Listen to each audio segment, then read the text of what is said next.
Really need new floors, but the kids and the dog. These are waterproof and scratch resistant from LL Flooring. But Gary's so tight with the budget. It's actually a lot less than we thought. This is nice. It's time to love your floors. Lumber Liquidators is now LL Flooring, your expert from inspiration to installation. Right now, save up to 15% on waterproof floors. We planned well for retirement, but I wish we had more cash. You think those two have any idea? That they can sell their life insurance policy for cash, so they're basically sitting on a gold mine? I don't think they have a clue. That's crazy. Well, not everyone knows Coventry has helped thousands of people sell their policies for cash, even term policies. I can't believe they're just sitting up there. Sitting on all this cash. If you own a life insurance policy of $100,000 or more, you can sell all or part of it to Coventry, even a term policy, for cash or a combination of cash and coverage with no future premiums. Someone needs to tell them. But they're sitting on a gold mine, and you have no idea. Hey, guys! You're sitting on a gold mine! Come on, Do you hear that? I don't hear anything anymore. Find out if you're sitting on a gold mine. Call Coventry Direct today at 800-798-6200 or visit coventrydirect.com.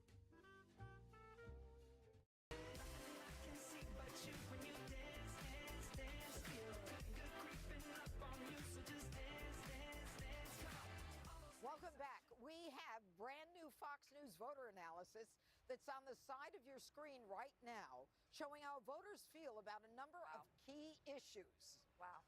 Now, could all the fear-mongering over democracy dying tomorrow backfire on the Democrats? Former Obama advisor Van Jones is ripping his own party for wasting precious time trying to stoke voter fears instead of focusing on what people care about. I think there was this kind of fool's gold, this idea that the threat to democracy is so severe in the wake of this insurrection, in the wake of these election deniers possibly grabbing control of the government, that was something that you had to talk about. But you also had to talk about the economy. I think the tragedy here is that the Democrats have something to say on the economy. We didn't focus enough firepower on that issue, and I think it's going to potentially cost us. And another Dem strategist is tearing into Joe Biden for accusing voters of aligning with fascists. Voters have told us all year what they care about, and I think we have focused on other things. And I think the president's closing message last night about democracy is on the ballot again is frustrating to people like me who, don't want to see half the voters in America alienated or saying we're being accused of aligning with fascists because they're voting for their pocketbook. That's just not where we want to be. But you get what you deserve, Democrats. You succeeded in boosting right-wing candidates in 6 of the 13 Republican primaries that you meddled in. And as the New York Post points out, MAGA Republicans who, quote, threaten democracy may have Dems to thank for their wins on Tuesday. Not a very smart move, huh, Harold? Well, look, I think as we get towards the autopsy here of this race, and I'm going to let the votes come in. This is a homicide now. No. Okay. as we understand what happened, and every 2 or 4 years, Judge, this stuff happens. 2 years ago, in 2018, President Trump's first term, Democrats won a majority. And in 2020, Democrats won the presidency, and here we are now 2 years later. What I think is most refreshing about it is that voters are speaking, and they're speaking more quickly. You think before 1994, when Newt Gingrich won the House for Republicans in the Revolution there, 40 years Democrats had been in control of the House. You think since 94, in 2006, Democrats flipped it, 2010, Republicans flipped it, 2018, Democrats flipped it again, and maybe tonight. That's 4 times in less than 30 years that we've seen, less than 28 years that we've seen this happen. So I find that refreshing in many ways. Again, I hope both parties take the right lessons from tonight. I'm not ready to go as far as you have in saying that we're going to lose so badly, but the momentum seems to be headed that way. And if we lose, Judge, I'll be the first on here to say you were right and be the first to say to both parties, let's figure out how we solve some problems, because that's what voters want politicians to do. What voters want was the problems to be solved before the election, which is why I think, Brian, that we're going to see what we're going to see tonight. The truth is that, you had an administration that was tone deaf to what Americans were concerned about. We've got double-digit inflation in a lot of parts of this country. People who can't afford to both eat and drive and get medicine. Why weren't they listening? So there's certain things that Democrats will say, and the party out of power will say, listen, you get hit by Hurricane Ian, don't blame me, your house got wrecked. I had nothing to do with it. I understand that's a natural disaster. But I don't know how you guys feel about this, but I was stunned to see Joe Biden said what he said on Saturday and Sunday. Yeah. I'm going to destroy the coal industry, Yep. and I'm stopping all drilling. So all of a sudden, I'm filling up my car, and I'm seeing my utility bill double, and the guy that's really responsible that did nothing but make it worse just told me he's been lying for the last 3 months when he blamed the Saudis, when he blamed Vladimir Putin, when he blamed these selfish, profit-oriented CEOs of oil and gas companies. So, yeah, we were coming out of pandemic. I understand it. Yes, we have certain headwinds. We get it, supply chain. But you don't have to make it worse. You can make it better. And the reason why he does pass things, we didn't celebrate him, because I think, Harold, and I don't know how you feel about this, because it's not your agenda, I think he did things for the Democratic agenda. He didn't really do things for the American people. That's why he can't high-five and brag about it. He did it for the far left, not the Democratic agenda. The far left is. That's what I'm saying. It's really not your agenda. Okay, Jesse, why do you think the Democrats are saying that democracy will die if they're not in power? I mean, aren't they the ones who don't think America's all that great to begin with? Yeah, it is true. Jesse Jr. actually woke me up at 5 a.m. and he said, Dad, when we destroy democracy, what comes next? And I said, how old is he? What'd you tell him? I said Jesse Jr.? I said, Jesse Jr., well, what are you hearing? He said, well, the election deniers in my play group are considering kleptocracy. Is this your children's book? Absolute monarchy, oligarchy. And I said, think about it when we said we were going to repeal and replace Obamacare. We're going to repeal it, and we're going to replace it with something great. We just don't know what that is yet. You haven't repealed it either. Exactly what he said. But the Democrats came up with this phrase, election denier, that people only say on social media. They only say it on CNN. They only say it in the Beltway. 95% of the country does not know what the phrase election denier means. Yep. So they're running an election based on not the future, not the present, but on the past. Because a couple Republicans say there were some shenanigans 2 years ago. Couple Republicans have a grudge about what happened 2 years ago. Republicans thought they got robbed 2 years ago, but people are actually getting robbed now. And they're not talking about actual robberies, people losing their money, people losing their lives. They're talking about Republicans who felt robbed 2 years ago. Are you still talking to Jesse Jr.? Yeah. You broke it. At 5 a.m., Brian. You know, Dana, speaking of election deniers, I mean, Stacey Abrams, she now is already building up a defense for her next argument, a justification that apparently African-American men are being fed misinformation, which will then justify her saying, oh, we have that sound? Let's take a listen. We know that Black voters are often discounted. And unfortunately, this year, Black men have been a very targeted population for misinformation. Not misinformation about what they want, but about why they want what they deserve. And my campaign has been the only one that has very intentionally, thoughtfully, and consistently reached out. Okay, so in addition to her defending her next argument that she lost because of X, Y, or Z, isn't she kind of trashing African-American men as being incapable of differentiating between the truth and mistruths? Yeah, I think, well, the interesting is that she saw the writing was on the wall for a while. And part of that is because she's not giving the Republican Party credit. And they deserve some, which is they knew that they needed to do something to reach out to minority voters, Latinos, Hispanics, Asians, you name it. And if you look at the House recruitments in particular, that rainbow is all there, and that's because there was a concerted effort to reach out to them. The other thing is President Trump did better with Black men. Now, he didn't win them all, obviously, but he started to do better. Why? Well, look, all of them have to drive to work, right? Maybe they're paying the diesel prices. All of them are trying to figure out a way to make ends meet. They get that, so they're making decisions based on their own pocketbook issues and their livelihoods. She had problems. This is going back 3 months ago, so she knew that that was coming. I don't know why the Democrats don't listen to Van Jones. Every single election, he calls it, and nobody listens to him. I don't know why. I just also want to point out, on the Fox News voter analysis that's coming in on the right-hand side of your screen, some of the questions are very interesting about the role of government, how should it do more or less. But the numbers for President Biden and his leadership, they're really bad. Yeah. So pay attention to that tonight. That'll be a part of the story. Definitely. As the one Black guy here, if Democrats had just said no cashless bail, fire weak prosecutors, put people on the border to secure it, and we're going to have an all-the-above energy strategy. Would have been a different election. This appeals to everybody. But they to your don't point, believe in you could have any of told that. Jesse Jr. that, and we'd be having a different That's conversation. right. Tonight. That's right. But they But didn't does say Biden it, did believe they? in any of that? All right. Coming up, about a blue state going red as crazy Kathy Hochul dismisses crime concerns yet again. Crazy Kathy Hochul.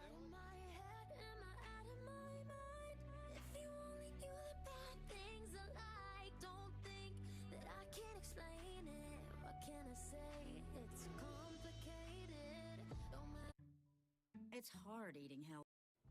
Any job at Amazon can turn into a higher paying career. For employees looking for security today, we offer good pay, health care on day one, and the flexibility to spend time with your family while making a living.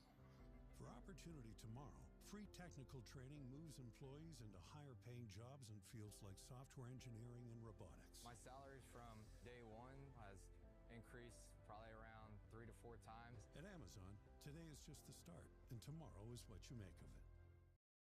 Hey, Brandon Dawson here. We're running a 10X Business Boot Camp in Scottsdale, Arizona in November. What are all these amazing people doing here on a Saturday?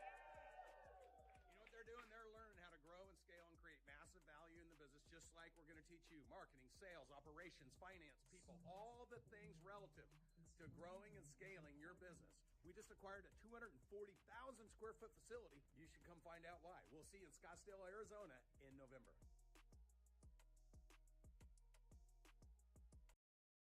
Move to the sound and keep it going and turn it up loud.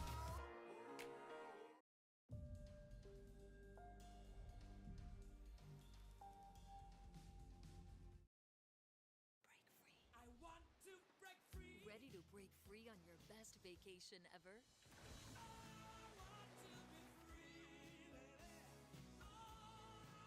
Book your cruise today and discover the world with Norwegian.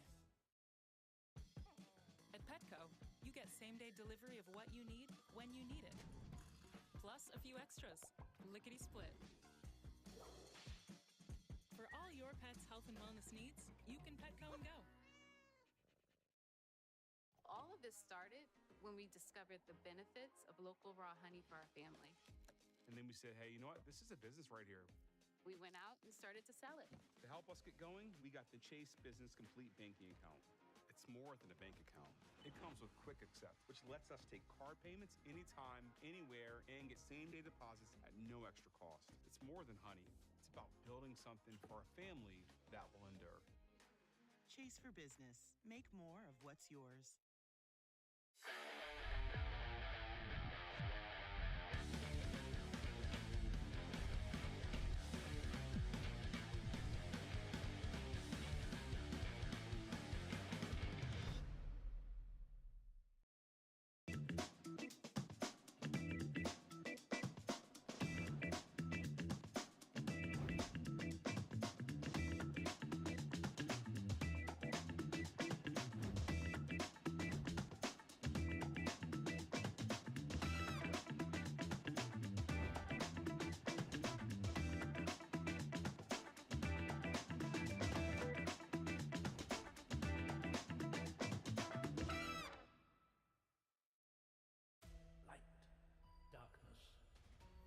From the space between them, magic was born.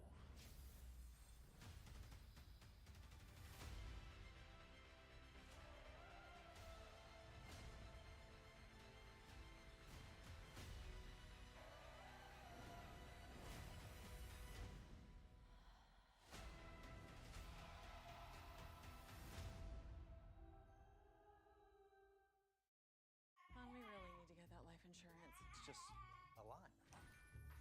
Introducing Evie for Ethos. In just 10 minutes, Ethos can help you protect your family's future for as little as $10 a month. We're trusting a magic woman that just appeared in our kitchen. Why not? Tens of thousands of families already have, and they really like us. Go to ethoslife.com and you can get same-day coverage up to $2 million. Ethos. Life insurance so easy it feels like magic. Get a quote in seconds at ethoslife.com. Concern over crime, a critical midterm issue across the country. Our brand new Fox News voter analysis shows 80% are very or somewhat concerned about crime in their communities. And only 13% say the Biden administration has made Americans safer. Americans are sick and tired of seeing their fellow citizens being shot, stabbed, and beaten to death. The issue is so potent, now it could cost a blue state governor her job. But Kathy Hochul thinks surging violence isn't a serious issue. He has been hyperventilating, trying to scare people for months, and New Yorkers are onto it. All the legitimate media organizations have called him out for what he is doing, fear-mongering, and it's not just here in New York. That has been the Republican playbook all across this country. All you need to know is that the Democratic states are safer than the Republican states. Check out the facts. But maybe crazy Kathy ought to be hyperventilating over the possibility that Lee Zeldin will deliver a crushing upset tonight. Some of her top donors are privately sounding the alarm over the Republican candidate surge. Hochul's so desperate she's turning to AOC to help bail her out. But even the socialist is worried about what could happen. He does if we don't vote. So just vote tomorrow and text everyone you know. Make sure they vote. And text them their polling place and make sure they have a plan. If they know where to go before they go to work or after they come home from work. But please just vote and we don't have to worry about this. That's all it is. It just comes down to turnout. Oh, that was brilliant. Just comes out to turnout. What do you think about the AOC late campaigning for, what do you call her, crazy Kathy Hochul? I got to tell you, I think it's great. First of all, Kathy Hochul says that Lee Zeldin is hyperventilating. It's so crazy to me that this is an actual news organization that talks like this. Like, I'm gonna be honest, I do watch some CNN clips. I do watch MSNBC. Like, I've pretty much steered clear of Fox for a while just because I didn't like the election stuff. Like, they've gone absolutely crazy in the last 3 years. Like, this isn't news. This isn't a news channel anymore. Like, you can't call somebody running for governor crazy, whatever. They're laughing at everybody on the Democrat side. Like, this is where you get this dismissive shit. This is honestly some of the craziest shit I've ever seen. Like, this isn't news. I can't believe that these are people who are paid to talk like this. Like, these are just hyper partisan, and like the greatest thing in the world would just be to watch Fox News if exit polls came in and walked as they like just died. Like, as they just got blasted in this election. Watching exit polls on Fox would be incredible if they were losing.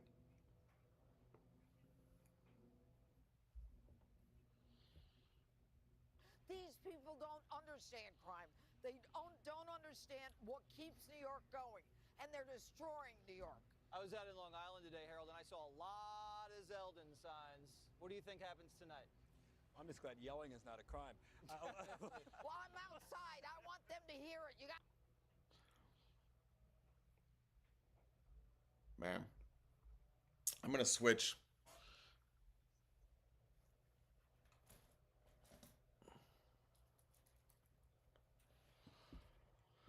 I'm gonna switch over to CNN, see how that looks for now. But my goodness, Fox News is absolutely insane. I can't believe that this is like I can't believe that's a real news station. That's blowing my mind that this isn't a real news station. I don't know what happened, man. I used to watch Bill O'Reilly. I used to watch, even Sean Hannity. Like, I thought they were dumb after a while. Like, I thought some of the stuff they said was dumb, but I didn't know that this is what Fox had become. I had no idea.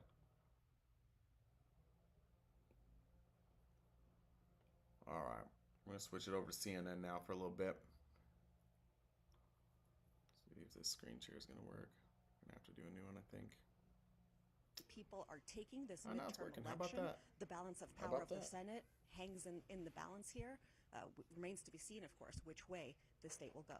That's right. Of course, they also have a big governor's race there in Wisconsin. Lucy, thanks so much. Let's go to Nevada, another key and critical battleground state where we find Gary Tuchman. Gary, that's a line of voters behind you? That's not to play blackjack? That's voters. Not to play blackjack, and we're in a shopping mall, so it's not to buy ice cream, it's not to shop, it's not to go to the movie theater. It is to vote. We've seen up to 100 people waiting to vote here at the Boulevard Mall, which is just to the east of the Las Vegas Strip. This is the most populated county in the state of Nevada. 70% of the 3.1 million people in the state live in this county, and this is one of the most busy polling places. And with us are two voters who we're about to talk to. This is Alexis Minicini on the left, Tracy Ray on the right. I want to ask you first, because you're the lady, Alexis. Tell me what made you decide to come out and vote today. Sure. So I moved to Nevada in April of 2020 at the height of the pandemic. And ever since then, the politics of the pandemic, if you will, have really encouraged me to become more politically involved.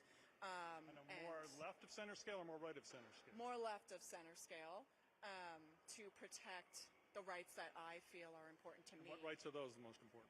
The most important ones, maybe not for Nevada, but abortion rights, as well as the right to vote and, free speech, making my voice heard.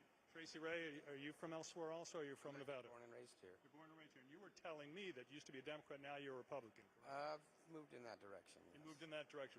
What's the reason you came here today, the most important reason? Well, crime, inflation. Crime and inflation are pretty big in my book. You say you're more left of center, right of center? Am I guessing right of center?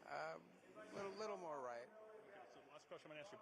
We have three big races here: Senate, Governor, Secretary of State. There are other big races too, but those are the three major races. In the Senate race, who are you voting for, Democrat or Republican? Democrat. Republican. Okay.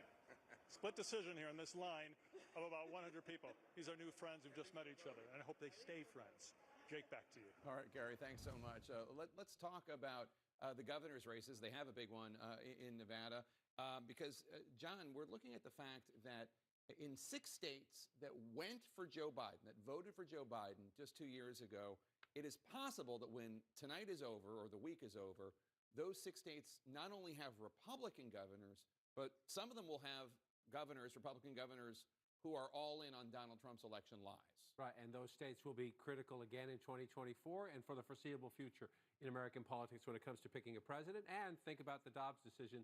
We'll see how it impacts votes tonight. But abortion is now a state's issue as well. So abortion rights, election denial, administration of democracy. Let's just walk through some of them. One is your home state, the Commonwealth of Pennsylvania. Josh Shapiro favored in the polls, but we'll see if the polls holds up. Doug Mastriano, as election denial as you can get, tried to help Donald Trump essentially steal Pennsylvania. He was there on January 6th. And he was there on January 6th. To this day, says Donald Trump, won in Pennsylvania in 2020, and he just simply didn't. And in Pennsylvania, the governor appoints the Secretary of State, which means a guy who lies about the election could appoint somebody who lies about the election and doesn't allow democracy to flourish. Correct. So when you come down to whether it's county absentee ballots certifying, even if the legislators, the governor has to sign the papers that send the Electoral College votes to Washington. So that's just one of them, right? Then you come over to the state of Michigan. Gretchen Whitmer, your Democratic incumbent. Remember, Joe Biden considered her a potential running mate back then. If she can survive in this climate, she will be considered a national Democratic star as we go to 2024 and beyond, but running against another election denier, also somebody who was very restrictive on abortion rights in the primaries, tried to moderate that a little bit in the general. But here, another one, Michigan, one of the key battleground states. And they have an abortion referendum on the ballot as well. They do as well, to make the right to an abortion part of the Constitution in the state of Michigan. But there you go, another battleground state, another election denier. You move across here. Tony Evers, the Democratic incumbent in Wisconsin, running against Tim Michels. Tim Michels, in the final weeks of the campaign, said, if you elect me, Republicans will never lose another election in Wisconsin. Imagine that. Now, is that just confidence, or is that you elect me, Republicans will never lose another election in Wisconsin? So in this climate, a statement like that certainly piques interest. So again, someone who has questioned the results of 2020, making a statement like that in one of the ultimate battleground states. Donald Trump won it by 20,000 votes in 2016. Joe Biden won it by 20,000 votes and change in 2020. People forget what a battleground Wisconsin is, but it really is. It's one of the most competitive states in American politics. You could argue the most, but it's one of the most. And again, you have a Democratic governor, just like Whitmer across in Michigan, fighting in this climate to hold office. And democracy is very much on the ballot in Wisconsin. So then you move out to the West. We just talked to Gary Tuchman. Here, Sheriff Joe Lombardo running against the Democratic incumbent, Steve Sisolak. And again, Joe Lombardo says Donald Trump won in 2020. Which, of course, he did not. He did not. He did not. And so you have it in Nevada as well. And again, a very close, competitive state. The Democrats thought was shifting their way, but it's purple. And it's at play in presidential elections. Yeah. And you have it. And then you come here. This is probably the poster child of the new Trump candidates running in 2022. And that is the former broadcaster Kerry Lake, who, again, says Donald Trump won in Arizona, that Arizona was stolen from Donald Trump. It was not. And the irony of this matchup, or maybe the grace of this matchup, running against the current Secretary of State, Katie Hobbs, the Democrat, who certified the Arizona Right. results in 2020. And so, again, Arizona, Nevada, Wisconsin, Michigan, Pennsylvania, all states absolutely critical to the citizens of those states, but pivotal in American presidential politics. They will be for the foreseeable future. One other point on Arizona, which is if we could just go back to that for 1 second. So yes, Carrie Lake, a big election liar, who has said that if she had been governor in 2020, she would not have certified the state. The Republican governor, currently Republican governor, Doug Ducey, did. But one thing I've heard Democrats say about Arizona, as opposed to all the other states, this is the only state, they say, where abortion laws actually changed post-Hobbs, like post-Dobbs. Sorry, Katie Hobbs. But post-Dobbs, it now became illegal in Arizona. Where these other battleground states, it pretty much stayed status quo. And so you guys are just going through the exit polls. You raised that question. That's one of the things I would say the preponderance of what you went through the exit polls is not good news for the Democrats and Joe Biden. Definitely not. The views about the economy, the track of the country, what kind of mood are people in. That abortion number was much higher than in our national poll. Our last national poll had economy inflation at 51 and abortion at 15. So if abortion is rising as an issue, at least in some places, this is one of the places. Let's go back to the 2020 presidential election in Arizona. I mean, this is it. This is where it is decided in Maricopa County. And what is Maricopa County? It is Phoenix and the giant, fast-growing suburbs around here where you do have a lot of, you would say, moderate voters, moderate Republican voters, inclined to vote for George W. Bush, George H.W. Bush, and maybe for Carrie Lake on issues like inflation, smaller government, crime, and taxes. But the abortion issue, will that play in the suburbs? So that was one thing that jumped out to me. The bones of the exit polls, what we've seen so far, not good news for the president and the Democrats. But if it's 27% nationally, abortion as an issue, as we go state by, we'll want to see as we go state by state, what is it in the suburbs in Arizona and a place like that. So you can look at a big picture. Those early numbers did not look good for the Democrats, but sometimes there are little pieces within a poll. Then you go to the American suburbs, which will decide these close elections, so we'll see. And maybe in the American suburbs, it's bigger than 27% as a percentage, and maybe it actually has makes a difference in terms of the margins. We're nearing a significant moment on this election night. The first votes are about to come in. We're also standing by for new exit polls with a new read on the issues that voters care most about. And all of that is coming up and much more. Stay with us. I'm Greg Stanton. The Arizona I love, I want that for my kids, for all of our kids. Without water, that can't happen. That's why in Congress, I'm working to protect Arizona's water supply. I led the effort to pass a sweeping drought relief package, fund billions in water infrastructure, and create new incentives for water conservation. I'll never stop working for Arizona.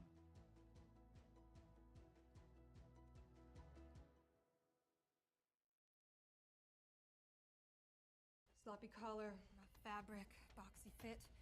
We may need to operate. Is it terminal? It's not you. It's your shirt. Whoa! Clear! How do I get all of my t-shirts to look like this? True Classic makes shirts you'll actually want to wear. A tighter fit around your arms and chest, but loosen the torso to make big guys look slimmer and slimmer guys look buffer. And hot guys look hotter. Modern medicine's amazing, isn't it? If you want to be a part of all the NFL action, no one gets you in the game like FanDuel. This Thursday night when the Falcons take on the Panthers, FanDuel is giving all customers a no-sweat same-game parlay. Just place a same-game parlay on Thursday night's game, and if you don't win, you'll get it back in free bets. Make every moment more with FanDuel, America's #1 sportsbook.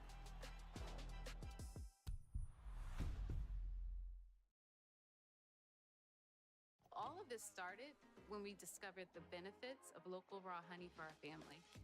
And then we said, hey, you know what? This is a business right here. We went out and started to sell it. To help us get going, we got the Chase Business Complete Banking Account. It's more than a bank account. It comes with Quick Accept, which lets us take card payments anytime, anywhere, and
for my kids, for all of our kids.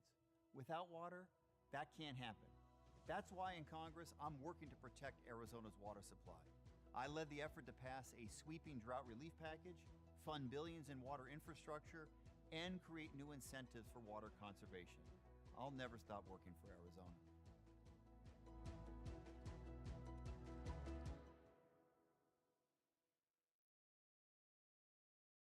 We'll make a new bet around every 2 seconds.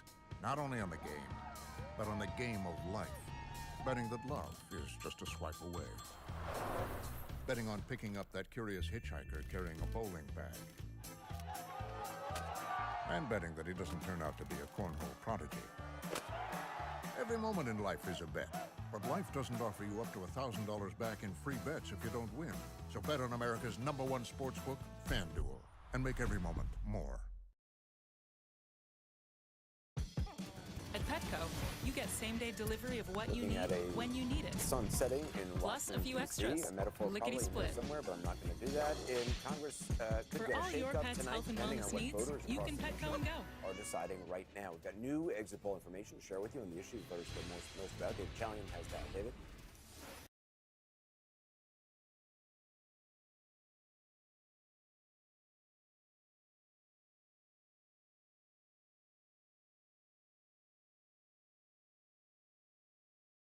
House of Representatives election. So among those voting for Republicans today in this election, inflation, 47% say most important issue.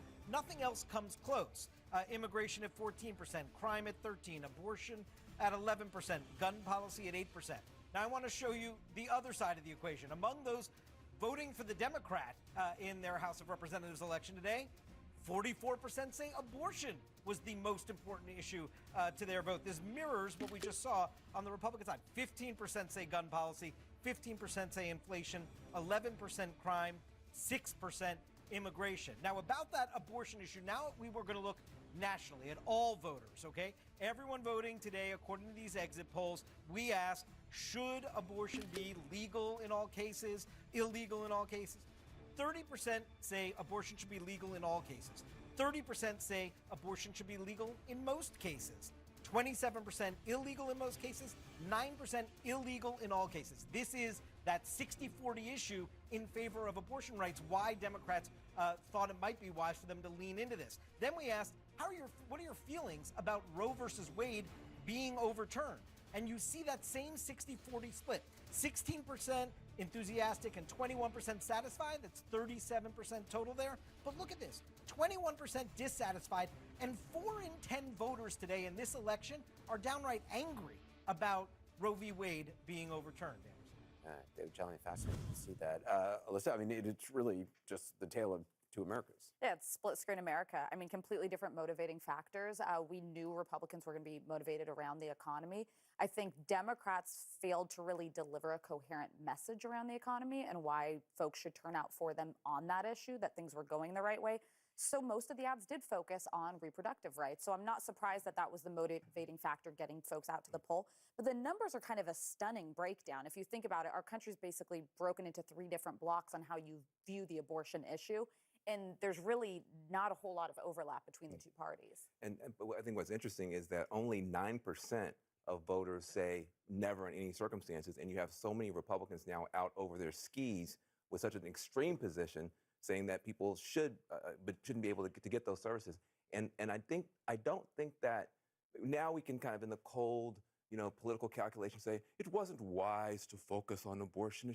But it was terrifying to have the Supreme Court come down and wipe out rights for people and to abandon American women to, sometimes horrific fates. And so it wasn't just calculation. Sometimes you actually believe in stuff. Sometimes you actually care about issues and people. And then that was why I think we leaned in so hard on abortion. But Vanna, I think these numbers actually show that the Democrats had a point focusing on abortion. When you look at the difference between Democrats and Republicans, I mean, among Democrats, 44%, abortion the most important issue. They needed to talk about other issues that also appeal to independent voters. But when you look at, if you're trying to get your base out, this wasn't a bad issue to talk about. We'll go back to David Chalian with more. David? Anderson, we're also going to take a look here at the Trump factor. We talked a little earlier about the Biden factor in this election. So now we're taking a look at these exit polls and what they tell us about the Trump factor in this election. Again, this is the national exit poll, people voting for the House of Representatives. These are preliminary numbers, but 16% of people going to the polls today or voted in advance of today say their vote was to support Donald Trump. 28% say their vote was to oppose Donald Trump. And a majority, 54%, say Trump was not a factor. How about Trump's standing with the electorate today in these midterm elections? Just the opinion of him overall. 37% of voters in this midterm election have a favorable view of Donald Trump.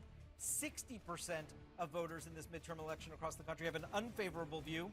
We also tried to get a sense of how that compares to how people view the Republican Party. 43% of voters in this election have a favorable view of the Republican Party. A majority, 53%, have an unfavorable view of the party. And then we asked, is the Republican Party too extreme? A slim majority, 54%, say yes, it is too extreme. 44% say no, the Republican Party is not too extreme. Let's check in with David Urban. What do you think? Yeah, so listen, I think, interestingly, Donald Trump has been uncharacteristically quiet until maybe 48 hours ago, right? I think we were talking about this until he kind of popped up on the screen and maybe I'm going to run for president, maybe I'm not. And then recently, in the past 24 hours, he's been just kind of trying to steal the narrative again. So it's not surprising to me that people say Trump didn't really play into anybody's facts. He's been on Truth Social, been otherwise absent. And Democrats are smart because I think they've figured this out. They can't just run against Trump. So they've been kind of quiet about it as well. So those numbers aren't surprising. Yeah, although I have to say, I look at these numbers and a similar number of people said that, they're voting to express support for Trump and oppose him as the numbers were for Biden, a sitting president. So Donald Trump has really been a big piece of this, even though he's been quiet. And I think one of the reasons that you have so many people saying the Republican Party is extreme, the fact that he pushed candidates forward who were judged primarily by their ability, their willingness to deny the last election. And with it came all kinds of other stuff. Sorry. But Biden's unfavorability, we knew was high going into this. We knew that was going to affect the midterms. But it's interesting to note that Trump's is even higher at a time as he's toying or even lower. I'm sorry. Yes. And I think that's the fact that Republicans are still expected to do better despite the leader of the party being even less favorable than the sitting president is interesting. Yeah, and they've done it before. In 20, Trump was losing, and we obviously picked up seats in the House. If you're just looking this through the lens of Biden and Trump in this potential rematch, which no one's excited about, but sitting here tonight, Trump is sitting at 37-60, Biden is sitting at 45-54. A question that potential opponents of Donald Trump in the upcoming primary are going to say is, well, should I tell my voters it's not a sure bet that he would beat Joe Biden? Can I raise a point, by the way, about the abortion question? I didn't get a chance a minute ago, and legal in all cases is 30%. That is the Democratic position. Every other position on here, legal in most cases, that's the Lindsey Graham position. Illegal in most cases, some Republicans, illegal in all. So the Democratic position is legal in all cases, 30. Everything else is some variance of a Republican position. Republicans didn't want the Lindsey Graham position. A lot of Republicans do like that position. Well, 15 weeks and the 3 exceptions. Excuse me, but they didn't want to vote on it before the election, if you'll recall. What do you mean vote on it? They it? did. Well, Lindsey Graham had Ben, I just want to correct the record here.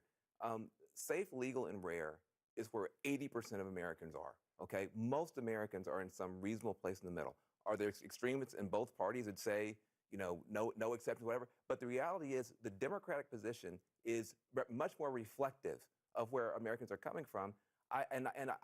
Listen, Lindsey Graham went out there and tried to raise that. He got left at the altar by your party. So I don't think you can pretend you're in a better place than we are. Is there a Democrat in this country that ran on a single limitation on abortion in a major race? Sure. No, Where? Tim Ryan didn't even. I expected Tim Ryan didn't. In the Senate vote, by the way, Scott's right. In the Senate vote, which was taken, every senator voted for abortion. I asked No Val limits up Demings to today if now. she believed in any abortion, including in the third trimester, and she said no. Fetterman did not. Demings did not. 30% of the country, legal in all cases. Everything else is a Republican position. Scott, the position of most Democrats is the position that is the majority position in this country, which is this is primarily a decision between a woman and her doctor. B, that most of these decisions are made early in pregnancies, not late. and that there should be exceptions even in later in pregnancy when a woman's health is involved, and so that's the mainstream position. I don't honestly think you're going to want to go into a general election in 2024 arguing what you're arguing here, and we'll see how. But nobody can articulate a single limitation that a Democrat candidate laid out in this election. What you're saying sounds reasonable. Every Democrat pretty much embraced Roe versus Wade, which had limitations. Exactly. What was the Senate vote on the Schumer bill? I mean, the Democratic candidates, when asked over and over, could not articulate a limit. They said you know what Roe versus Wade was, right? I'm familiar with it. Yes, it had limitations. It basically the Schumer bill did not, though. Right. Roe versus Wade had limitations, and they reflect generally what people feel in this country. I don't believe a statewide candidate Which is why, by the way, in this and every other survey you see, about 2/3 of the country were unhappy with that decision. It's also, but it would be interesting as a strategist if you want to go in there. I'm just looking at the numbers. Argue. But let me say one thing about Trump, if I can. Yeah. Can I just say one word about Trump? I want to add something too on Trump. The problem for the Republican Party is that you can't live with Trump and you can't live without him. Candidates can't get nominated without him, and you can't win a lot of general elections with him. The reason your candidates are struggling in places where they maybe shouldn't be struggling is because he nominated people primarily on their fealty to him, and it's created a big problem for you. The one interesting thing also about Trump on this exit poll is that 54% of people said Trump was not a factor. That will disappoint Donald Trump tremendously, since he thinks if his candidates win, he should be given credit. But if I'm a 2024 candidate, and I think you were talking about this a little bit, Scott, and I see that unfavorable rating for Donald Trump, and you think of a Trump-Biden potential matchup, I would be saying this is the only guy who can lose this election. I think there's still going to make it through the primary. Right? That's what we're all. But I think there's the more candidates there are, the more likely he is to make it through the primary. Exactly. To Gloria's point, though, I think that there's a certain governor of Florida who's going to, skate to re-election tonight, who's going to see these numbers and think maybe I should consider getting in. Yeah, I think this is very vulnerable. There are a lot of Republicans who would say, how could we possibly lose to Biden again? You look at this and you can see how it could happen right here. We're on the brink of getting the first votes of the night. Stay with us. Election night in America, this is CNN.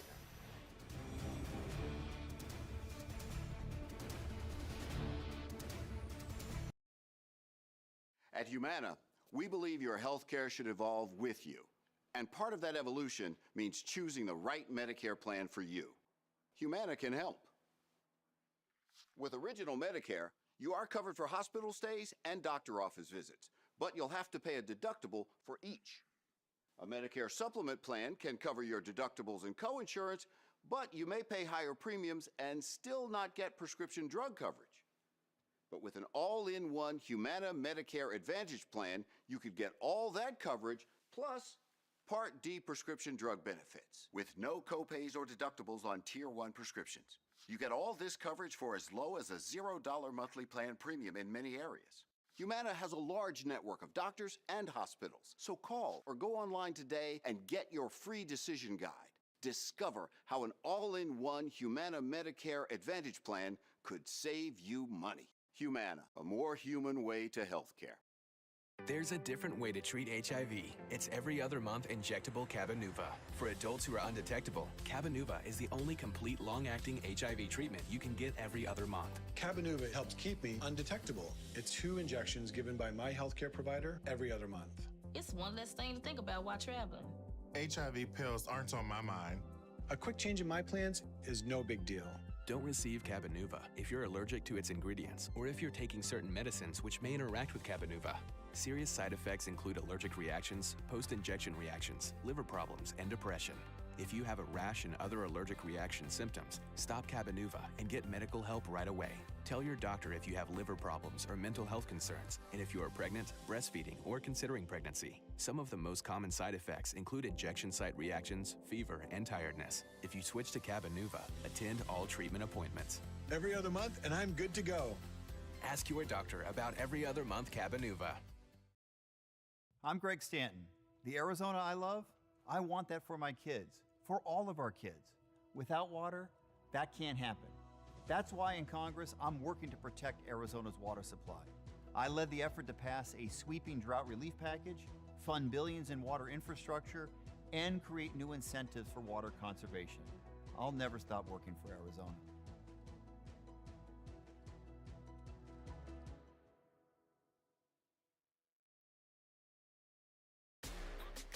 The NBA is back, and with FanDuel, this season's looking better than ever. Because right now, new customers get a no-sweat first bet and get up to $1,000 back in free bets if you don't win. Plus, all customers get 3 months of NBA League Pass with a $5 bet from America's #1 sportsbook. That's right. Not only do you get a no-sweat first bet, you can also watch NBA League Pass on us. Make every moment more with FanDuel.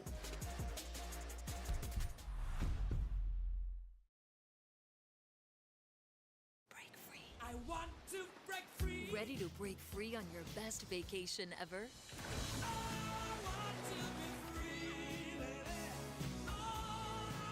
Book your cruise today and discover the world with Norwegian. I'm Lucy Kapnov in Milwaukee, Wisconsin, and this is CNN.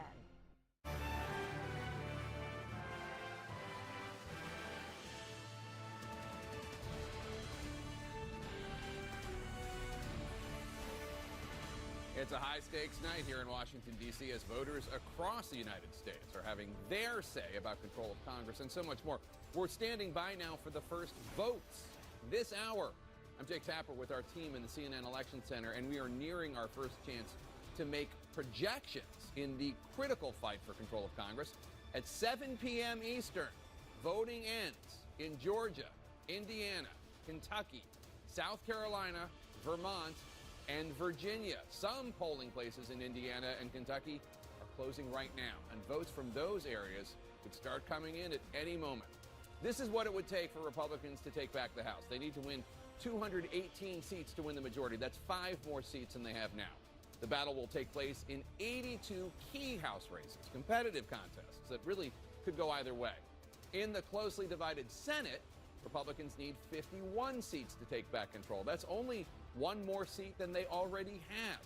We're watching 13 key races that will be crucial to the fight for control of the U.S. Senate. We're also following the 36 governors contests across the country, including key races in a number of critical battlegrounds. Our election team is in position for a very busy night, including Dana Bash, Abby Phillip, and Chris Wallace. Over at the Magic Wall, John King is standing by. He'll track the results and give us perspective on the votes that have not yet been reported. Casey Hunt's following all 35 Senate contests, including the crucial key races, as we get closer to the first results.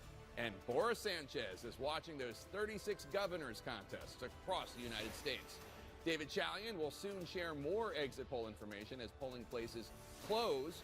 And Brianna Keeler is at our voting desk, keeping us up to date on how and when the ballots are counted in each state.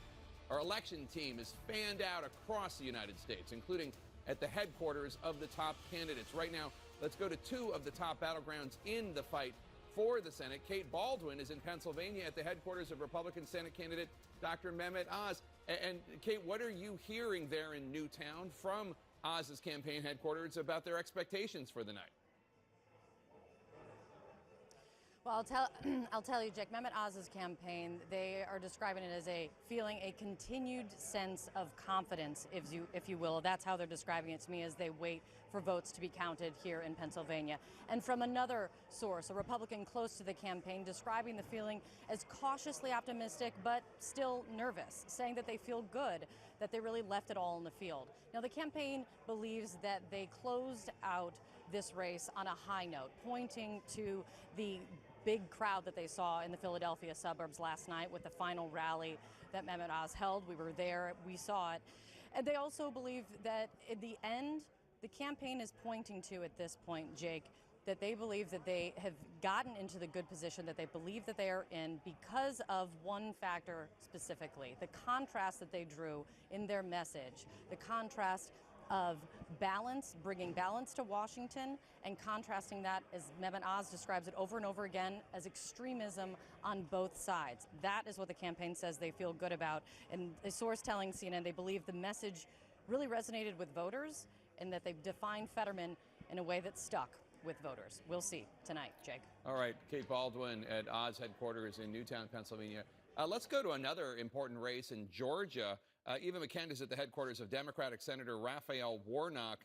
He is running for re-election in a very, very tough fight. What's the mood there among the Warnock campaign folks? Well, Jake, Georgia Democrats will tell you they always knew that this race was going to be incredibly close. What we have seen, though, is Republican newcomer, former NFL star Herschel Walker, really mount an aggressive challenge.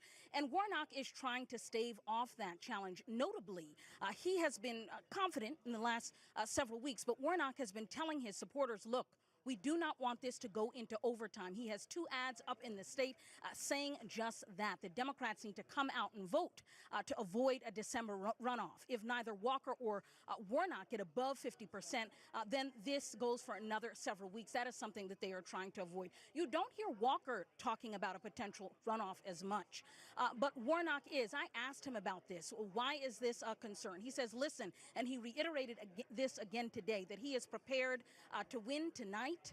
But that he's also prepared for this possibility as well. You know, his potential success in this state really, I think, underscores the challenge that Georgia Democrats face. Really, it is a test. His potential success is a test to see if Georgia Democrats can pull out a victory, even though that this is a difficult midterm map for Democrats across the country. If Warnock wins here, it will illustrate that the way that he has run his campaign, really focusing on his bipartisan credentials, can work in a state that is so competitive like this one, Jake. All right, Eva McKend in Atlanta at the headquarters of Senator Raphael Warnock. We have another snapshot for you now on what is on the minds of voters. Let's go back to David Chalian, who has exit polls. David. Jake, we are looking at these preliminary exit polls. I just want to make sure everyone understands some of these numbers will change throughout the evening. Also, this exit poll does represent voters who voted before Election Day in absentee by mail vote or early in-person vote, as well as Election Day voters. We wanted to take a look at how confident people feel about their votes being fairly and accurately counted in this election. Obviously, a big conversation. Very confident, 50% of voters nationwide in this midterm election very confident that their state elections are fair and accurate. 30% somewhat confident, so 8 and 10 have a level of confidence. 13% not very confident, 6% not at all confident. We also wanted to ask the straight-up question, do you believe Joe Biden was legitimately elected president back in 2020? You see the results here. 63% of voters across the country, yes, believe Joe Biden was indeed legitimately elected. But a third of voters in this election do not believe that Joe Biden was the legitimately elected president in 2020, which brings in this concern about democracy. Do you think that democracy in the United States is secure or threatened? 9% say it's very secure. 19% voters nationwide, somewhat secure. 33% somewhat threatened. And the plurality, 37% of voters today believe that U.S. democracy is very threatened, Jake. David Chalian, thanks so much. That is a shocking number, Dana Bash. 1/3 of the American people think that Joe Biden did not legitimately win the presidency in 2022. He did, of course, win legitimately the presidency in 2020. I mean, it's almost as if 1/3 of the country believes that the moon landing was faked. It's soul crushing. It is. Not because of who we're talking about, but because of what we're talking about. We're talking about truth and facts and reality. And this is just the latest piece of evidence that the former president has been able to convince most of his supporters that it's not true, that he did not lose the election. Well, you know, I mean, I think the other part of this to me is that I hear all the time from Republicans, oh, this is just a fringe view. This is not a dominant view. 34% of the country, that's a lot of people. That is millions and millions of people. And I don't see really a lot of people owning up to that and doing anything about it. I think it's deeply problematic for the country. But in spite of that, it's somewhat surprising that 80% or so of the country also thinks the elections are being run well or fairly. I mean, I think both things are happening at the same time, which is just bizarre. You know, my first election, I go back a ways, as a kid, was Kennedy-Nixon in 1960. Very close election. Real questions as to whether Kennedy stole Illinois, whether he and Johnson stole Texas. But after the election was over, there was never any doubt. John Kennedy was the president. And from then until now, 62 years, I'd say 60 years, but from 2020 on, suddenly this new issue has come up, to my knowledge, where there is a real doubt as to whether the president is really the president and whether the election was fair or was stolen. It's a paradigm shift in my lifetime. One thing that I would just underscore here, though, is that we should remember this is just people who voted today that we're surveying in these exit polls, which is not, of course, representative of the entire country. But I do think it underscores the importance of leadership or lack thereof, right? I mean, there have been so many questions, and there's a reason why many people will ask. I mean, I've spent years on Capitol Hill in hallways asking Republicans, why are you not condemning this, standing up to it? Why are you going along with this? You know, I think it really shows the impact of the silence of so many Republican candidates who've gone along with the way Donald Trump has presented this. Yeah, no, that's exactly right. I mean, if a majority of Republicans in Washington and governor's offices throughout the country were able to say, you know, of course Joe Biden was legitimately elected, that would maybe make a difference, but they're not. They're pretty quiet about it, most of them. David Chalian, you have more for us now on the exit polls. Jake, just a little while ago, we were looking at the Republican Party and whether voters thought the party was too extreme or not. We learned that a majority of voters in this election did think 54% thought the Republican Party was too extreme. We asked that about the Democratic Party as well. And guess what? A slim majority of voters in this election, 51%, roughly equal here, think that the Democratic Party is too extreme. 47% say no, it is not. We also wanted to test some issues and ask, which party do you trust to handle some of these top issues? So which party do you trust to handle inflation? 54% of voters in this election, a majority, trust the Republican Party on inflation. 42% the Democrats. Which party do you trust to handle abortion? It's sort of the reverse here. 52% Democrats are trusted to handle the issue of abortion. 43% Republican. And which party do you trust to handle crime? This is back to a Republican advantage among voters in this election, according to these exit polls. 52% trust the Republicans on crime. 42%, Jake, trust the Democrats on the issue. All right, David Chalian with exit polls. So do I have that right? Majorities of the voters think that both the Democratic Party and the Republican Party are too extreme? I don't think that should be a huge surprise. Look, most Americans think these Welcome parties, to America in 2022. Yeah, they just think these parties are too in the pocket of their extreme camps. And even when they cast their ballot for one party or the other, it doesn't necessarily signal a wholesale approval. But just do the math for me on this. So 40% think that the other party's too extreme, and then there's like 10 to 15% that just think that both parties are too extreme. Because for people who think that the other party is, look, I think it's that people are well aware of the times that they're living in, that these are very, very polarized times. So even if they are part of that polarization, they can see it, which there's no question adds to the despair that people are feeling about how this country is going. The other interesting finding here, I think, is the one on crime. You know, you figure that people are going to think Republicans inflation, Democrats abortion, but the Republicans were really effective in the last couple of months of this campaign in hammering Democrats as soft on crime. It made a big difference in Pennsylvania. Oz did it to Fetterman.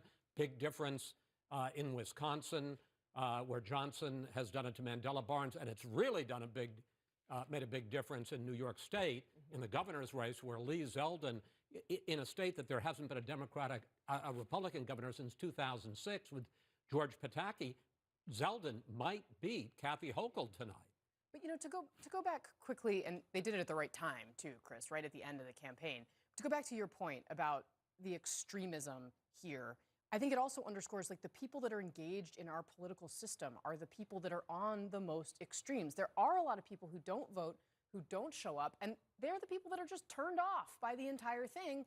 And what you're left with is the most extreme on each side. Very interesting. So this election night really gets going soon with the first big round of poll closings and results. That includes Battleground Georgia. We're going to go there live next. Stay with us.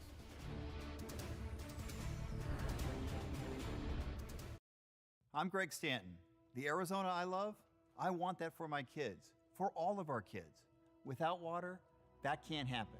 That's why in Congress, I'm working to protect Arizona's water supply. I led the effort to pass a sweeping drought relief package, fund billions in water infrastructure, and create new incentives for water conservation. I'll never stop working for Arizona.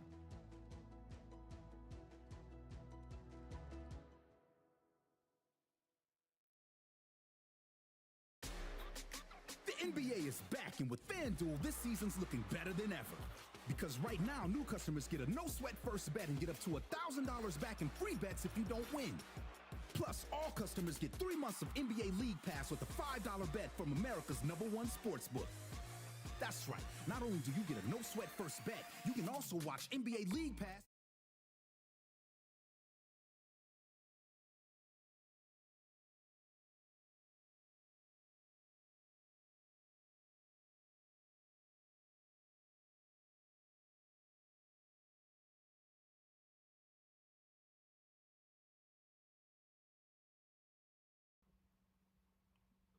I'm going to take a break here and talk about PredictIt.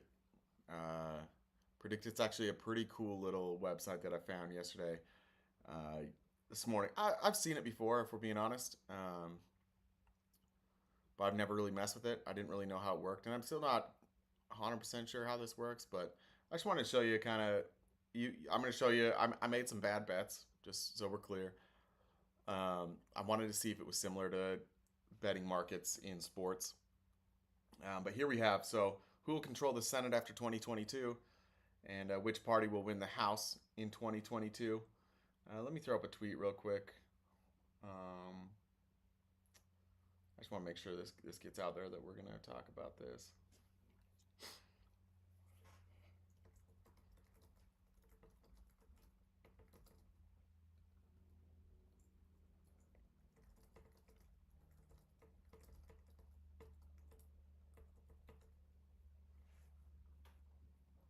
All right. Probably give that actually a couple more minutes. We'll leave it up here, but gonna go through my Twitter mentions today. Just some of the stuff I saw. Maybe want to clear up. So I'm just gonna go through whatever I responded to today. We'll look at it. So this is Benny Johnson. Let's give you the sound here. Benny Johnson's a pretty normal or pretty regular commentator from the right. Let's just gonna pull this up. This is from Maricopa County Today. That's where I live here in Arizona, and this is first of all, this lady's taking video inside of a polling place, which is absolutely forbidden. So technically, she's breaking the law here. But let's just see what they have to say.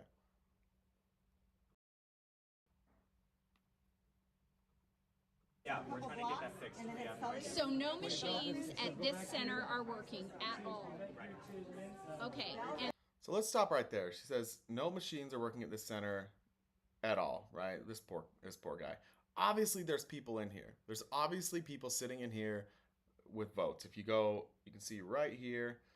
This is somebody with a mail-in vote. That's what our ballots look like here in Arizona. It's a green ballot. There's obviously people voting. There's obviously things happening. So all they're saying is that these tabulators aren't working. So that's just basically when you put in your vote, you slide it in there, it tabulates a vote, it gives you a count that then has to be verified later anyways. But that's what's not working in Maricopa County right now, just so you know. Okay, and this is the what station is this? Okay, this is the Central Christian Church, and none of the machines are working, and they are telling us that we. Again, if you notice, people are still voting. They are not saying you can't vote. It works the same way as any other time you voted. You go in there, you show your ID, you get your ballot, you fill out your ballot, you turn it in. The only thing it's not doing is tabulating your vote right then. It's going into the same box. The boxes will go to the same place. It'll be tabulated the same way. It's just we're not going to get an initial count, so it's just going to be a little bit delayed. Let's see. We have to leave. And so this is now happening here at this voting station also. At Central Christian, they're not letting you vote. You have to go to a different spot. Yeah, we're trying to get that fixed. So So no machines at this center are working. shut that off right there. But that's one of the that's one of the oh, excuse me, on my screen share there.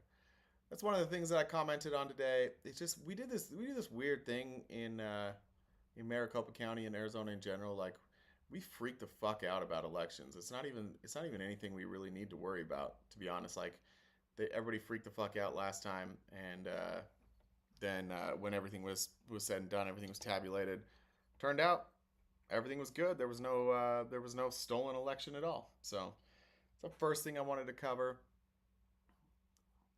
We'll just talk about for a second. I'm getting bored watching Fox News. We don't have our election polling in or election data in yet. So what else did we see today? What else did we see on the tweeter here? So my notifications there.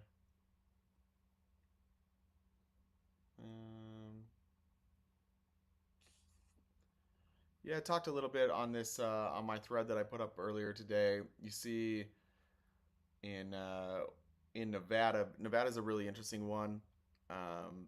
We don't we obviously are going to get these results in pretty late because there's so many people that voted by mail, and it's kind of new. We don't know how that's going to shape out, but we also have a big storm coming through Nevada tonight. So if that hits, that could cause people not to vote, and that's going to affect a lot of GOP voters who vote in person. So one thing that's super interesting is just that the Republican polling, well, actually, if you watch CNN right now, if you're watching MSNBC, if you're watching, excuse me, I'm going to spit that out. If you're watching Fox, whatever it is, all of their projections are based on polling, and polling was really, really weird. There are a lot of bad polls that are out there now. I can show you on 538 here, kind of the way that I sort the polls. What do we have here? So I go into 538, and let's say I want to go to, should have lost it. I'm going to find a poll here. So let's go to the Senate forecast. Forecasting each state. Where's my breakdown one? I always forget to find that. Let's see. Let's say Arizona.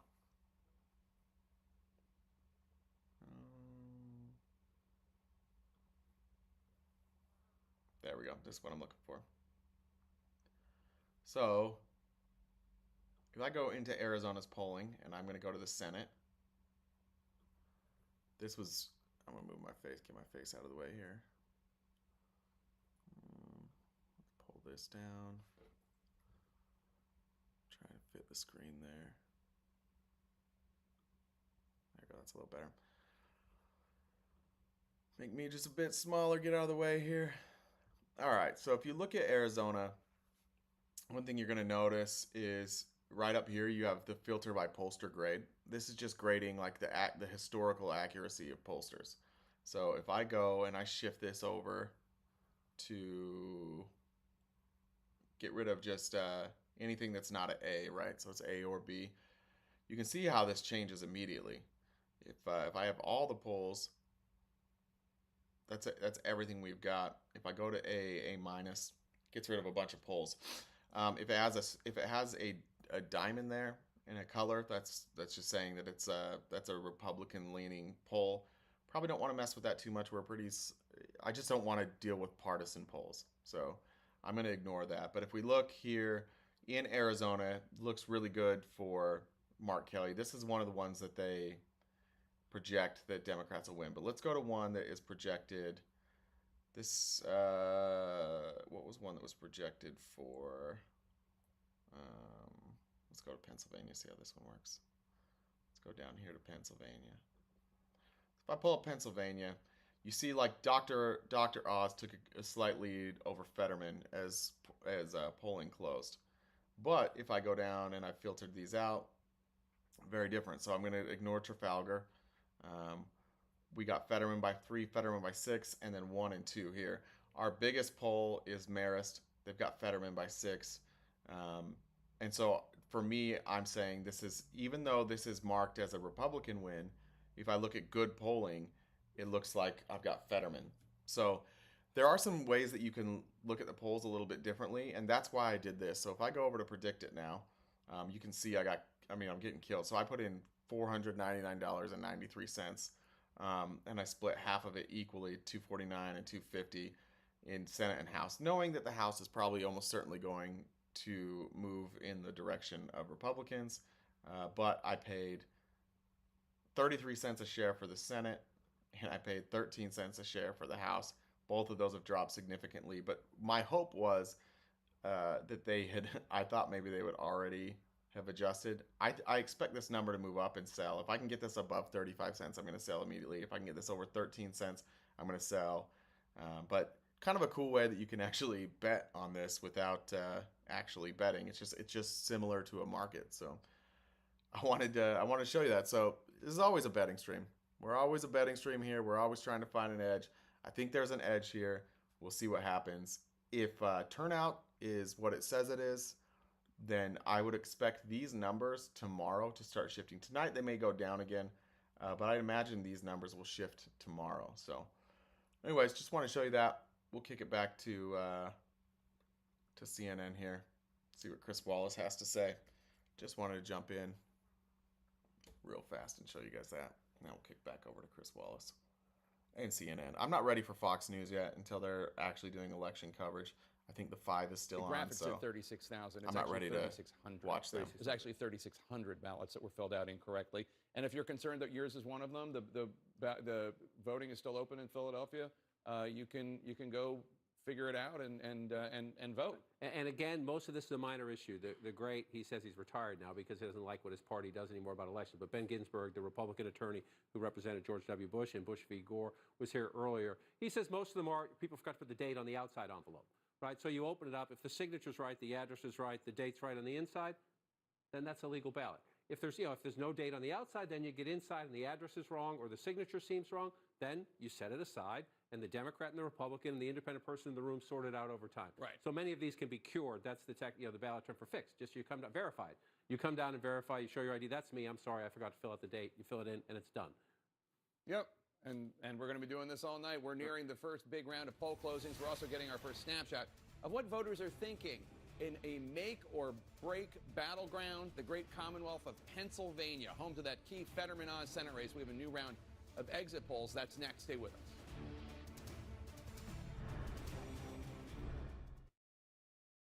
I'm Greg Stanton.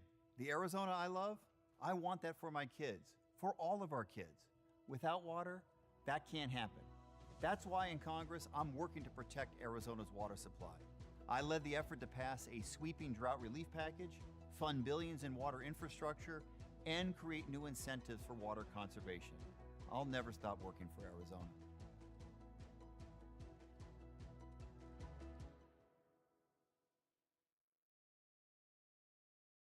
We'll make a new bet around every 2 seconds. Not only on the game, but on the game of life. Betting that love is just a swipe away.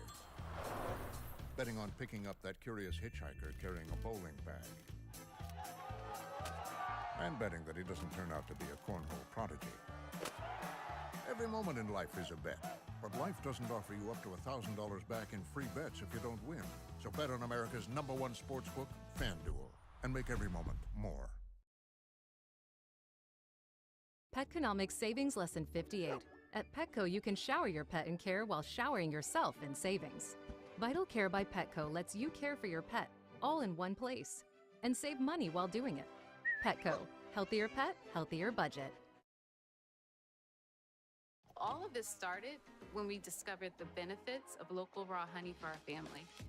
And then we said, hey, you know what? This is a business right here. We went out and started to sell it. To help us get going, we got the Chase Business Complete Banking Account. It's more than a bank account. It comes with Quick Accept, which lets us take card payments anytime, anywhere, and get same-day deposits at no extra cost. It's more than honey. It's about building something for a family that will endure. Chase for Business. Make more of what's yours. We have a lot to talk about. Oh, heck yes. When you mix 2 distinct voices, Boom. Here's my first question. you get one dynamic duo. Allison Camerata and Laura Coates host CNN Tonight, live weeknights at 10. Today, my friend, you did it! You did it! You Good news! A new clinical study showed that Centrum Silver supports cognitive health in older adults. It's one more step towards taking charge of your health. So every day, you can say, with Centrum Silver.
CNN This Morning, tomorrow at 6 Eastern.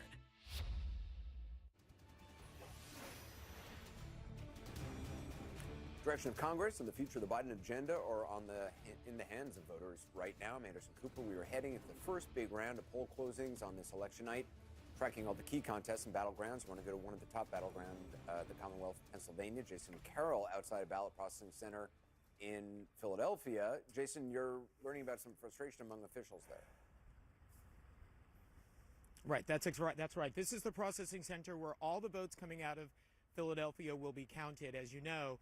And already city officials are telling us that this is a process that was going to take a long period of time. Now it's going to take even longer. And that's because of something called voter reconciliation. Basically, the results of a GOP lawsuit, the city decided, just in terms of full transparency, to reinstate this policy of how they count votes, which is going to make things take even longer. Basically, what this means is what they're doing is this process is meant to catch people who accidentally voted twice, once by mail-in and once in person. So in order to make sure that that doesn't happen, they've reinstituted this policy. So that means it's going to take even longer to count all of these votes. And when I spoke to a city official, I said, well, how long are we talking here and how many votes are we talking about? She said it could be thousands, it could be hundreds of thousands. Again, thousands to hundreds of thousands of votes that are coming in to Philadelphia. So we knew this process was going to take a long period of time. Now we're hearing, Anderson, it could take even longer. But city officials say that they feel confident about how they're doing things here. They say they're going to be here around the clock until every single vote is counted. But again, they wanted the public to know that even though this was something that was going to take a long time, now you know why it may take even longer. Anderson? Right. Jason Carroll, appreciate it. We're getting our first glimpse into what Pennsylvania voters are thinking in our exit polls. Let's go back to David Chalian for that. What are you seeing, David? Anderson, I just want to remind folks again, both with the national exit poll and now that we're going to look at some state exit polls, this is representative of the overall electorate, whether people voted before Election Day or absentee by mail or early in person, or they voted today on Election Day. This is a survey that represents the whole of the electorate. In Pennsylvania specifically, we're looking at the Trump and Biden factors because both the president and the former president were in Pennsylvania for the final weekend of campaigning. They both saw it as a critical battleground for their party. So Joe Biden's approval rating in Pennsylvania, according to Pennsylvania voters in this election, he's got a 46% approval rating, 54% disapprove. This is a tick better than we see him nationally, which may be why it's the only battleground state Joe Biden was really campaigning in. Donald Trump's favorability numbers here are interesting. 40% of the Pennsylvania electorate today views him favorably, 58% unfavorable. That is a significant downtick from the 47% who viewed him favorably just 2 years ago when he narrowly lost the state to Joe Biden. And then how much of a factor was Joe Biden in the vote for Pennsylvanians today? Well, 52%, a slim majority, say not a factor, but if he was a factor, it was more negative. 32% voted to oppose Biden, 14% to support Biden. We also looked at that same question with Donald Trump among Pennsylvania voters. A significant majority, 57%, not a factor, but where he was a factor, it was more negative than positive. 24% opposed Trump, 18%, Anderson, of Pennsylvania voters today said they voted to support Donald Trump. David Challenge, thanks. We'll come back to you shortly. David Urban, you know Pennsylvania well? Statistically, I think, you look at the Biden-Trump not a factor, they're pretty similar. I think David Axelrod noted earlier, and David Challenge just mentioned that drop, that 7% drop in Trump's favorability numbers over the past 2 years, I think is telling. And about this race in particular, right? Remember, the former president weighed in the primary here and both the governor's race and the Senate race, and created a great amount of discord amongst all these different candidates. And so there are a lot of people going to the polls tonight voting for a Republican that's not their candidate. And they may be doing so thinking that Trump, precluded them from voting for their person, whether it's Lou Barletta or Dave McCormick or whomever, and that may be weighing in on this number. Yeah, one of those candidates is Doug Mastriano, who's really emblematic of the most extreme elements of the Republican Party. Trump dropped from -5 to -18 in terms of the differential between positive, favorable, and unfavorable. But you can see here why Dr. Oz was so cross-pressured at the end when Trump decided he was going to rally in Western Pennsylvania. For most of the last few weeks, Dr. Oz has been trying to erase Trump from the whole discussion and pitch himself as a moderate because, as you know, the Philadelphia suburbs are pivotal in these races. Philadelphia suburbs, and the poll earlier, we saw those exit numbers, a third are independents, right? A third of the folks showing up are independents. Those independents probably, they're not so aligned with Donald Trump, needless to say. Can I just say, usually when a politician is out of office for a bit, your favorables go up. That's right. Because people aren't hearing from you all the time, and they're not as sick of you as they were before you left office or got defeated. This is just the opposite. Donald Trump has been out of office, and people like him less in the state of Pennsylvania. And to David's point, that's why the Oz people were not thrilled. But don't underestimate. I'm telling you, I was there on the ground. This inter-party scrum and the primary really bruised up you go back and look on social media. People said, "I'm done with Trump. I've had it with him." These are Republican county leaders in the party. So Scott, this was why this race looked so far apart over the summer. I mean, coming out of that primary, Oz had horrific image issues, and they were really persistent throughout. I'm not sure he ever got right side up, where his faves were higher than his unfaves. And you throw Donald Trump being at 40 versus Biden at 46 on top of that. And so if I'm in the Democratic position looking at this, it gives me some belief that maybe things were better. Again, we don't know yet. The votes haven't been cast and certainly haven't been counted yet. But I have always thought of the big three: Pennsylvania, Georgia, Nevada. Pennsylvania was the one I was most unsure about in terms of would the macro political wins be enough, and we'll see what happens. Well, and on that point, I think Pennsylvania is going to be a race that is hyper-local and a state-driven race. And I think if any of the contests is the one we're probably most likely to see a split ticket. I think we all are pretty confident Shapiro is going to win the governor's race. But this is something where you could see an Oz or Republican win on the Senate race, because I'm not sure it's totally a referendum on Biden nor Trump. I think it's frankly the issues the voters care about. And honestly, I was concerned that the Biden numbers would be worse than they are for the people who went to vote. This is actually, Biden is not more of a disaster for us than Trump. And a lot of people, frankly, they're voting for their pocketbooks. They're concerned about democracy. They're voting for abortion. They're voting for other issues. And so the idea that, and that may be one reason why we weren't afraid to have Biden come to Pennsylvania. And I would just say the three other races that are going to drive this that we talked about, and John King has PA 7, PA 8, PA 17, right? Those are very competitive House races, and those are localized. So people are going to, they're voting there, they're voting for their person there, and that's going to kind of trickle up on the ballot as well. So I don't think we can underestimate the Josh Shapiro factor here. Very, very popular Democrat. And that's why, you see folks saying, well, Trump really wasn't a factor here. Biden wasn't a factor here. I mean, you're voting for your governor, don't forget. You're voting for somebody, you're talking about your local taxes, your everything else that has to do with your family, schools, whatever. And I think Josh Shapiro you're right. I mean, by all accounts, he's going to win and win handily. And, this is why Oz needed to walk this really fine And line. I think part of why Fetterman, had to make that drastic 180 on fracking is Pennsylvania, the second largest energy producing state, because it is a hyper state driven race. And he's not running on a national platform. He is running for the state of Pennsylvania. Several races where governors have maybe an outsized impact on the Senate race. Arizona, obviously, Kerry Lake may drag Masters a little bit. Brian Kemp in Georgia may drag up Herschel Walker a little bit. In Pennsylvania, Shapiro, if he does quite well, you can see him dragging up. But remember, in Pennsylvania, you don't go in and pull the straight lever anymore, right? You got to vote line by line. They changed that with Act 77.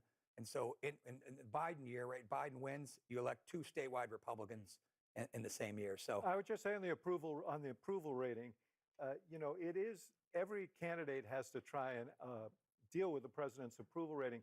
46 is pretty good. Yeah. There's not much of a gap there. You don't have to make up too much of a gap there. There are some states where candidates are dealing with Biden's approval rating at 40 or below. Right. That's a lot of distance to make up. Well, he's from there. The number to me has always been 45. If you've got the incumbent president at 45, you can see somebody outrunning it by 4 or 5, but you get down below into 44, 43, 42. It's a long jump. I want to see. You think this race could? I mean, in Pennsylvania for Senate, it could go either way. yeah, look, even when I was Arlen Specter's chief of staff, who was an incumbent senator for years and years and years, every night on election night, you bite your nails, right? Because as a Republican, you're pushing a big rock up a hill in Pennsylvania every election cycle. We're nearing the top of the hour. Our first chance to make projections when voting ends in 6 states. That means the first votes in the critical Georgia Senate race are coming soon, all after the break.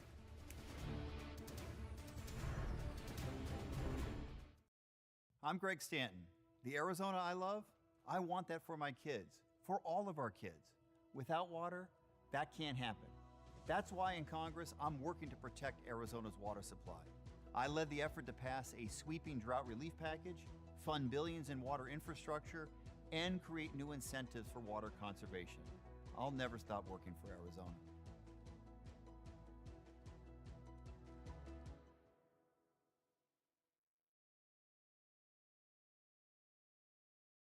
Petconomics Savings Lesson 58. At Petco, you can shower your pet in care while showering yourself in savings. Vital Care by Petco lets you care for your pet all in one place and save money while doing it. Petco. Healthier pet, healthier budget. That's great news. I can't wait to get started. Yes.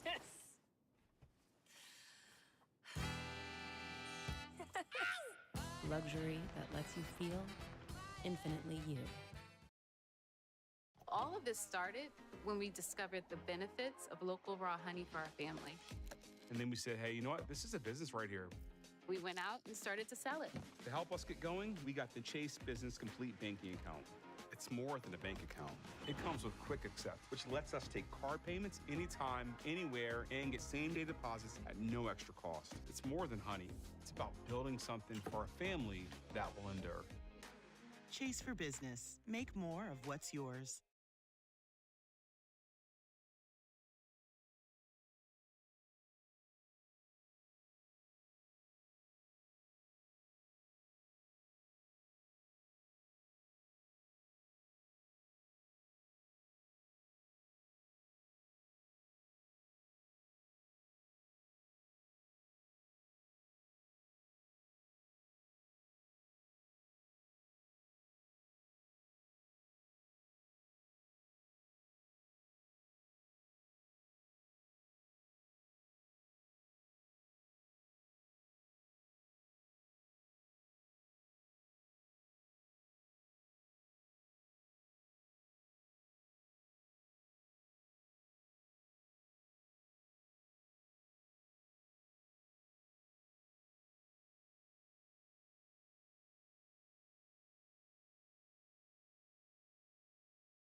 are just minutes away now from the first major round of poll closings on this election night in America, with huge consequences for the nation. At 7 p.m. Eastern, polling places close in Georgia, Indiana, Kentucky, South Carolina, Vermont, and Virginia. And we will get our first hints at how the battle for control of Congress may unfold in the hours ahead. Both parties battling for the 218 seats needed to win the majority in the House of Representatives. A total of 65 House seats are on the line in states where polls are closing at the top of the hour. 9 of them are considered competitive, including 4 in Florida, where voting is about to end in most districts across the state, though not all. In the fight for the Senate, the Georgia race could be a decider. Incumbent Democrat and pastor Raphael Warnock faces Republican former football star Herschel Walker. Walker has held on to the support of top Republicans despite multiple controversies. Warnock is aiming to repeat his special election win 2 years ago that was key to flipping the Senate to Democratic control. To the governors now. We're watching an epic rematch in Georgia. Democrat Stacey Abrams challenging Republican Governor Brian Kemp, who narrowly beat her 4 years ago.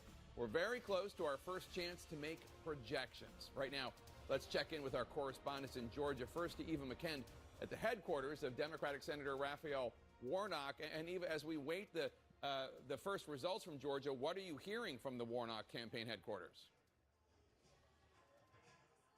Well, Jake, they're feeling confident. They're saying that, really they did all that they could. They campaigned everywhere. Senator Warnock, they say, has spent his 2 years thinking about all Georgians in suburban areas, in rural areas, in metro centers. And they say it is because he has run this type of campaign as a bridge builder, he thinks he can win here. Still, though, Senator Warnock dealing with a really aggressive challenge from the former NFL star Herschel Walker. The Warnock campaign says that is something that they always anticipated in a state like this one, that the race would always be close.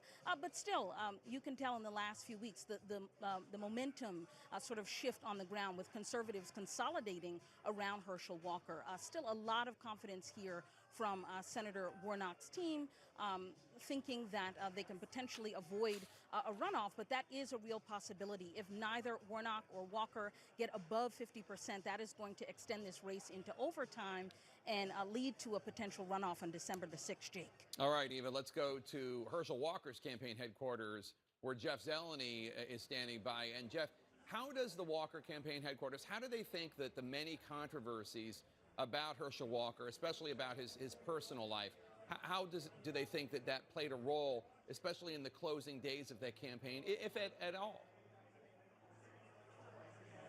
Well, Jake, it definitely did. And you'll think back just to several weeks and even months ago when Republicans here in Georgia and in Washington were just in a state of panic about the allegations that were indeed coming out about Herschel Walker. But then Republicans did one thing. They circled the wagons around him. They dispatched many senators who were campaigning at his side, and they effectively took a page from the Trump playbook. And they did not apologize, and they pushed forward. It was a page from the Trump playbook without the former president himself. In the final days of this race, as Donald Trump campaigned across the country, traveling from state to state to state, he did not come to Georgia. And that was by design, I am told.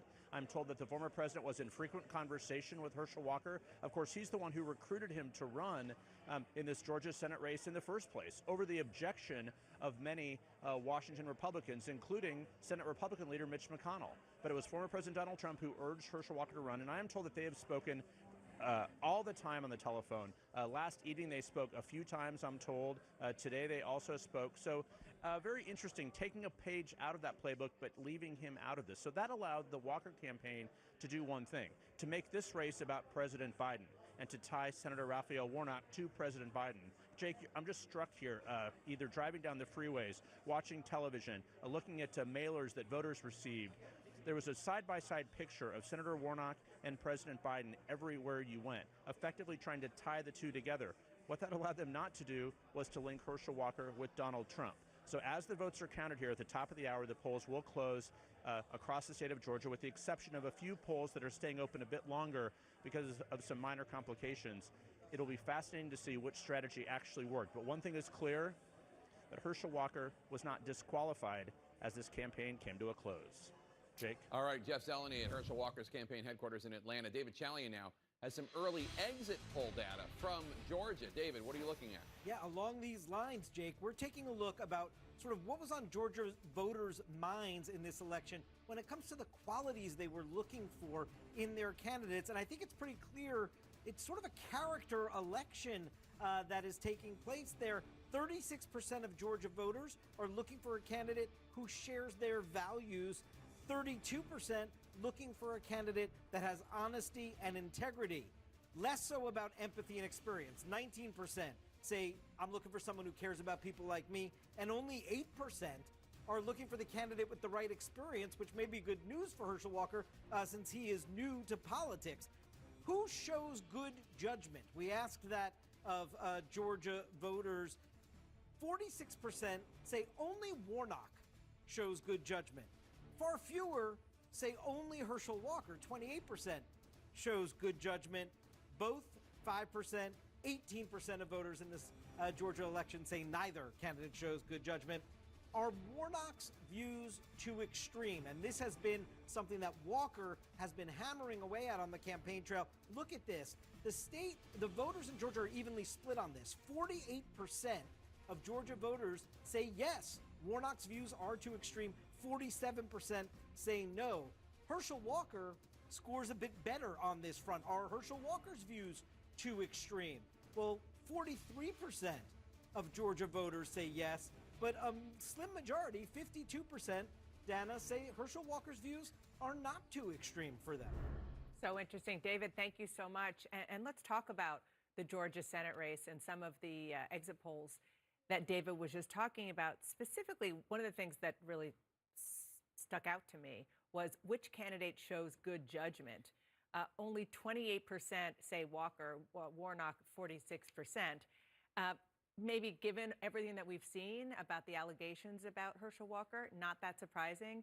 But even given this, it's not expected to be the determining factor as to whether or not Herschel Walker will win or lose. Not at all. I mean, Herschel Walker's unfavorables and the image that voters have of him are pretty negative, especially after all of this. But this is just an environment in which Republicans are more likely to do well. The environment favors Republicans. But as we were saying earlier in the show, when you have a state like Georgia that is already purple to begin with, and then on top of that, you have an environment that is favorable, and on top of that, you have a top-of-the-ticket race where the Republican might be doing way better than Herschel Walker, no matter the outcome.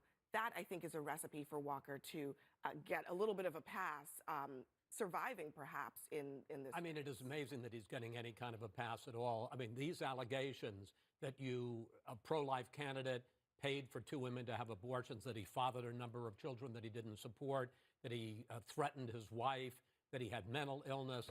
I mean, these would sink any other candidate. Herschel Walker's got 2 things going for him.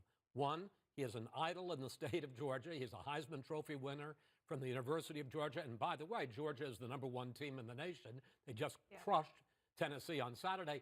And 2, to a certain degree, it's all about teams. And the fact is that I think a lot of people may hold their nose about Herschel Walker, but they'd rather see Chris, Mitch McConnell, let me just finish, as Mitch McConnell as a Senate Majority Leader than Chuck Schumer. I didn't mean to interrupt you, but I agree about your second point about teams. This is all about teams. Maybe not so much about the first, that only somebody like Herschel Walker could survive this, because Herschel Walker, yes, I agree, he's a very famous person, and that's part of it, but he is following the Donald Trump playbook on how to deal with the scandal to a T, trying to use it to his in his favor, and to say, look what they're doing to me. Yeah, I mean, and look, I think that says a lot about where we are as a country. I do think, not to bring Trump into this, but he has a lot to do with this. He changed the way voters interpret scandals and whether or not they should matter to them. I mean, you may not like it, but that is the reality that we are seeing Herschel in Walker Georgia. wouldn't even have been the nominee, wouldn't have gotten the Trump endorsement if he weren't a celebrity. His That's whole true. campaign Of course. is about celebrity, and he is an icon in the state of Georgia. Speaking of actually pretty new icons, Governor Kemp, this has been one of the most fascinating dynamics to watch, because the last time he won, it was a very, very tight race. 50,000 votes. Between he and Stacey Abrams. It is a rematch. And he is just seen in such a different light because of Donald Trump, because he positioned himself sort of as a barricade between Donald Trump and the actual votes that happened. Plus, people are kind of okay with his stewardship as governor. Yeah, I think it's more the second than the first. I think that people generally feel that he opened up the state, he didn't stay in lockdown as long, and that Georgia didn't have a big spike in COVID. And in fact, the economy wasn't as hit as hard as a lot of other states were. I think the question a lot of people had been coming into tonight asking is, what are we going to see in terms of splitting tickets? Are we going to see people skipping one race and voting in another? That's a huge question tonight, but it's particularly important for Herschel Walker and whether or not he can actually get to a 50% mark to avoid a runoff.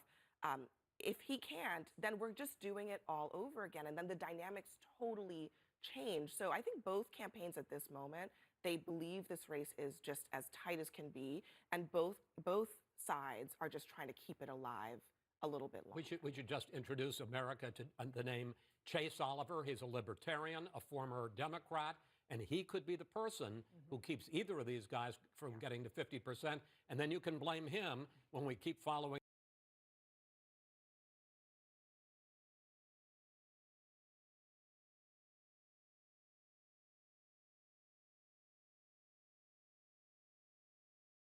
Seeing, John. Well, we're seeing, number one, a lesson early in the night. Look at a vote. If you're a Democrat or Republican, cheer your party on, but be careful as you look. I say that because of this. These are the two Senate races on the map where we have votes so far.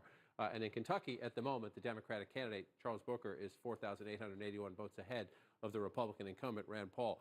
We will watch this throughout the night. Sometimes we do get surprised, but Mr. Booker is not expected to beat the Republican incumbent. The reason he's ahead is that the early votes are coming in from Jefferson County, which is Louisville, which is the number one county. Let's take a look at that. So if we want to look at Booker in Kentucky,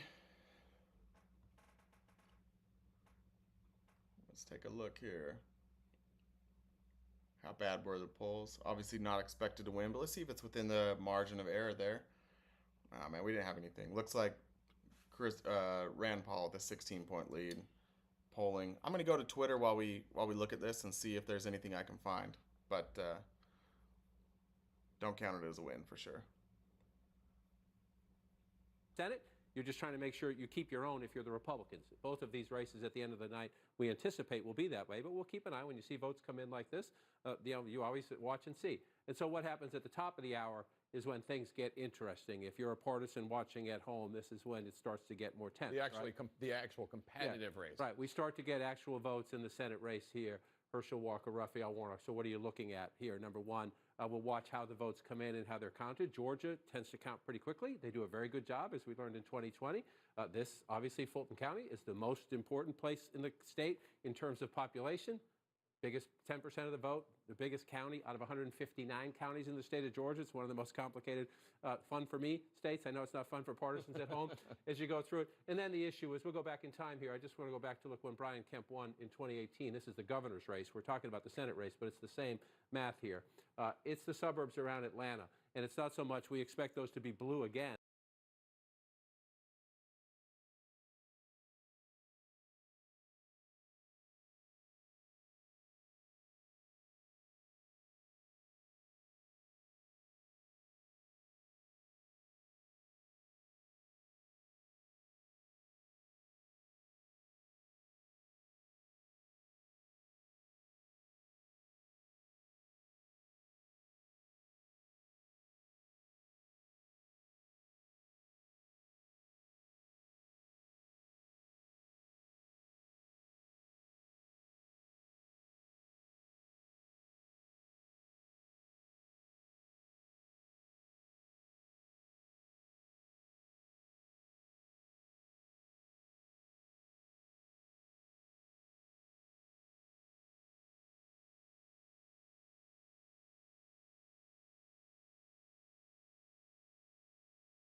Oh, got our first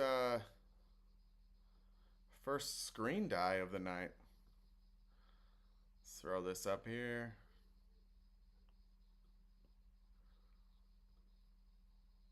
There are 4 Senate races that are too early right now, too early to call. Those races are, not surprisingly, the big Senate race in Georgia between incumbent Democrat Raphael Warnock and football star Herschel Walker. Too early to call. Also too early to call. Races in Vermont. There is an open Senate seat between Congressman Peter Welch. Can't mess with me, CNN. Or I guess OBS is the one doing it. In Indiana, incumbent Senator Todd Young running for re-election. That race too early to call. And then Kentucky, incumbent Senator Rand Paul. Too early to call right now. He is running for re-election. Let's look at the balance of power in the Senate at this hour right now. Remember, Democrats have 36 Senate seats. Republicans currently have 30 seats. 34 seats remain. And we'll be bringing those to you over the next few hours. 34 seats. Republicans only need to pick up one seat to win and regain control of the U.S. Senate. Let's go back to Georgia now, because Nick Valencia is at a voting location in Atlanta, Georgia, the biggest city in the country. And Nick, you have new information from the Secretary of State's office. That's right. I want to start, though, by they just closed up shop here, Jake. At 7 p.m., the polls here officially closed in Georgia for most of the precincts here where we are in Fulton County. They just started to take away those Vote Here placards and close the door here, so voting has officially closed. It is quiet here, so quiet you could really hear the hum of the street lights. And just to give you an indication of how quiet it's been all day, of a registered 3,085 voters at this polling precinct, at last check, 361 cast their votes in person. I did ask the election supervisor, how many of those registered voters perhaps voted early. She said she didn't have that information, but we'd find out in just a matter of hours. There's 2,600 polling locations across the state of Georgia. 6 of them have been ordered by the courts to stay open past that 7 p.m. deadline. 2 of them in Cobb County, another 2 in DeKalb County. That's important because those are 2 of the most populated counties. Secretary of State's office also making some news earlier at a press conference saying that we should get results earlier than expected, crediting a reformed Senate voting bill that gave more clarity to county elections officials as to when they could start counting. All right, Nick Valencia, thanks so much. And the first actual votes are coming in from Georgia for the U.S. Senate race. They're hotly contested. Let's go to Casey Hunt. Casey, what are you seeing? Yes, they are, Jake. We are finally starting to get some votes in this race that we have been talking about literally for months. Raphael Warnock out to an early lead, 75% of the vote. He's ahead by about 15,000 votes of Herschel Walker right now, who's coming in at 24.1%. Obviously, Warnock with a big lead there. That's interesting. That's actually really interesting. So that's got to be coming from Atlanta or something. It's only 1% of the vote. It's not big. So that's got to be coming from Atlanta. one of these men is above 50.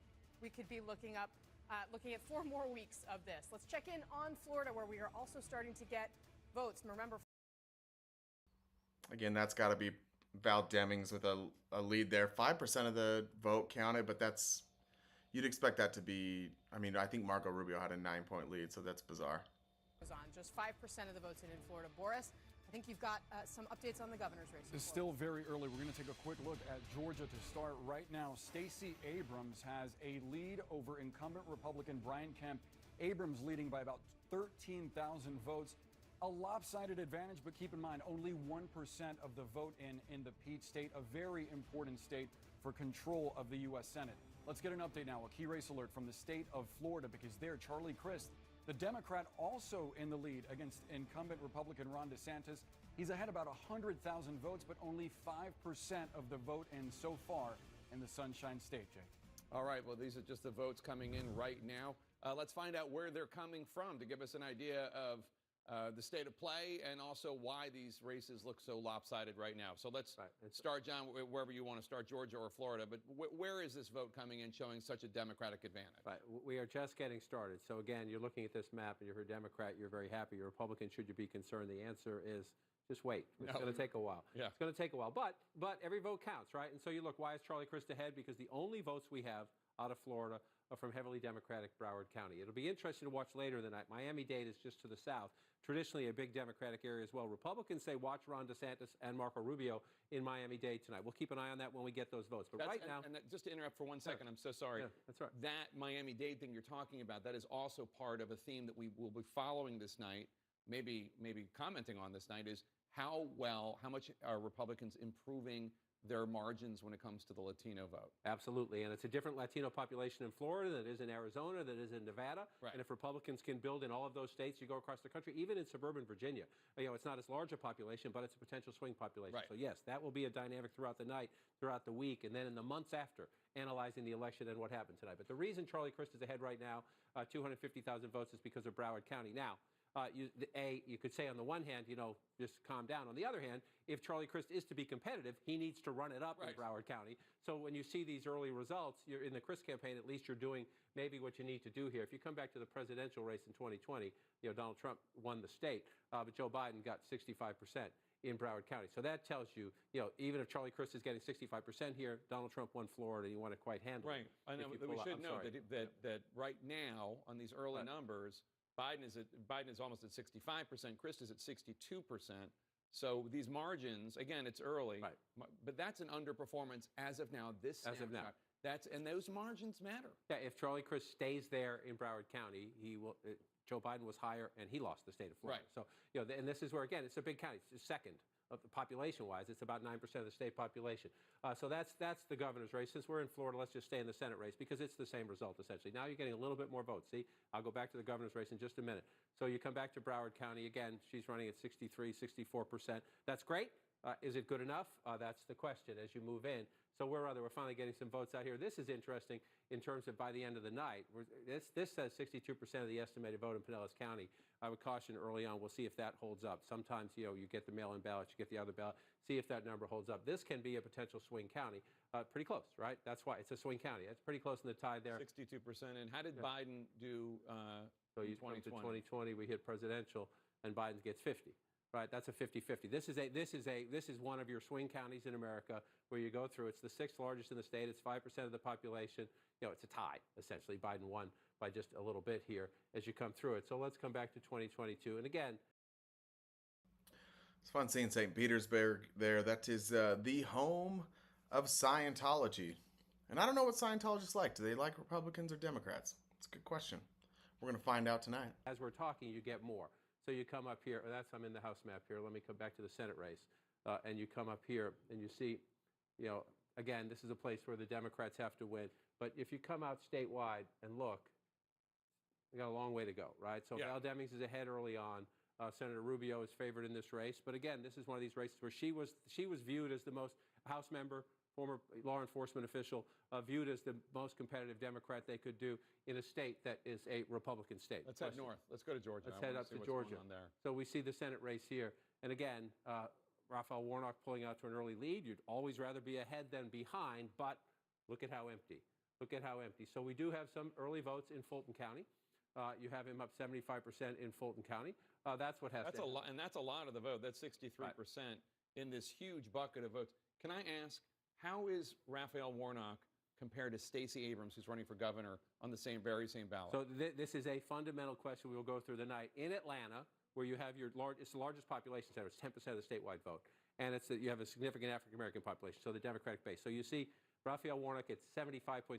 Remember the raw numbers, too. Sometimes the raw numbers matter. 209,000. Okay. And then you come over 155. 75 and 209. You come over here 71 and 198. So again, this is early, but if that holds up, that's a problem for Stacey Abrams. But that means, just to translate for our viewers, that means that there are people who are going into their polling places and voting for Brian Kemp, the Republican, and then on the Senate race voting for Raphael Warnock, the Democrat, or the Libertarian, but yes, certainly going elsewhere. Right. Democrats who are voting for Senate and then not voting for Stacey Abrams, whether they leave it blank or whether they're voting for Kemp or Shane Hazel. That's something at the end of the night we'll be able to add up Kemp math there and compare it to see Kemp running. There's your number right there though, 64,796. So just shy of 65,000 so far early in the Senate race, and you see Brian Kemp at 79,000. So Brian Kemp is getting more votes in hugely, overwhelmingly Democratic Fulton County than the Senate candidate. That's an incumbent Republican governor. The panel was talking about it earlier, whose brand is strong in the state. And again, if that holds up, if Brian Kemp is running there, you say 28%, he's getting whooped in Fulton County. But that's not a bad number. Yeah. If then he has to again. The suburbs around Atlanta are likely to be blue at the end of the night. The question is Brian Kemp strong enough? Because almost all of this, is going to be red. Two of the phenomena that we're going to be watching all night in Georgia, Pennsylvania, and elsewhere is comparing how these candidates are doing with how Trump and Biden did in 2020 and whether there's outperformance. And this is the part that's the most intriguing to me in Georgia. When you see Brian Kemp outperforming outperforming his Republican Senate candidates. I'm a big fan of when a Republican governor has a Democratic Senate. It just tells me that the electorate, at least in part, is willing to vote for other parties. I'm a fan of that. Arizona's water.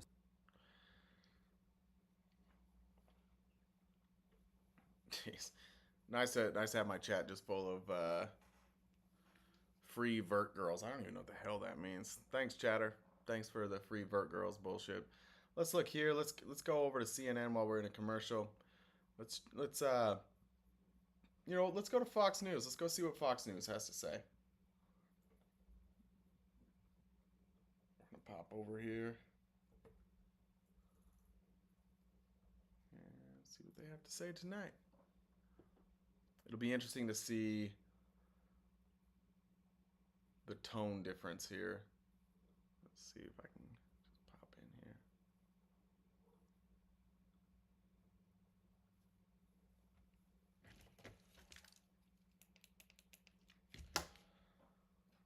All right. Hit this. Let's expand. There we go. Let's see what Fox News has to say. Of 11 minutes ago, and this is a race in the upper northwestern part of the state. Indiana 1 congressional district. This is Gary, Indiana. Tends to be more like Chicago than it does Indianapolis, but Frank Mervan is a first-term Democrat being challenged there by Jennifer Ruth Green. Republicans love this candidate. They put her on TV every time they could. She too has a military background. They believe, based on the minority makeup, places like Lake County, which you can see here behind me, African Americans, minority voters, they believe that she has a shot in this district. Now, I want to tell you that no Republican has won in Congressional District 1 in Indiana in close to 100 years. So again, we go back to that story in Virginia, right? If you got a wave, how high is it? If Republicans pick up a victory up here in Congressional District 1 in Indiana, you start to guess, like, what's happening throughout the entire map. So there's a couple things we're looking throughout the night. We'll check back in on the purple map as well. A second here. You mentioned Georgia. Georgia just closed. Not quite sure what's happening down there.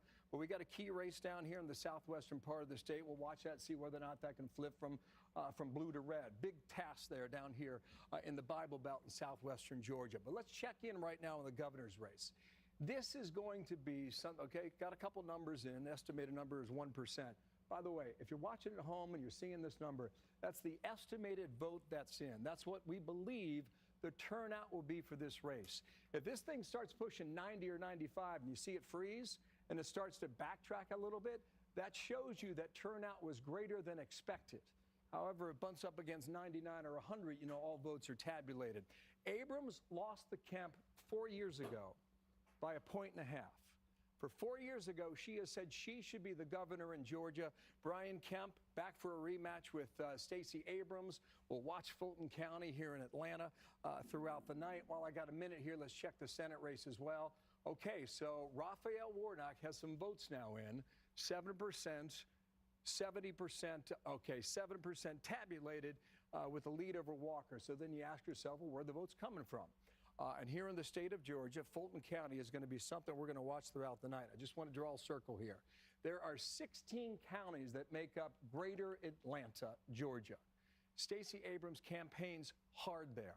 Raphael Warnock spends a lot of time there. We're going to see throughout many of these different counties now how they're breaking throughout the evening tonight. So that's the setup. and we'll see how it goes, and I'll get that sucker cleared off too in a minute. So back to you guys with more coming up shortly.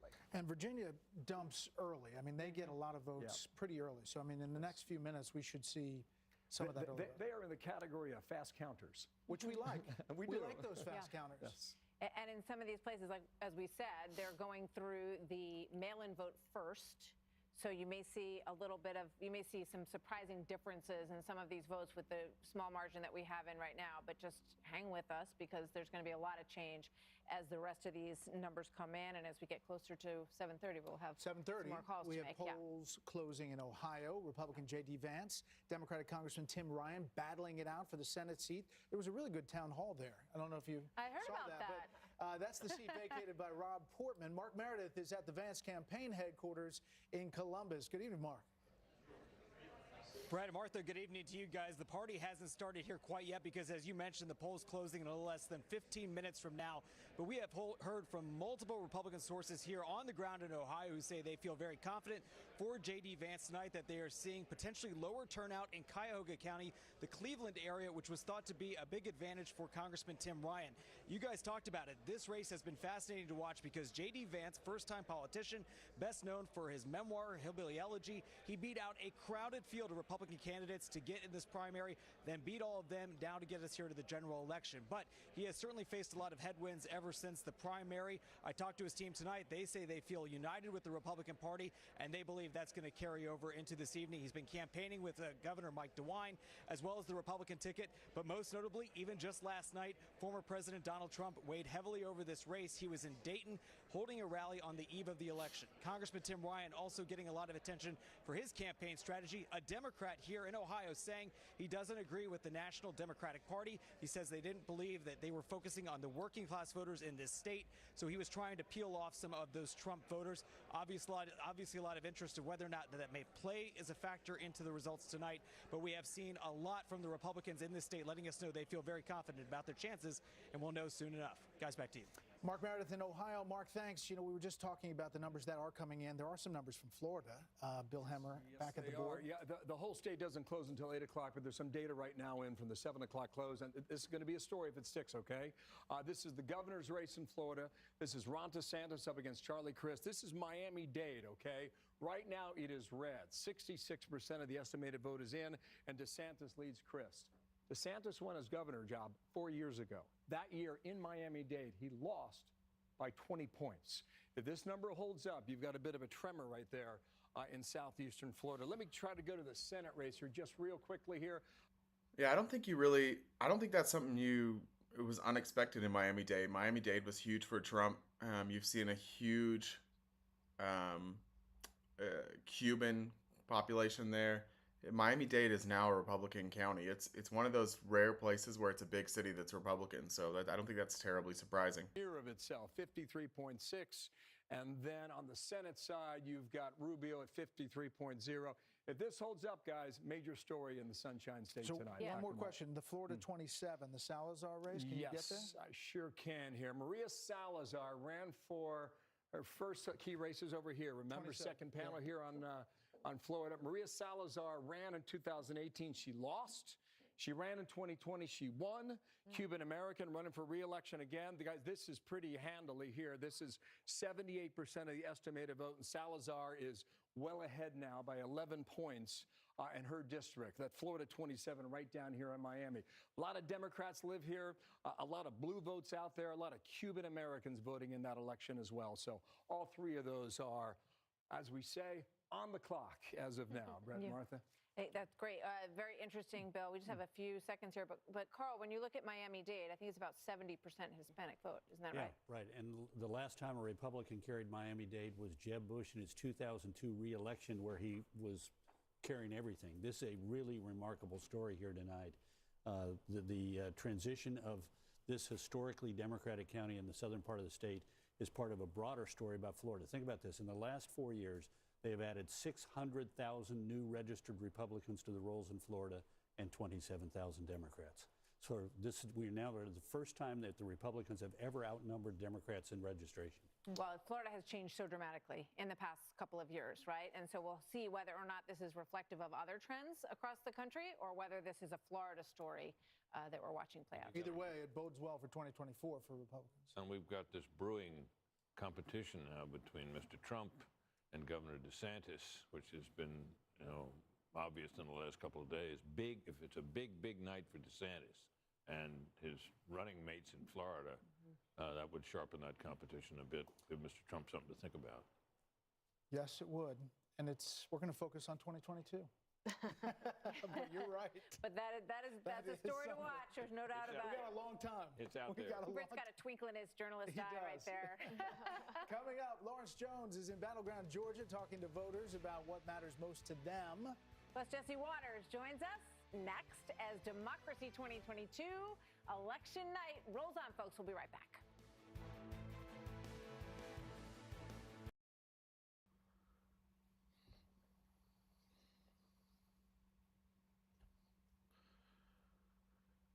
We'll go ahead and mute that for now, but as we pop over here to see it, let's go to Fox. Well, let's pop over to CNN so the Fox doesn't stop playing.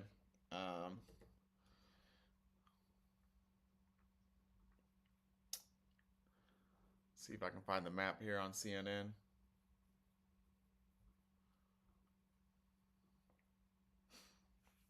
See what we're seeing now. We have no projection of that, but as we look at key states here, I'm going to pop these headphones out because it's still playing in the background for me. So obviously some big things that are happening in Georgia. That's the first one we probably want to look at. Estimated vote in 10%. Warnock's got a very, very big lead. That's interesting. Where else are we seeing anything? Rubio up on Demings by 4%, and I know it's interesting because people are acting like it's shocking that in Miami-Dade the Republicans are doing well. I just mentioned that, but it's really not. That shouldn't be surprising really to anybody. If we scroll down here, anybody else in New Hampshire, Bulldog, estimated vote in is literally 10 votes ahead, so we don't need to worry about that one yet. Let's see what we do if we compare these governor races as we get these in. Let's compare it in Georgia. Stacey Abrams with a big lead again as we compare that over here in the Senate. How similar is it? Warnock 66%, Walker 32%, and Governor Abrams 63%. So Kemp is outperforming. Herschel Walker here is a big sign because we're essentially talking about the same votes, right? We're talking about the same ballots that have been cast, and Kemp is outperforming Herschel Walker. So that's one of two things. Either Kemp is going to have a huge night and win in a landslide, and Walker will squeak by, or this is going to be a tough night for Republicans in Georgia. I would be shocked if Georgia went red. Over here in Florida, DeSantis has a nice, we got a 7-point lead there, 7-ish, with what percentage of votes are we in now? 30% in. Let's go look at the Senate. Rubio, a 4-point lead. And what did we say? What did we say there? DeSantis has a 7-point lead. So DeSantis outperforming Marco Rubio there as well. That's always interesting to me. That just tells you that I think a lot of Floridians were really happy with Ron DeSantis and how he handled COVID. I think that's really what it boils down to. People can talk about inflation, they can talk about abortion all you want, but Florida loved how Ron DeSantis handled COVID. That's a big thing there. In a different state, that would have been really, really bad. But in Florida, he kept a lot of businesses open. A lot of businesses didn't go under. Whether you agree with it or not, Ron DeSantis is deeply, deeply popular in Florida. So let's see where we're back. If we're back with Fox now. Yeah, we're back on there. All right. difference, so I appreciate that he kept us open and kept the businesses open. So why is the race so tight between Raphael Warnock as well as Herschel Walker, but it seems like the governor is just surging along? I think that Herschel does not have the name recognition, at least politically. Football-wise, he does. I don't know about politically, but I hope he can pull it off. Yes, ma'am. Sir, what's the number one issue for the folks of Georgia? I'd have to say it's inflation and the economy. Everything else kind of feeds off that. So for us, that was a big part of it. And who are you going to support in the Senate race as well as the governor's race? Going to give it to Kemp because, like she said, he kept our state open. He's very pro-business. Cut the gas tax, so he's done a lot of positive things. Herschel kind of is saying along the same lines, the same kind of business idea, so we're going to kind of go for him too. Thank you. Ma'am, real quick, who did you vote for today? Herschel and Kemp. And the reason why? Economy, inflation. Wow. Thank you so much. So guys, as you recognize, as we see in our national polling, it is the same thing in Georgia. It is not about Jim Crow 2.0. It is about the economy. Record turnout here in Georgia. I send it back to you guys in New York. All right, Lawrence, thank you so much. I just want to point out one thing. The RNC is joining a coalition to file an emergency motion to extend poll hours in Maricopa County because of the earlier problems with the voting machines. We should point out Maricopa's. Wait a minute. The RNC is extending voting. Emergency case to extend voting. Brilliant. Joining us now, the man who usually sits here at 7 p.m., Jesse Waters, host of Jesse Waters Prime Time, co-host of The Five. We should point out that these chairs are a little higher. You are taller than me.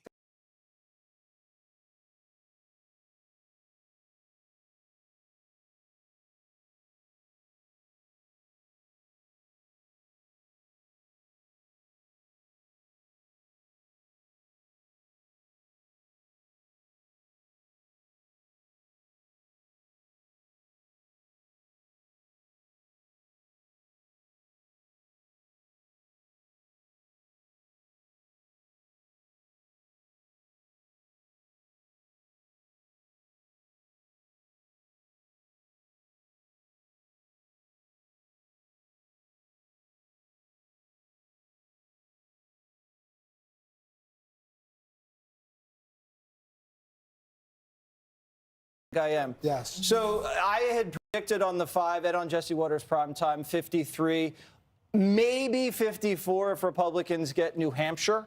You know, Rove was a little bit more, he's kind of a bedwetter, they call him, so he was only saying 51. No. But the anecdotes that I'm seeing and the early data shows me that we're looking at 53 possible. Everything about Jesse Rhodes is anecdotal. I don't know why they put in people like that. Like, these guys are supposed to talk about the election. I don't know why Fox News refuses to just do election coverage now. Like, everybody, you got to put in some barbs. It's just not any fun to watch them. Like, there's no amount of objectivity with Fox News. I don't know how much longer I want to watch these guys. I may bounce over to CNN again. I think I'm going to.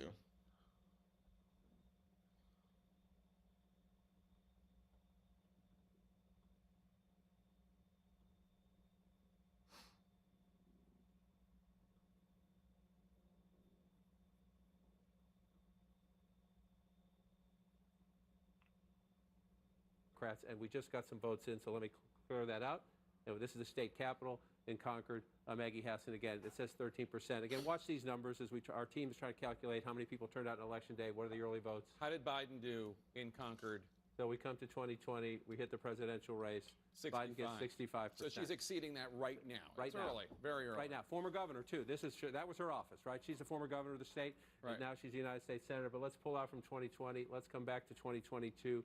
And you pull out the state right now. That's the House. That's the House district on the other side. Right. And so you come in here, and so where is General Bolduc ahead? He's in Guilford, 45th in terms of population. They call them towns in New Hampshire. They're not counties. Guilford's a great little town. If you're coming through New Hampshire and you're driving up, say, to go to Conway, the North Country, to go skiing, it's a beautiful little town. It's a more Republican town there. Again, 26 votes to 16 votes. We have a long way to go in the count. But to your point about why this race matters, again, it's a 50-50 Senate.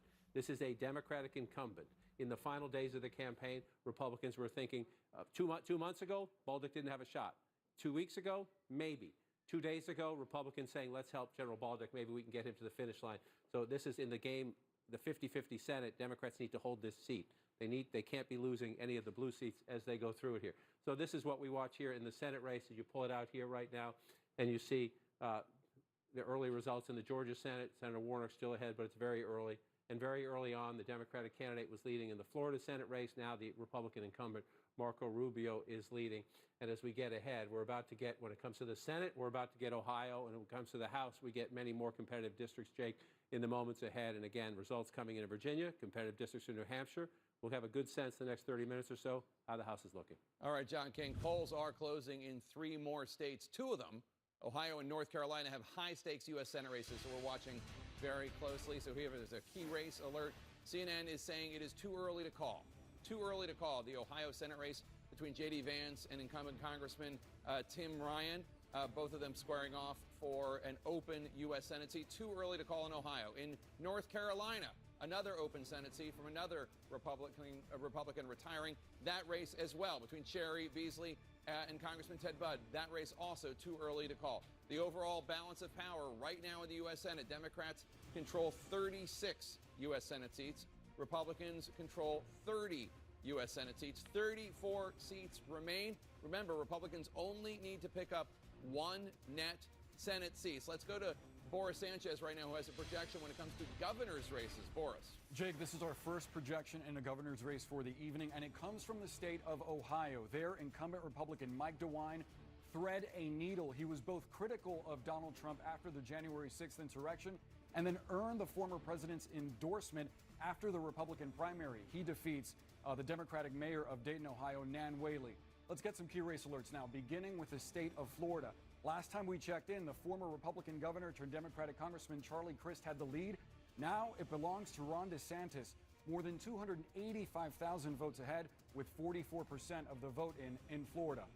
Let's get an update now on the state of Georgia. There, still very early, but legendary vote mobilizer Stacey Abrams is ahead. 73,000 votes against incumbent Republican Brian Kemp. Only 13% of the vote in there, so we will likely watch that potentially change throughout the night as we turn it over to Casey Young, who has some Senate races. We sure will. Thank you very much, Boris. And I do want to start actually in Georgia, because we are starting to get some numbers where we can compare things a little bit. So let's take a look at this. Raphael Warnock sitting at 60.1%. But look at that Herschel Walker number, 38.5%. That is different from the Republican gubernatorial candidate Brian Kemp, who sits at 42.6%. So again, we want to check with John King on this, but some early signs that perhaps as expected, Herschel Walker's underperforming Brian. Ooh, Herschel Walker is in trouble, and this is what gives me a little bit of hope for us as an electorate, because whether you're Republican or you're Democrat, the fact is Herschel Walker is a fucking idiot. That's just the truth of the matter is Herschel Walker is not fit to be in office. It is wonderful to see in Georgia people saying, look, I don't care if he agrees with me, we're not voting for him. So it looks like Herschel Walker is going to go down. That's great news, because that guy does not deserve a seat in the U.S. Senate. A few thousand votes in here, but she's sitting at 59.2% to Don Bolduc's 39.6%. This is one where Republicans started to take more interest, were encouraged by how things were moving late, but Hassan's team has been feeling good throughout the night so far. We've got 1% of the vote in New Hampshire, Jake. That's only 1%. Got a lot more votes to count. John King, let's take a look at governor's races right now in the United States. The one that jumps out at you is Georgia at the moment, in the sense that New Hampshire would be status quo. It's a Republican governor, Chris Sununu. Again, 1% of the vote in. Governor Sununu ahead by 9 points there, if you round. Not a surprise, but we'll watch it as we play out through the night. South Carolina, Henry McMaster, heavily favored in this race. The early results, pretty close. But again, it's 1% of the vote as you watch it in. But what jumps out at you? Florida, just because we brought it up earlier, when Charlie Crist was ahead, Ron DeSantis has now pulled ahead in the state of Florida. You're seeing some of the rural counties fill in with the red, up to about 48% of the estimated vote. We'll watch this as it plays out. But Governor DeSantis pulling ahead. And we mentioned earlier, Republicans said they could perform in Miami-Dade. And look at that. And look at that. They're leading right there. If this stays red, it's fascinating in the governor's race and the Senate race. And there'll be a lot of conversation about this as we head out of 2022 into the 2024 cycle, if this stays red. We're at 60%, or if it turns just blue and it's close, because that has been overwhelmingly Democratic in recent years. But here's the one right now that you want to look at right now. If you're Democrats around the home, watching around the country, this is a rematch, right? Stacey Abrams, as Boris noted, a Democratic organizer, someone in turnout on Joe Biden's list of potential vice presidential candidates, a rematch of 4 years ago. And if you're looking at the vote right now, you would say, wow, with 13% of the vote in, 56% to 43% against an incumbent Republican governor.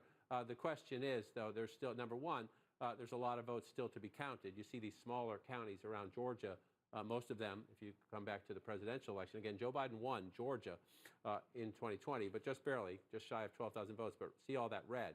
And now I just want to come back to 2022 in the governor's race. We have a lot to count in the red rural parts of Georgia. But there's also a question, Jake, when you see an early lead like this, of what votes do we have and what votes are we waiting for? Right. Stacey Abrams beginning to pull away in Fulton County here. But again, Brian Kemp getting 29%. If you come back, let's just look at the Senate race for a second here. Well, that's what I wanted to look at. So Herschel Walker getting 23% in Fulton County. So we discussed very early on that Governor Kemp was overperforming, or Herschel Walker was underperforming the Republican incumbent governor in the largest basket of votes, 10% of the state population. So, right show me the overall Senate race right now. Warnock, and go. again, it's only 16%. Right. But Warnock has 386,472 with 59.6% of the vote, and Stacey Abrams is under that. Yes, yes. Now, number one, remember, Georgia, there's no one expecting anybody in this race. No. Democrat or Republican. This is to early. Be anywhere near that number. But yes, if you look at Warnock versus Abrams, she's 3 percentage points below. She's at 56. He's at 59. And thanks, porn ladies in my Raphael chat. Warnock, as of now, in actual votes, and again, this is all just coming in right now. It's very early, 16%.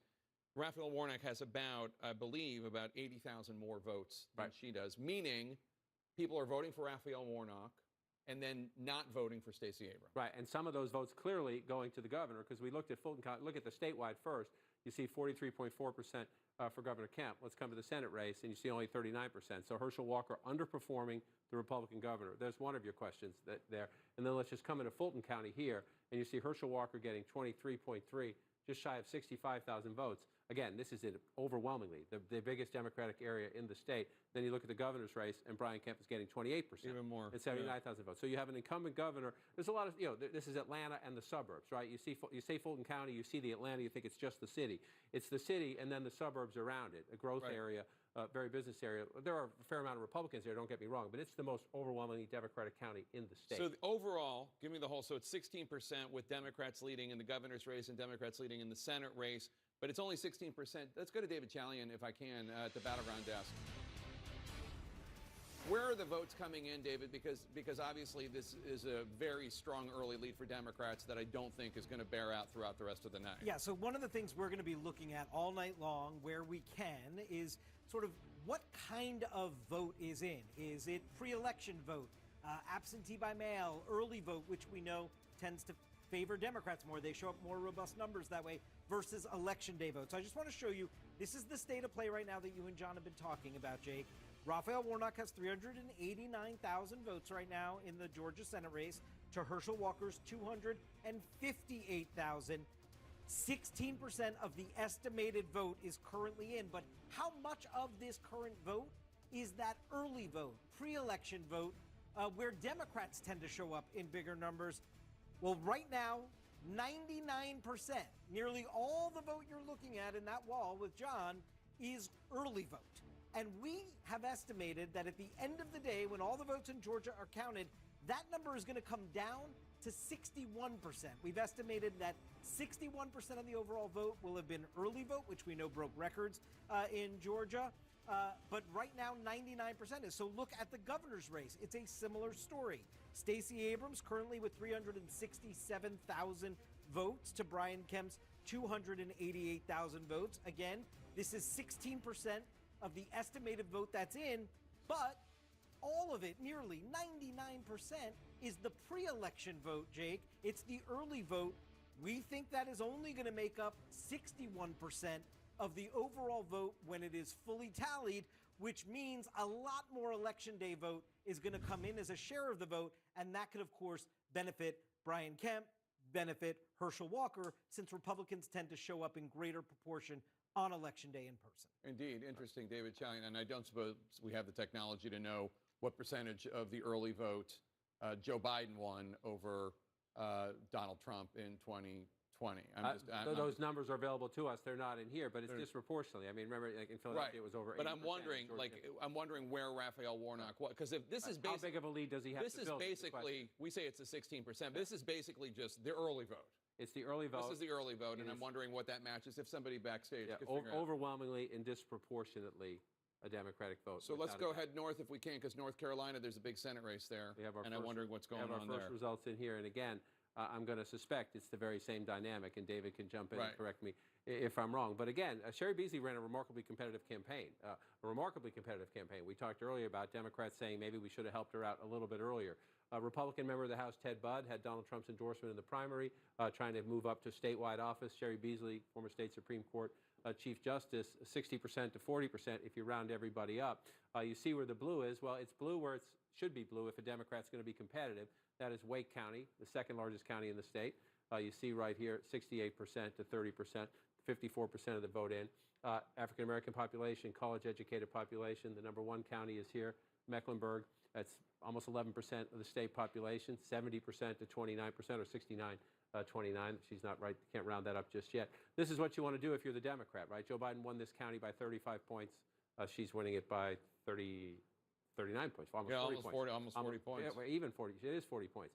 But again, it's a 50% here, and I suspect we're looking at the early vote as well. David can, if I'm wrong, David will jump in. But so you look at the map when you fill it out. Again, this is going to be a competitive race. This will be a competitive race, but we're at 33%. And I'm just going to note again, you come to some of these rural counties. I'm just going to move up here to the Virginia border. Rockingham County is 31 in terms of vote count, but Donald Trump won this county by 32 points. Yeah. We have no votes yet, so Republicans will run it up in places. Let's go to David to tell us where this vote's coming from. David's at the battleground desk, of course. David, is this early vote? It is. You've identified this correctly. So this may be an important factor here when you're looking at these vote totals. Sherry Beasley right now, 784,000 votes in the vote count, to Ted Budd's 527,000. We think about a third of the overall vote is already in, but how much of this is pre-election vote that is in this total? 100% of it, guys. And we think at the end of the day, only 55% of the North Carolina vote is going to be early vote, pre-election vote. So right now, it is this heavily inflated Beasley vote, Jake, because 100% of what you see, basically 100% of what you see, is this pre-election and early vote where Democrats tend to participate that way. We have barely any election day vote, which is likely going to be a Ted Budd big category of vote. And let's remind people also, John, I mean, North Carolina can be competitive. It has a Democratic governor. It has a Democratic attorney general. Joe Biden lost, but narrowly. What was his margin in 2020? Let's come to the presidential race in 2020, and you look at the race. Yeah, I mean, he lost, but he lost by 74,000 votes. Obama won it. Let's go back in time. Let's do the history, because he won it once and won it. It's actually a fascinating history. Obama just won it over John McCain. Historic African American turnout in the first Obama election of 2008. It was history in the making, and African American voters turned out in huge numbers. And then Democrats thought, North Carolina, Sunbelt state, changing population, more college-educated voters. Democrats start making inroads in the traditionally Republican suburbs around Raleigh, around Charlotte. And they had a Democratic senator there for a while? Democratic senator, and then you come back, Kay Hagan in that year. Kay Hagan was the last Democratic senator elected in that year with Barack Obama. So then look at this, Mitt Romney pulls it out just barely. It's a close election, right? It's 2 points in 2012. Democrats keep thinking, but then you get it. You move forward to 2016. Hillary Clinton says, "I can do it. I can come to North Carolina." Not so much. The Gary Johnson campaign, you could say the third-party candidate matters. Trump getting just over 50% there, and then so you see the margin there. And then again, the Biden campaign thought maybe we can get it. Not the case, but very closely. Let me walk you to the House over here, John, just because lots going on here too with the votes coming in Georgia, in North Carolina, and elsewhere. And it looks like no changes in Virginia. Yeah, no changes. As you look here, again, these numbers can be somewhat misleading, so we're going to try to describe them throughout the night, right? You're looking at, this is all of the House races that are reporting results so far, and you have Democrats leading in 50. Democrats leading in 32, Republicans leading in 50. As Jake laid out earlier, we've identified 82 competitive races with our partner Inside Elections. Republicans are leading in 7 of those competitive seats right now. Not called yet. Democrats leading in 5 of them. That's not good enough for the Democrats. The Democrats have to disproportionately win the competitive seats if they have any chance of defying history. Republicans need a net gain of 5. The average in a president's first midterm since Ronald Reagan is 30. So Joe Biden has to defy that history. History says Republicans will get somewhere in the ballpark of 30. The Democrats have to keep it to 5. So what are we looking at right now? Again, you start in the Northeast, 2 Democratic seats in New Hampshire. You see right now the Democrat leading, Ann Custer, leading in this seat right here, 51 to 48. But again, 1% of the vote in here. And you don't see any color in the 1st district, Democratic incumbent Chris Pappas, because there are no votes counted yet as we come in. But then, Jake, you move down. You made the point about Virginia. I just want to pop it up real quick. There are 3 competitive districts here. Let me bring them up. 3 competitive seats, all Democratic incumbents at the moment, Republicans leading in all 3 of them. In all 3 of them, absolutely. And we are closing in on one of the most critical hours of this election night with the biggest round of poll closings. At 8 p.m. Eastern, voting ends in Alabama, Connecticut, Delaware, the District of Columbia, Florida, Illinois, Maine, Maryland, Massachusetts, Mississippi, Missouri, New Hampshire, New Jersey, Oklahoma, Pennsylvania, Rhode Island, and Tennessee. There's a lot on the line in the hour ahead as both parties aim for the 218 seats needed to win control of the U.S. House of Representatives. A whopping 161 House seats are at stake in this next round of poll closing. 25 of those races, 25 are competitive. That includes contests in Michigan and Texas, where voting is about to end in most of those states' congressional districts. On to the Senate. We're standing by for the first results from one of the most consequential races tonight in the great Commonwealth of Pennsylvania. Lieutenant Governor John Fetterman, the Democrat, is hoping to flip an open Senate seat from red to blue. He's in a heated contest with his Republican opponent, former TV doctor Mehmet Oz. Fetterman's recovery from a stroke in May has been a prominent issue in this race. In New Hampshire, Democratic Senator Maggie Hassan is trying to beat back a strong challenge from retired General Don Bolduc, who's gone back and forth on his statements about who won the 2020 election. In the Florida race for U.S. Senate, Democratic Congresswoman Val Demings has an uphill climb in the increasingly red-trending state. Demings is challenging the incumbent Republican 2-term senator and former presidential candidate Marco Rubio. Turning to the key governor's races now, in Pennsylvania, State Attorney General Josh Shapiro is aiming to keep the governor's office in Democratic hands. His Republican opponent, State Senator Doug Mastriano, was a central figure in Trump's efforts to overturn the 2020 election results in Pennsylvania. And in Florida, the former Democratic congressman and former Republican Charlie Crist is challenging the state's high-profile Republican Governor Ron DeSantis. DeSantis, of course, a potential 2024 presidential candidate. With the end of voting just minutes away, let's check in on that key Senate race in Pennsylvania. Jessica Dean is at the headquarters of Democratic Senate candidate John Fetterman. And Jessica, how does the Fetterman campaign see the night progressing? Well, Jake, they are well aware that these numbers from Philadelphia, which of course is a Democratic stronghold, and to win statewide as a Democrat, you really got to run up the numbers there in Philadelphia. They're aware those numbers are going to come in pretty slowly. So with that in mind, they have put out a memo to everyone saying, buckle up, this is going to take some time. They also are going to keep their eye on some bellwether counties across the Commonwealth that they do think they'll get some data from earlier on that will kind of give them an indication of where they're going, how they stack up to what Biden did in 2020, for example. In the meantime, I've also been talking to them about how they feel about how they closed out the last 5 days of this campaign. And in talking to campaign sources, they really believe they did this as strongly as they possibly could. And several of them pointed to the Oprah Winfrey endorsement. That came late Thursday and then really played heavily on television here in local markets on Friday.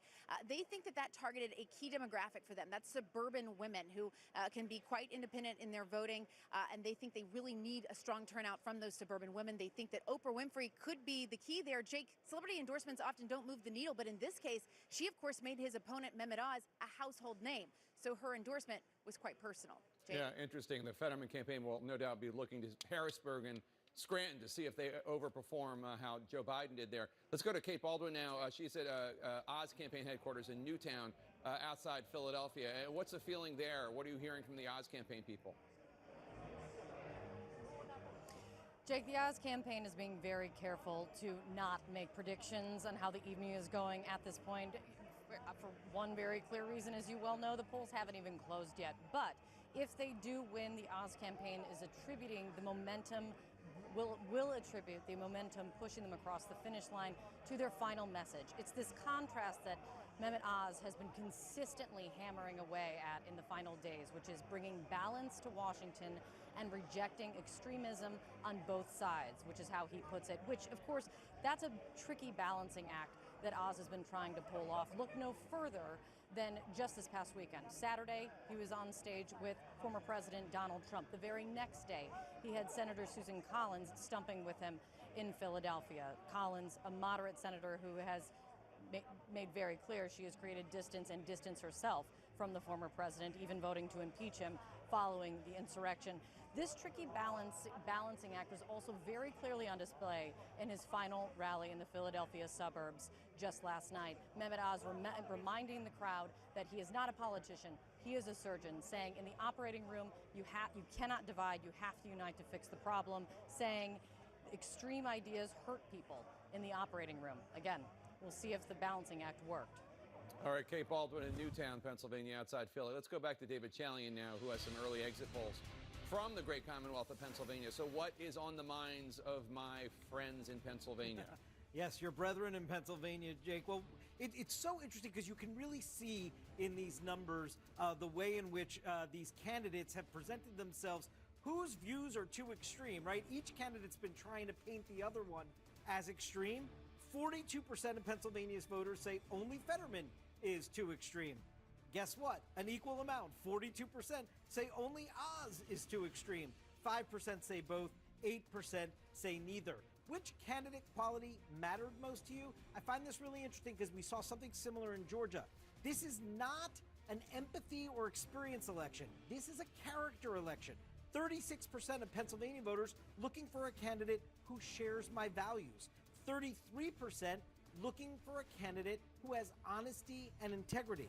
Only 19% cares about people like me. 8% looking for the candidate with the right experience. Fetterman's health, that was an issue we asked about, of course, as he's recovering from a stroke. Is it good enough to represent the state effectively? 49% of Pennsylvania voters in this election say yes. A roughly equal amount, the other half, say no. His health is not good enough to represent them effectively. And then we asked about the Achilles heel on the Oz side that the Fetterman campaign is trying to use throughout the season. Has Oz lived in the state long enough to represent it effectively? Interestingly here, a majority of voters in Pennsylvania, 55% say no. Oz has not lived in the Commonwealth long enough. 43%, Dana, say yes, Oz has lived in Pennsylvania long enough.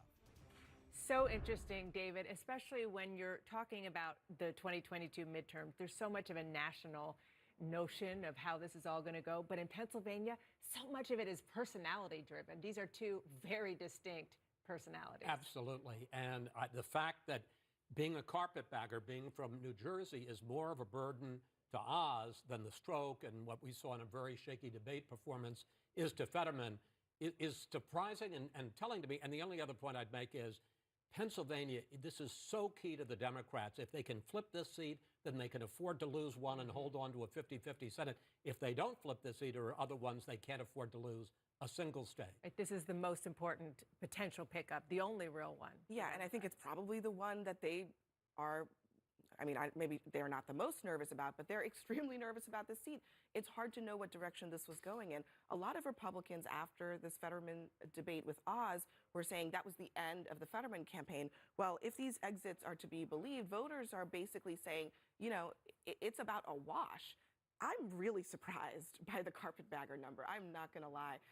That argument from Fetterman seemed to live very much online, live in the memes, but these exit polls seem to suggest that voters took it or are taking it somewhat seriously. I still don't think, though, that we know whether or not any of this matters more than the overall environment in this midterm. So Pennsylvania, as we were saying, the polls close at the top of the hour. In Ohio, the polls have already closed, and we're starting to get actual, real numbers in, and they're really interesting in that in the Senate race now, I should say only 13% of the vote is in, but right now, early on, Tim Ryan, the Democrat, is very, very far ahead. Again, very, very early. But it begs the question, and this is a conversation that has been had in Washington, particularly among Democrats, is whether or not more focus should have been on a race like this, where Tim Ryan, a sitting member of Congress, has a campaign that is tailor-made for Ohio, kind of old school Democrats, working class union Democrats, trying to get them out, whether there should have been more focus and help for him. Well, first of all, one of the reasons Ohio is so important is if you need to flip a seat to ensure that you've got a margin for error, if they don't take Pennsylvania, their two best chances, Democrats, are Ohio and North Carolina. The question is both sides, both candidates, Vance and Ryan, have been competing to be the working class hero. Let's take this little break here and look in just at the breaks. Turn that off. Let's look at how things are breaking here.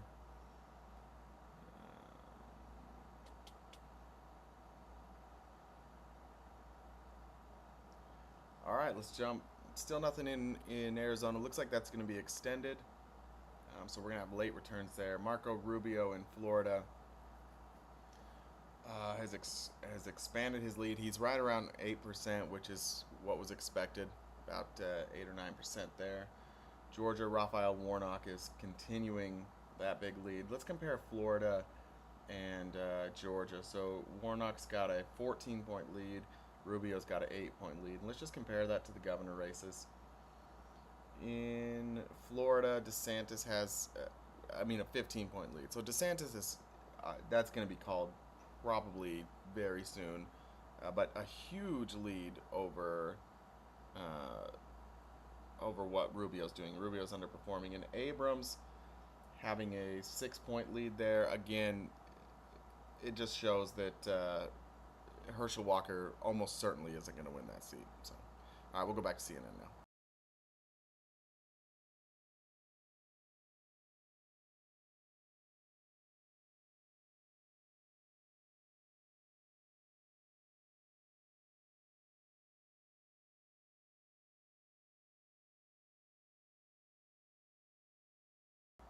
Really doesn't like me to switch between.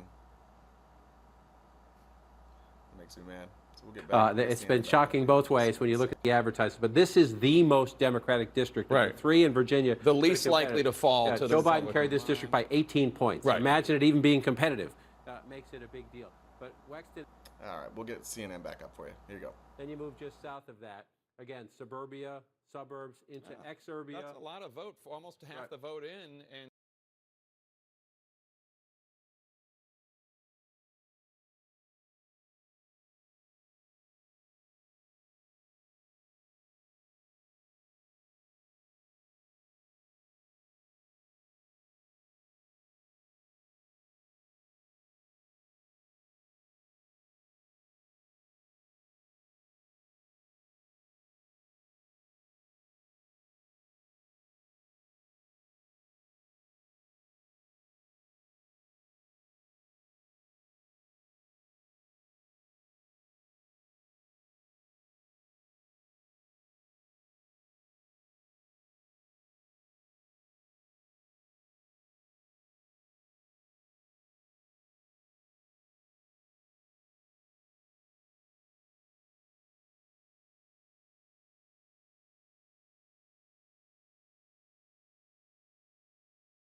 Man, doing it again.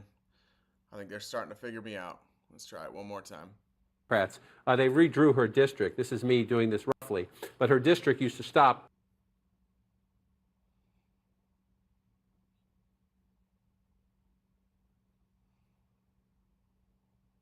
Race in 2020 in Ohio.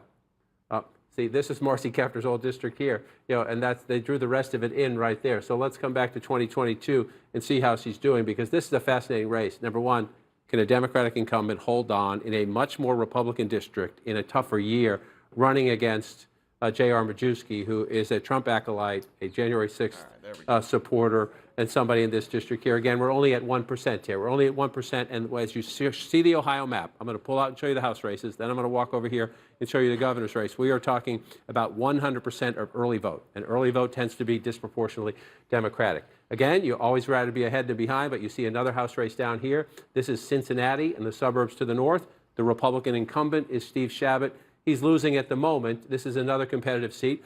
Democrats would love to pick up this seat to offset losses elsewhere, but I want to emphasize this is 100% early vote. Tends to be disproportionately Democrat. So we look at it now. We'll keep it on our radar screen, but you have to be cautious. Don't draw any conclusions looking at that map. Just quickly, moving over here to the United States Senate, I just want to make the point because it's the very same dynamic. Dana was just talking about this race. The Democratic candidate, Tim Ryan, is out to an early lead here in the state of Ohio, but this is, again, 100%, at least as of 2 minutes ago, 100% early vote. You'd rather be ahead than behind, but we're waiting. You see the middle part here that's gray, not filled in.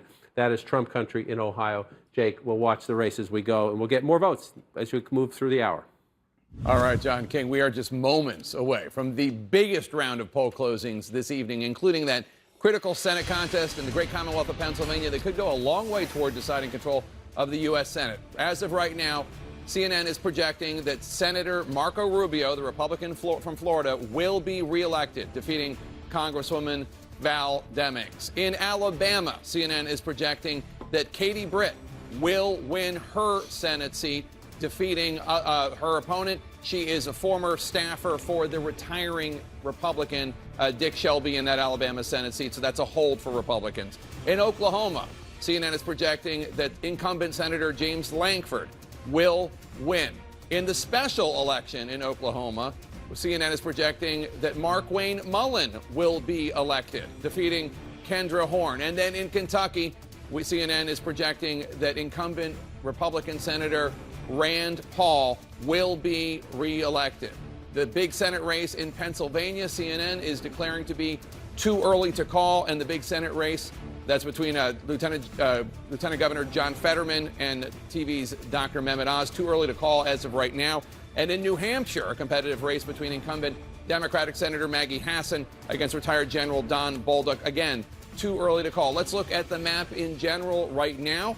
Right now, we have no projection in Connecticut, Illinois, Maryland, Missouri, and then, as I said, New Hampshire and Pennsylvania. Too early to call right now. The overall balance of power in the U.S. Senate, Democrats have 36 of the Senate seats. Republicans have 35 Senate seats. There are 29 seats remaining. That's what the rest of the night is about. Remember, Republicans only need to pick up one net seat from the Democrats in order to regain control of the Senate. But we have governor's races for you as well, and Boris Sanchez has those. Jake, we have two projections to bring you from the South, including a major win for Republicans in the state of Florida. Governor Ron DeSantis winning re-election by a considerable margin. Right now, DeSantis is up nearly 16 percentage points. That's notable because Donald Trump won the state of Florida in 2020 by about 3.5 points. DeSantis, of course, widely speculated that he may run for president. Trump certainly thinks so with some of his recent attacks on the Florida governor, who earns a return trip to the governor's mansion in the Sunshine State. We also have a projection to bring you from Ruby Red, Alabama, a state that Donald Trump won, earning about 60% of the vote in 2020. There, incumbent Republican Kay Ivey, a staunch Trump supporter, she defeats rehabilitative therapist Yolanda Flowers to win another 4 years in Alabama. We also have a key race alert to bring you now. From the Peach State in Georgia, right now, Democratic activist Stacey Abrams, 44, it just changed, 38,000 votes ahead of incumbent Republican Brian Kemp. The lead thinning there with the last update, still only 31% of the vote in Georgia. We'll see where that winds up as the night moves along. Let's take a step back and look at the big picture. States where polls have closed, but where it is too early for CNN to make a projection. We're talking about Connecticut, Illinois, Maine, Maryland, Massachusetts, New Hampshire, Oklahoma, Pennsylvania, as well as Rhode Island and the volunteer state of Tennessee. Let's turn it over now to Casey Hunt, who has some updates for us from Senate races. Casey. Yeah, and Boris, let's start in Georgia because you just gave us an update on the governor's race there. Let's compare it to where things stand in the Senate race. Raphael Warnock up at 54.5% to Herschel Walker's 43.9%. So that spread between where the Republican Governor Kemp is at 48.2% right now has widened. Walker is just at 43.9%. That has to be giving some of the Democrats I've been talking to throughout the night, a little bit of relief. We got, though, a third of the vote in here. We do, of course, expect this to be one of the tightest on the map. Let's take a look at North Carolina, where the Democrat Sherry Beasley has an early lead over Republican Ted Budd. Remember, this is retiring Republican Senator Richard Burr's seat, so a Democratic win here would represent a pickup for them, although we do expect this race to tighten through the evening. We have about 46% of the vote in North Carolina right now. Now let's go check in on Ohio, where the Democratic Congressman Tim Ryan is out to an early lead of 58.1% to the Republican J.D. Vance's 41.8%. With a spread that wide, we really do have to ask where those votes are coming from. We've only got about 20% of the vote in Ohio right now. And let's also check in on New Hampshire, where Maggie Hassan is at 64.1% to the Republican Don Baldock's 35.4%. She's about 13,000 votes ahead, so that tells you where we are in the vote count. We're not very far in. We are at 8%, but you'd rather be Maggie Hassan at this hour than Don Baldock, Jake. All right, Casey, thanks so much. Appreciate it. John King getting us up to speed on this on the Senate right now. Where are we? Because we have races, we have votes coming in at least 3 competitive races, New Hampshire and Georgia and perhaps North Carolina. All right, so Georgia and New Hampshire would be holds, Democratic incumbents right now. I'll get into the Georgia vote complications in a minute. Pennsylvania, the Democrat, we have in the very, very early results leading, but we got a long way to go here. This would be it's all from Pittsburgh. Right, it's all from Pittsburgh, Allegheny County, heavy Democratic area, early vote. So you would just step away from that. But again, so if you're watching at home and you're seeing the Senate map, you know, Democrats very much want to pick up that seat currently held by a Republican. Democrats want to pick up Ohio, currently held by a Republican, and North Carolina, currently held by a Republican. So you look at the map and you think, wow, look at that. I just want to go back to very early the 2020 presidential election, where at this, this time of night, Joe Biden was leading in Ohio, and Tim Ryan is leading now. This is overwhelmingly early vote. Overwhelmingly early vote. So you see it, every vote counts. And so, with the Democrats, the early vote, I say, I don't mean it to be dismissive. If you're the Democrat, you need to run it up in the early vote and build that margin for when the election day vote comes in, especially in these small rural counties that tend to be overwhelmingly Republican. So I'm not being dismissive of it, but for the context, we have a lot of votes to come in. This has tightened up a little tiny bit, but again, this is early vote here. But again, Sherry Beasley, she ran a great race. We're watching the map to see if we get surprised, right? Keep an open mind about things. So then you come down to Georgia. This is, a landmark Senate race right now. Right. Senator Warnock at the moment, 10 points ahead in this race. I'm going to point to this number. It doesn't seem like it matters now. Georgia law, 50%. Or else a runoff in December. So you need 50% plus 1 vote, if you will. Warnock's above that right now, but we're only about a third of the vote counted here. Watch the Libertarian numbers we get later into the night. Is it big enough, to pull the 2 leading candidates under 50%? We'll have to watch. That's one of the calculations. At the moment, Senator Warnock is above 50. Just want to check over the governor's race because we're watching this ticket-splitting dynamic all night long. So the Democrat leading, it's early. This is predominantly early vote, as David Chalian explained to us earlier. But Raphael Warnock at 54.4%, 68,000 votes. You flip to the governor's race. And look at that. That's 43,000 votes, rough math. Stacey Abrams is ahead, but 43,000 fewer votes than the Democratic candidate for Senate, and Brian Kemp, the Republican candidate for governor. That gap has been closing. Look, and one of the reasons that we're looking about this is because the governor's race, even though we're 35% in, Stacey Abrams is in the lead. It's regarded as much less competitive. It's much more likely, we believe, that Brian Kemp will win, whereas the Senate race is very competitive, and we really don't have any idea who's going to win that. Right. Brian Kemp has 685,000 votes. Herschel Walker, at the same time, that Herschel Walker has 614,000. Right. So that means that there are 620,000. Yeah, it's moving as you speak a little bit as votes. So you see it filling in, but you have the rough gap. It does seem the conclusion is inevitable that there are people who are voting for Brian Kemp, the Republican governor, and then are crossing the aisle, or maybe they were already there, and voting for Raphael Warnock, the Democratic senator, which is an interesting state of play and also gives you an idea of the relative strength of Raphael Warnock. Doesn't mean he's going to win, but it does mean he's doing what he needs to do in that regard. And the place you will see that most predominantly is in the suburbs around Atlanta, which have become more Democratic in recent years. This is why Joe Biden carried the state. But if you look here, this is Cobb County. It's the 3rd largest, little over 7% of the state population, right? So you see Senator Warnock running at 59%. 59, Herschel 38. Walker at 39 yeah. if you round that up. This is a Cobb. And then you look at the governor's race. You look at the governor's race, and Stacey Abrams is at 55, right? She's down. She is underperforming the Senator Warnock. Right. And there you have Brian Kemp, who is 44. overperforming Herschel Walker, or Herschel Walker is underperforming. He's the incumbent governor, so Right. we should use him as the standard. Herschel Walker is underperforming the incumbent governor in the suburbs. And again, Republicans don't have to win the suburbs. They need to narrow the Democrats' margins. So can I ask that? Can I see how Joe Biden did in Cobb sure. County in 2020? Sure, Joe Biden, Cobb So County. Joe That's the Biden. Senate race. Hold on, we got to come to the presidential race now. He did 56. All right, so I want to actually let's get rid of the screen share here. I'll come all the way up here. I wanted to actually look at something kind of interesting that I've seen as far as betting markets go. So let me mute this CNN broadcast here, and I'll hit my PredictIt. See if I can get that back up. Here's something that I found really interesting as you're looking at these markets. Let me refresh it. Is this going to refresh? Is it even refreshing on that page?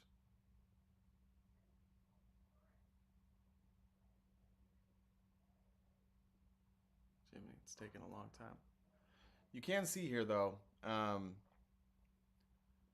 these numbers have completely changed on PredictIt. So if you remember when we started the day, my 249 investment there I was down about $108 and something like $179 in the Senate and House. So Senate, I was down about 180 in the House, and that's completely changed. I have now made money on my PredictIt. I've got a $22 gain in the Senate and a $57 loss in the House. So these numbers changing is really interesting in real time. It's kind of a fun way to look at it. This is just telling you what public sentiment is. And there are people who do this professionally. This is what they do. So if you are a Democrat, you should be pretty happy about these numbers. If I look at the market here,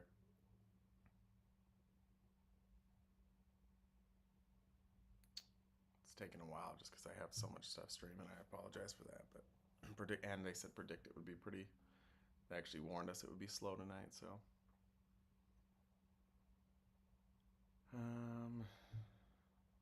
I look at the 24-hour stats here.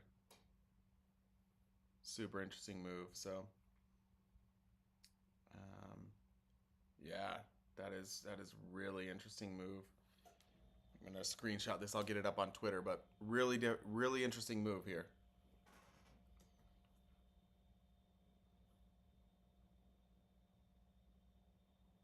All right, I'll get you back to CNN now.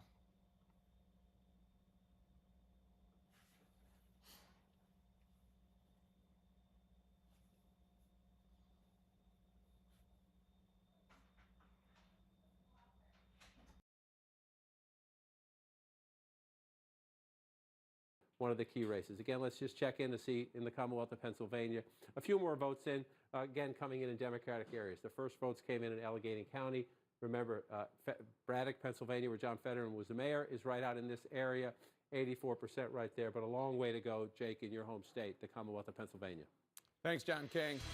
And we have some projections for you now. 3 projections for Republicans running for the House of Representatives. In Florida, Trump-endorsed Army veteran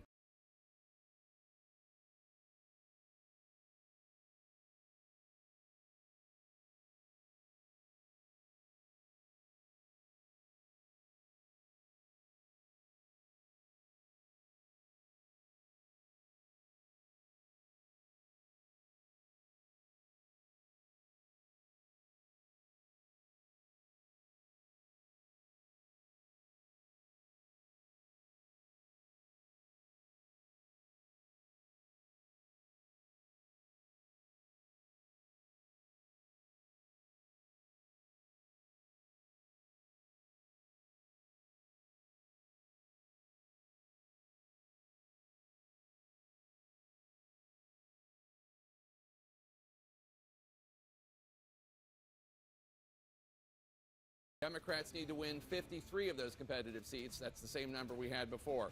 So we do have right now Republicans having some momentum. It's very early. I don't want anyone to draw any conclusions, but these are 3 Republican projected wins in the House of Representatives. And so if you're sitting at the National Republican Congressional Committee, you're thinking, this is what we need to do. We're doing what we need to do, and you're winning in the districts where they're competitive, but districts that are competitive but lean a little bit Republican, right? That's the challenge. Is there anything Democrats can do to make inroads in a Republican area in a year when we talked about the Lauria district, the Spanberger district in Virginia, Republicans are making inroads in Democratic areas, so the only way to counter that is to take some from them, if you will. So you just talk about the district here, the Ana Luna district that we've now projected, right? This is a district that Donald Trump carried, according to the new lines, right, would have carried in these new lines by 6.6 percentage points. So it's a Republican district, not by a ton. You know, but you have to keep it. Republicans kept it. That's the challenge, to keep your math. Then you move over here, the district here. This is a much more competitive district. This is a new seat. This is a new seat. Had these lines been in place in 2020, Donald Trump would have won this district by 3 points. So that's a much more competitive district, right? And Republicans hold it. That's the challenge, right? You have to pick up where you can. So you come back out again, and you come across, you're going across the swath of I-5 here as you go across the state of Florida. Corey Mills winning over here. Again, Republican 5.5, right? So a Republican district, not a comfortably Republican district. So you're watching, those are 3 of the 4 competitive races in Florida. The other one, again, we talked about this earlier in the context of the governor's race and the Senate race. Maria Elvira Salazar won this. This is a former Democratic district. The lines have been redrawn. And these lines, this would have, look at that, 0.6, right? This is a 50-50 district. Donald Trump would have carried this, according to these lines, by less than 1 percentage point. And you have the Republican incumbent who's leading at the moment. I don't believe we have called this race yet, but you see this here. Again, can Republicans hold? The way to get the majority, if you're in the minority, is hold what you got and take some away. And if you look at these districts here in the state of Florida, Republicans are doing exactly what they needed to do. So let's check back in. You hold what you got, then you're looking to take some away. We just told you the Republican in Florida winning that district was about 6% Republican. Well, you come here to a district that is 6.7% Democratic, right? So Republicans are holding the districts where they have an advantage in the 6-7 point range. The question is, can Democrats do the same? At the moment, in this district in Virginia, again, we're not there yet. We're waiting for more votes, but the Democratic incumbent is losing by 9 points there. And that's with 77% of the vote in. That's a lot of vote. It's a lot of vote. The challenge is, what's the outstanding vote? A, where is it? And B, what kind of it, right? So you come back in here and you want to look at live outstanding vote. I have to go over here. I can't get to it on this. Oh, I'm in the competitive races. That's why I can't get to it. So let's come out here and we look, and we come on in and we go through the counties in the district. Wow, that's a lot of red in this county as you come through it here. You come right up here. You have Stafford County here, Democrat +2. Vega is winning. You come over. Oop, I think you went out of the district. Yeah, it's acting up on me there. We go across the county lines here. There you go. So you come down back in here, and you come here. Culpeper County, this is a Republican area, 20 points. She's winning by 20 points. Right. You just move around the district and you come through. So we're going to have to watch as this one plays out. I want to come back so I don't make anybody dizzy going through the counties here. Come all the way back out to the district here. You see a little. Every now and then you get a little glitch in the technology. Can you go back to Spanberger's district for 1 second? Sure. Let me come out of this. But I'm curious about. We come out of this. We come back to here. Yeah, give us the county view. See if it doesn't glitch on you. Okay. What's that little spot of blue there? What's that? Let's pop it up and see. There you go. It's Fredericksburg, Virginia. Okay. So that's the major city in the area. Right. And there's another blue spot north of so that. You come on out and you come up here. You move on out and you come up. Now you're moving much more closer. Prince William County, you're getting closer to D.C. This is a 32. But it's only 26% in Prince William County, which is a D plus 32. Yes, plus 30. So she's running. There you go. There's your 30 points right there. A little below 32, but you want to be about 30 points ahead here. And so, yeah, 26%. Again, you're talking about what's outstanding.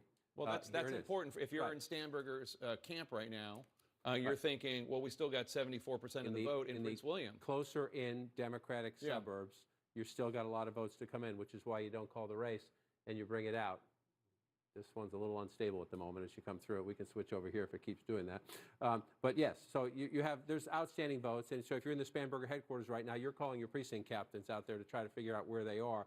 And then we match it out through the night. and see where Right, we because get because the precinct captains also have it neighborhood by neighborhood, precinct by precinct. They know. I'm going to come out of these because that's when you overdo it. That's when it gets a little glitchy when you put too much data. Yes, the precinct captains know exactly where these are. I just want to come back out to it this way and try to come back at it. So 77% of the vote as you come through it. Let's just look at the... And one of the reasons why we're focusing so much on Congresswoman Spanberger's district is that it really is going to be, I think, a bellwether for what happens tonight. It is, of the 3 congressional districts, it's the one that we don't know really what's going to happen. And well, we don't know in any of them. It's in the middle. It's in the middle is the best way to put it in the sense of the Wexton district is above generally favored. 18-point Democratic district, right? And you see Hunkow winning in some of the counties here, too, further out, as you move out a little bit.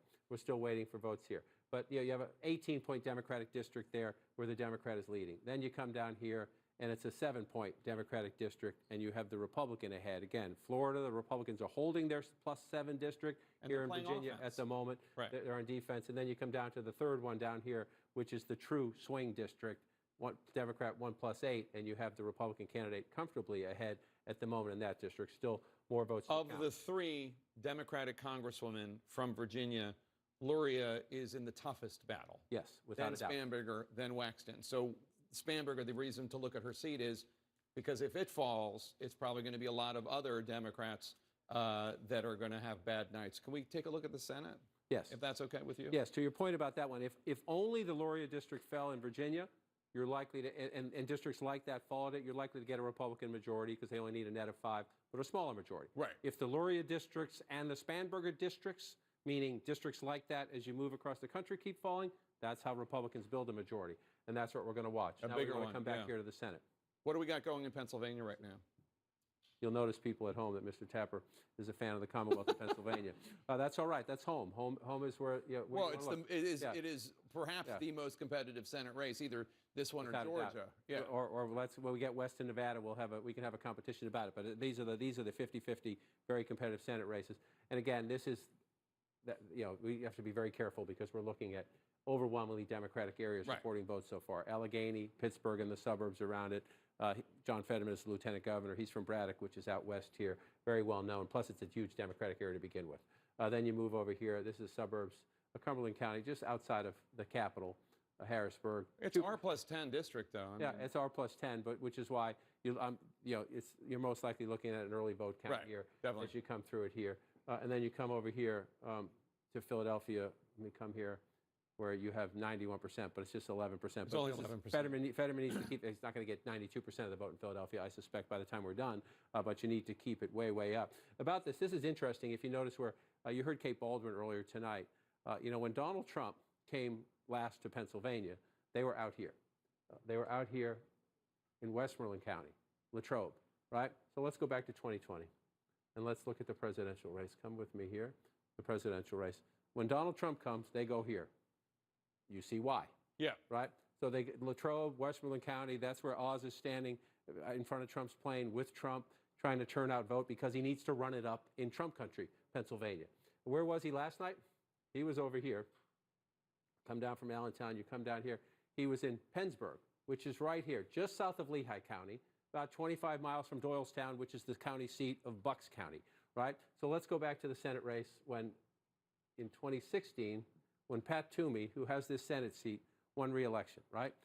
He lost Montgomery County, but again, the margins. Look at that, right? Look at the margins there for Pat Toomey. Very same year in the presidential race. Look at the margins for Hillary Clinton, right? So Pat Toomey was much more competitive in the suburbs than Donald Trump back in 2018, and Pat Toomey won Bucks County, right? We don't have any votes in Bucks County yet. Watch this one tonight. If Mehmet Oz can keep this one, this is the more blue collar of the suburban collars. You know this better than I do.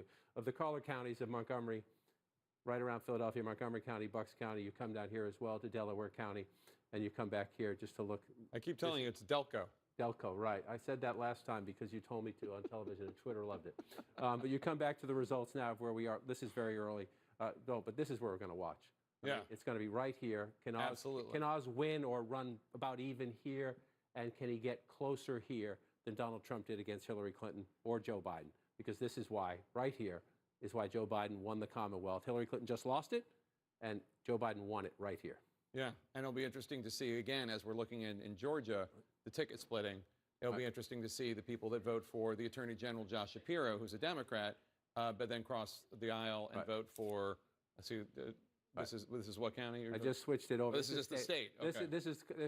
We obviously we do not expect this to be the result, but it will be interesting to see how many people vote for Shapiro and then vote for Oz for Senate, because that will be a phenomenon as well, like the reverse of what we're seeing in Georgia. Yeah, and that will be. We will look here and we will look up here: Northampton County, Luzerne County, Lehigh County, and then the Philadelphia suburban counties to see if you get ticket splitting in the governor's race, like we're beginning to see in Georgia. And we'll see if we see it when we get more results in Ohio. But that race, the governor's race there is called. My mom's from North Carolina. Can we check that out? We have to come to Senate, come to North Carolina. Sherry Beasley remains ahead here. This has been a static vote count for a little while, though, 53 to 45. Again, got to figure most of this is still early vote. Right, yes, it's disproportionately. Now, if you're a Democrat looking at this map, you're saying, okay, Mecklenburg County, that's number one. We're running it up. That's great. It's 50% of the vote. The challenge for Ted Budd is he's not going to win Mecklenburg County. The challenge is to narrow that margin some because it's the number one county. I'm going to mute CNN here for a minute, and I just want to go to Twitter. Just a couple of let's see how things are going over here in Twitterville. Sorry, let's get rid of those DMs there on the side. All right. If we want to look at the midterms 2022, let's hit this hashtag. Let's see if we can get the top there. Let me give you CNN for just a second, actually. I will DM myself some of the stuff I want to show you that'll be easier to find. So let me give you CNN back. Sorry, I was a little premature on that. Blue state as opposed to a leans red state, even though it has a Democratic governor right now, you would say it leans red. And she's running up, that's 67% right there, running it up in Durham. This is the 6th largest of the 100 counties in North Carolina. So you're looking at a very competitive race as it comes in. I would just wait. We're at 53% now. Let's see if that number holds up when we get above 60. Let's bring in David Chalian at the Battleground Desk, if we can, to tell us more about the vote we're actually seeing here in North Carolina and what we're not seeing. David? Yeah, Jake, your presumption about this being a lot of early vote is correct. I want to show you here, Sherry Beasley obviously now has 1.1 million votes in this race to Ted Budd's 971,000 votes. We've got 53% of the vote in, the estimated vote is in. How much of this is pre-election early vote? 96%. And as we've been talking about, the pre-election early vote, absentee vote, that tends to favor Democrats. Democrats participate in that early voting in more robust numbers than Republicans. At the end of the day, we think in North Carolina, only 55% is going to be pre-election vote. So right now, most of what you're seeing there is pre-election vote. I just want to show you this one other board that we can break down the different kinds of votes. So, among male voters, Sherry Beasley has a 46 percentage point lead over Ted Budd, and there's still about a quarter of the male vote to be counted. Early in person, she has a much narrower lead, 6.2%, and most of that is already in what you're looking at. But look at where Ted Budd's campaign is focused on right now. He has a 37.6% lead on Election Day vote, and 95.6% of it still is waiting to be counted, Jake. So obviously the Budd folks are saying, hey, that's a huge advantage category for us, and basically nothing you're looking at in the overall vote is Election Day vote yet, Jake. That's an important.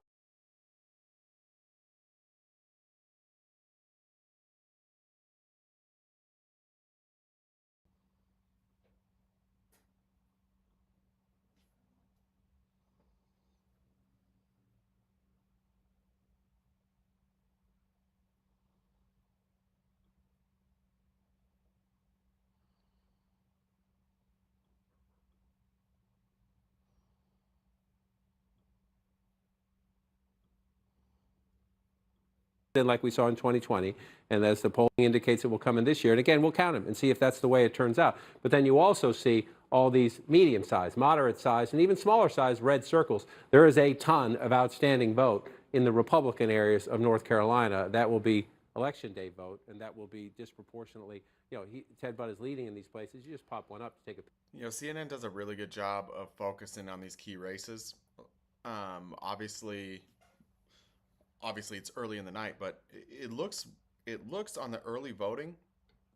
If you look at the size of the lead in Georgia and North Carolina, if we're looking at the Senate votes, the size of the leads between 5 and 10%, which is possible to surmount. But what we see in Ohio and Pennsylvania and New Hampshire, which were key races, we have very solid 10% plus leads for Democrats. So early in the night, as much as we thought this would be looking like a Republican landslide early in the night, it's interesting to see that that these strongholds in Ohio, Pennsylvania, and New Hampshire are above 10%. Now, those obviously are going to narrow as the votes come in from in-person voting, but those are big leads. And in Georgia, especially, I just don't see it. I don't see a scenario where Warnock can lose that with how much Herschel Walker's behind. Governor Kemp would have to win that race by 12, 13% in order for Herschel Walker to win. So you can almost count Georgia now as a Democrat win, which is really big for them. So let's get back to CNN here. The challenges, we break this down throughout the night. How many Democrats are voting Warnock for Senate but Kemp for governor? We'll get more of that as we play it out. And again, you look at the governor's map as it is right now. We close here on the Senate map right now. Democrats still leading. This is what they want in Pennsylvania, North Carolina, and Ohio. But Jake, that's disproportionately early vote in the hour ahead. We will get more. We will indeed, because we're just moments away from another chance to make projections as polling places close in Arkansas. And CNN is making a projection right now. CNN is projecting that incumbent Republican Senator Todd Young will be reelected in the state of Indiana, the Hoosier state getting another term with Senator Todd Young. In Arkansas, it is too early to call between incumbent Senator John Bozeman and Democrat Natalie James. Too early to call at this moment right now. Let's take a look at the balance of power right now in the U.S. Senate. Democrats hold 36 seats. Republicans hold 36 seats as well. 28 seats remain. Remember, you need 51 seats to control the U.S. Senate. Republicans need to pick up one net seat from the Democrats in order to win control of the U.S. Senate. Let's talk about governor's races now. Boris Sanchez has more there. Jake, we have three projections to bring you, all three of them Republican holds, beginning in the state of New Hampshire. Chris Sununu, there are rumors he may run for president in 2024. Sununu winning a fourth term, defeating physician Tom Sherman. Meantime, in the state of South Carolina, not a competitive race there. The incumbent Republican Henry McMaster defeating former Democratic Congressman Joe Cunningham to win another 4 years. An update now from Tennessee, another reliably red state. Donald Trump won 60-ish% of the vote there in 2020. Bill Lee winning re-election. The incumbent Republican defeating ICU physician Jason Martin.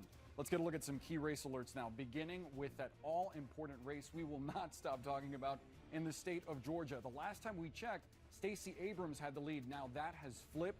Brian Kemp, the incumbent Republican, leads with roughly 40,000 votes, with 42% of the vote in. Notably, Kemp above that 50% threshold, meaning he could avoid a runoff. Let's get a look at Texas now. Former Democratic Congressman Beto O'Rourke with a 60,000 vote advantage right now over incumbent Republican Greg Abbott, about 26% of the vote in Texas. An update now, a key race alert from the state of Michigan. Incumbent Democrat Gretchen Whitmer, I should say, locked in a tough re-election battle against conservative commentator Tudor Dixon. Right now, Whitmer sitting 55,000 votes ahead, still very, very early in the night in Michigan, only 3% of the vote in there. We also have a key race alert to bring you from the state of Pennsylvania, where Attorney General Josh Shapiro has a 287,000 vote advantage over Doug Mastriano. Remember, Mastriano's an election denier who tried to overturn the 2020 election results in the Commonwealth of Pennsylvania. Still early there, though, only 8% of the vote in. Let's turn it over to my friend Casey Hunt, who has an update for us on Senate races. Casey. And you know what, Boris? We've got some really interesting comparisons to show you between what we just learned about the governor's races and where we stand here in the Senate. And let's start in Georgia, where Raphael Warnock is leading, 51.9% to Herschel Walker's 46.4%. Just to refresh, the governor's race looks the opposite. Kemp at 50.9, Abrams at 48.6. That really shows you the difference here in terms of performance. We got 43% of the vote in Georgia. We expect it to stay close all evening. Now let's check in on North Carolina, where Sherry Beasley's at 52% to Ted Budd's 46.3%. You just heard that great breakdown from John King about where the votes are still out. There is reason for the Budd campaign to potentially be optimistic here. We're going to be sticking close to this all night. 55% of the vote in there. Now, let's go to Ohio, where Tim Ryan is out to an early lead, 56.9% to J.D. Vance's 43%. But it is still extremely early in Ohio. And, of course, this is a state that has trended very red in recent years. We've got 29% of the vote in Ohio. But now let's go to New Hampshire, where Maggie Hassan is sitting at 60.7% to Don Bolduc's 38.2%.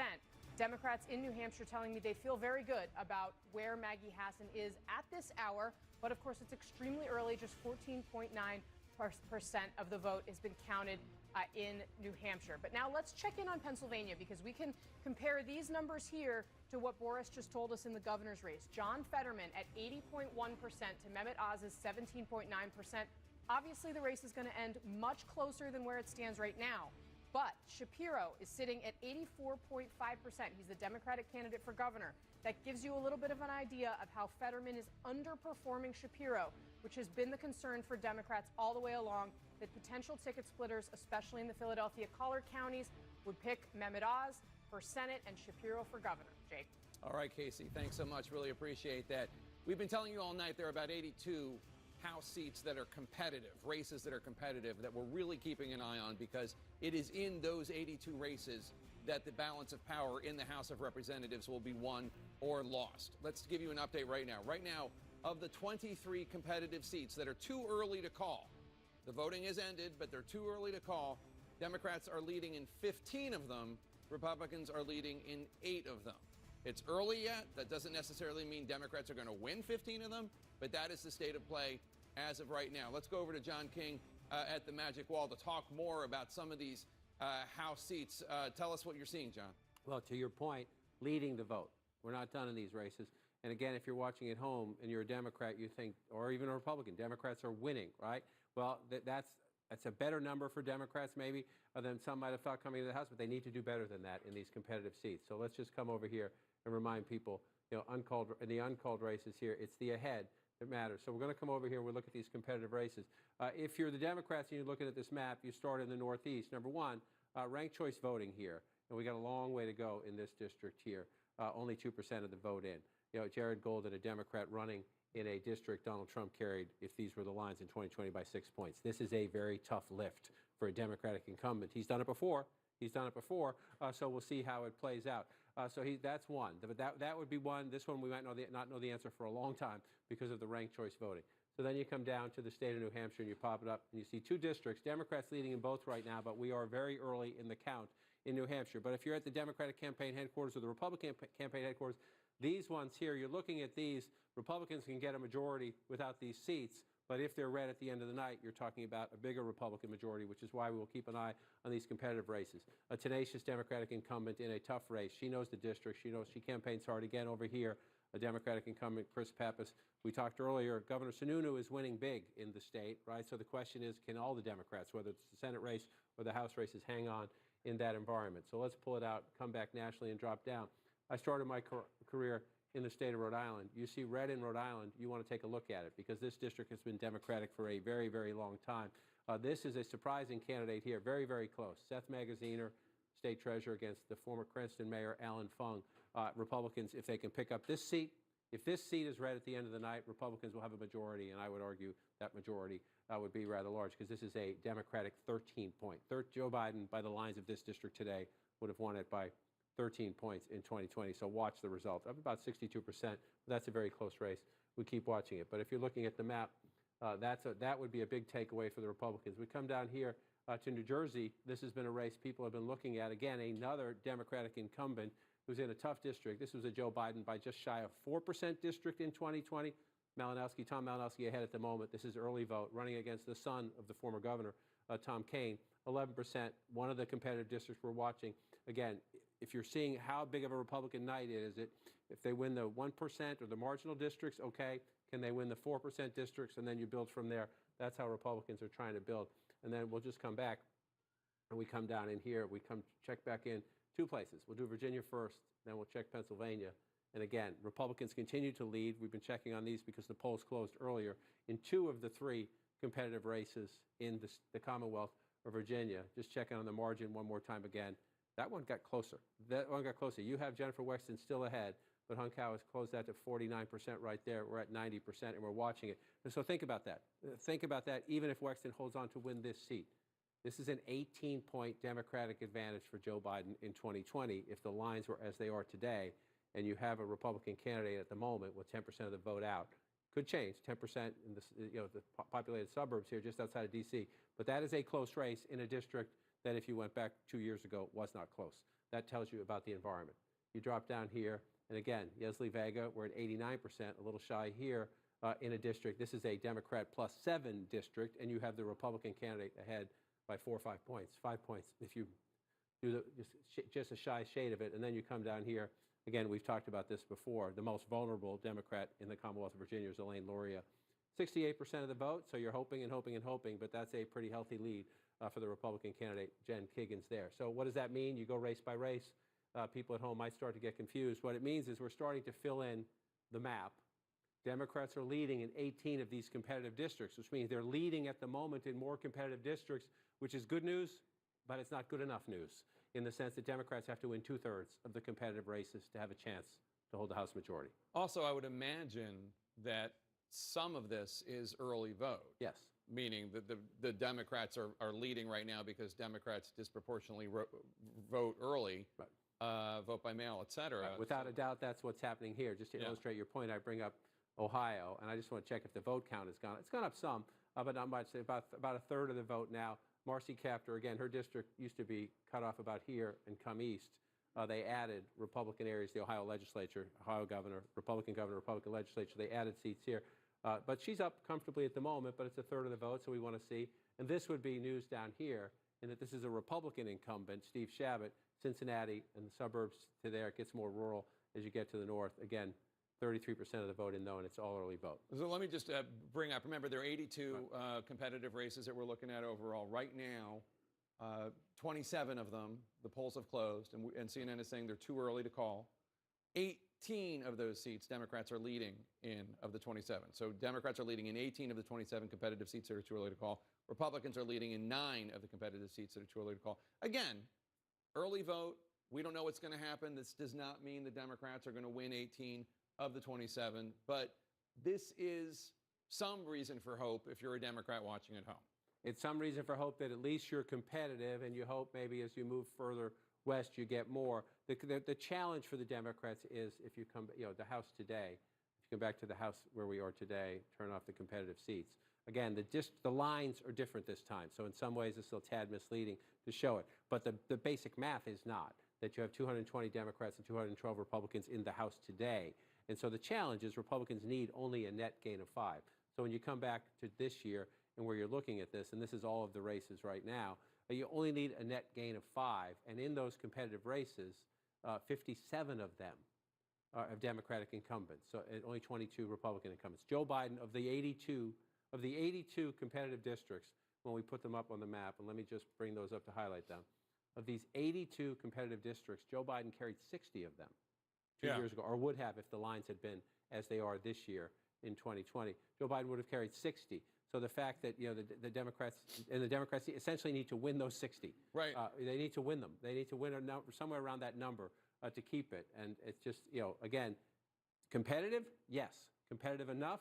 Looking at this map, we're not done. Yeah. The early instinct is probably not. So put up the House of Representatives as it stands today, because I want to show something to people. If we can zoom in on New England right now. Okay. I can stretch it out for you. Stretch it out for us. Can you do that? No, it doesn't want to go. There we go. Okay. New England is entirely blue, right? We're not counting about New York. We're not counting New York, which is here, and we're not counting New York, which is here. It's entirely blue. But as you pointed out, right now in Rhode Island, where you started out as a reporter, come forward. It's red. And you look, some red. And now that Cape Cod district, there's just a few votes in. That's Bill Keating's district, his Democratic district. If that stays red, then we're having a huge Republican night. But that Rhode Island seat, those results are real. You come in here, all the results are real. I shouldn't use that kind of language in this environment. I mean contextual. You're up to 70% of the vote here. What I meant by that is that if you come to this district here, you're looking at a tiny number of votes. Right. tiny number of votes. So it's not contextual yet. I need to be careful in this environment about the words we use. My point is just that your point about, like, if Republicans, and we haven't called anything in New England, but if Republicans are picking up seats in New England, which is currently all blue, that says something about what we might see. Again, this is all early, but I'm just saying the fact that it's even competitive. Right, and in this one here, candidates do matter. Seth Magazine is the state treasurer. Ellen Fung was the mayor of Cranston, which is a city right here south of Florida, south of Providence, I'm sorry. This is where I started my career. He was a popular mayor. He picked up the trash, they filled the potholes. And so you have a popular mayor running against a Democrat who's very well known in the state. His dad was very prominent in Rhode Island when I was there 30 plus years ago. But it's inflation. It's the national environment and a competitive candidate, somebody who is well known in a predominantly white, blue collar working district. And again, remember those words, right? Predominantly white working class district that used to be Democratic. We've seen in other parts of the country they're trending Republican. We're not done here yet, but that's something to watch. We're going to be analyzing. We get Challian in the room, a lot of coffee, go through the exit polls for weeks and weeks after this, if that holds. All right, we're going to get another big round of results straight ahead, including the high-stakes contest for senator and governor in Arizona. That's coming up after a break. Stay with us.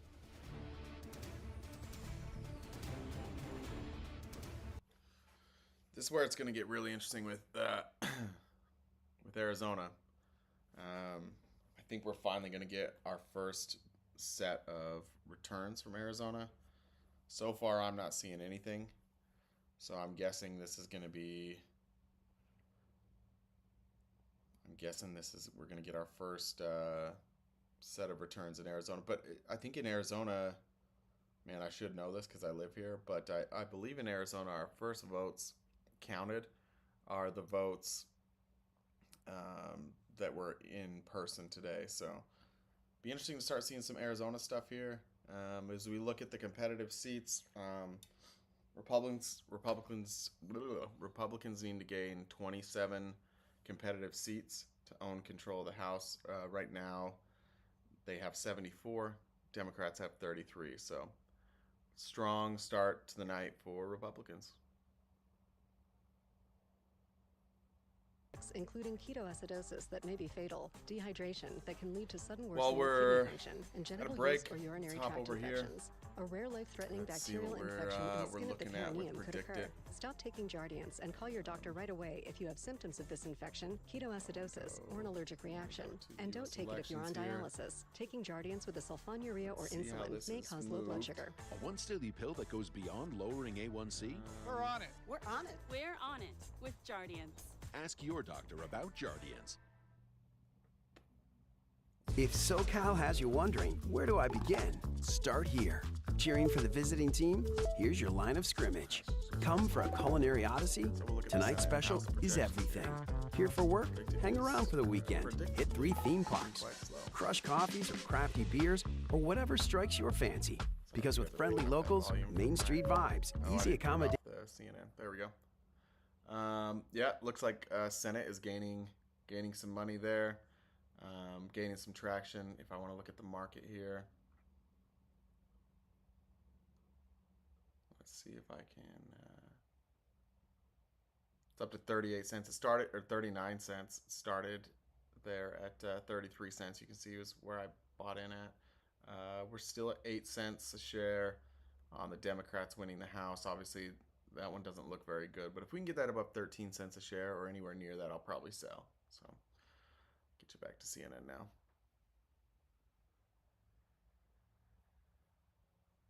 Not quite. So let's come over here then. Let's take a look at the governor map.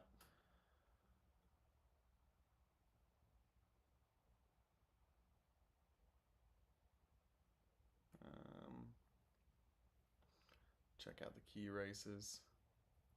Undo. Not a lot there. Not a lot to project on the governors. Let's look at the Senate, see if we've had any movement there on the...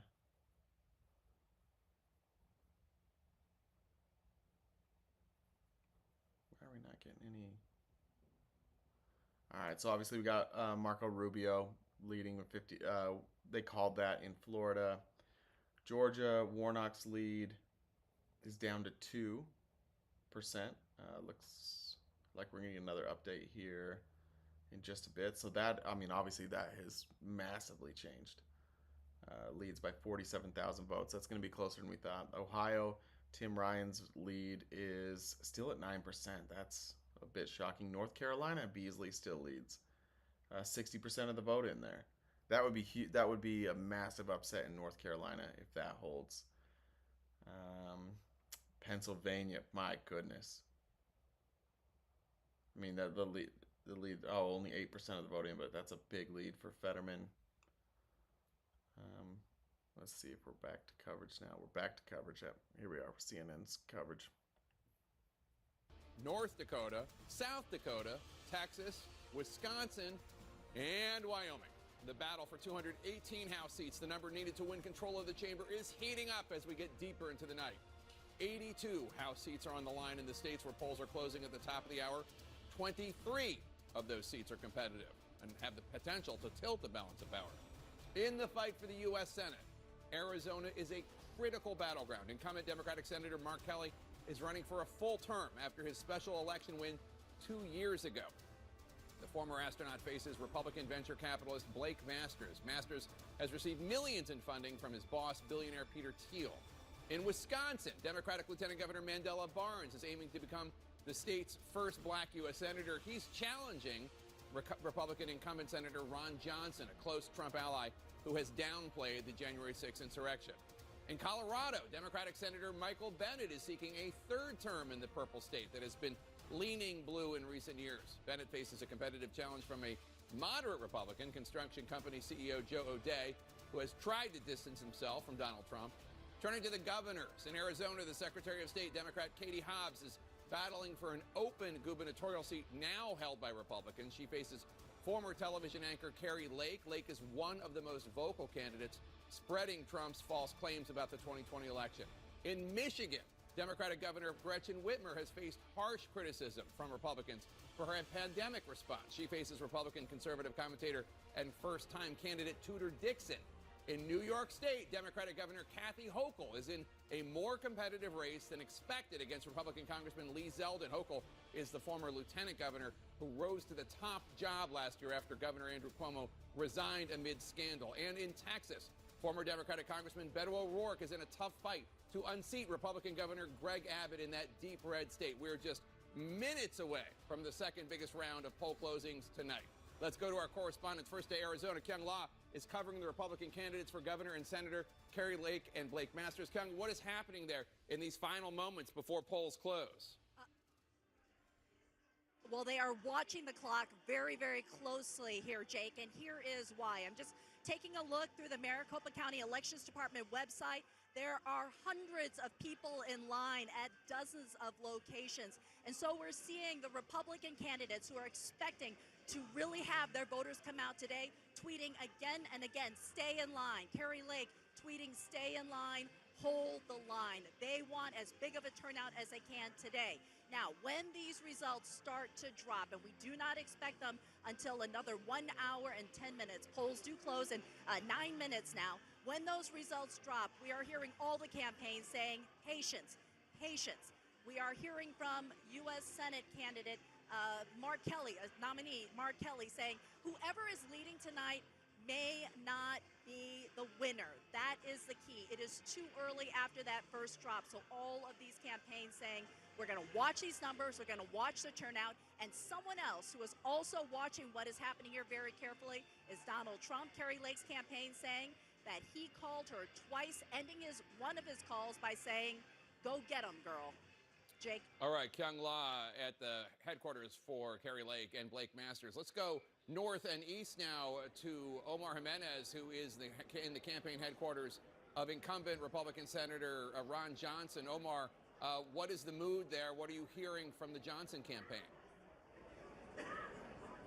Well, Jake, right now, the cautiously optimistic Senator Ron Johnson is mingling among his supporters here at their election night party in Neenah, Wisconsin, and more of the central part of the state. Now, obviously, he is trying to win a third term here, and with it, he has brought implications of what that would mean. One, it could contribute to a change in power in the Senate, which means he would chair an investigations committee, and he has already said he is ready to ramp up the number of investigations investigations out of Congress. On the other side of things, Lieutenant Governor Mandela Barnes, he has told us he is feeling very good tonight. He feels that they have done everything they could do up to this point, and hearing from party leadership in the state, Democratic leadership feel that one thing that they're watching for tonight is that absentee ballots will be counted later. They're traditionally among the last ballots to be counted here at central counting facilities across the state. So they are watching for a potential red mirage and then some of their support to come in later in the night. Talking to Republican leadership,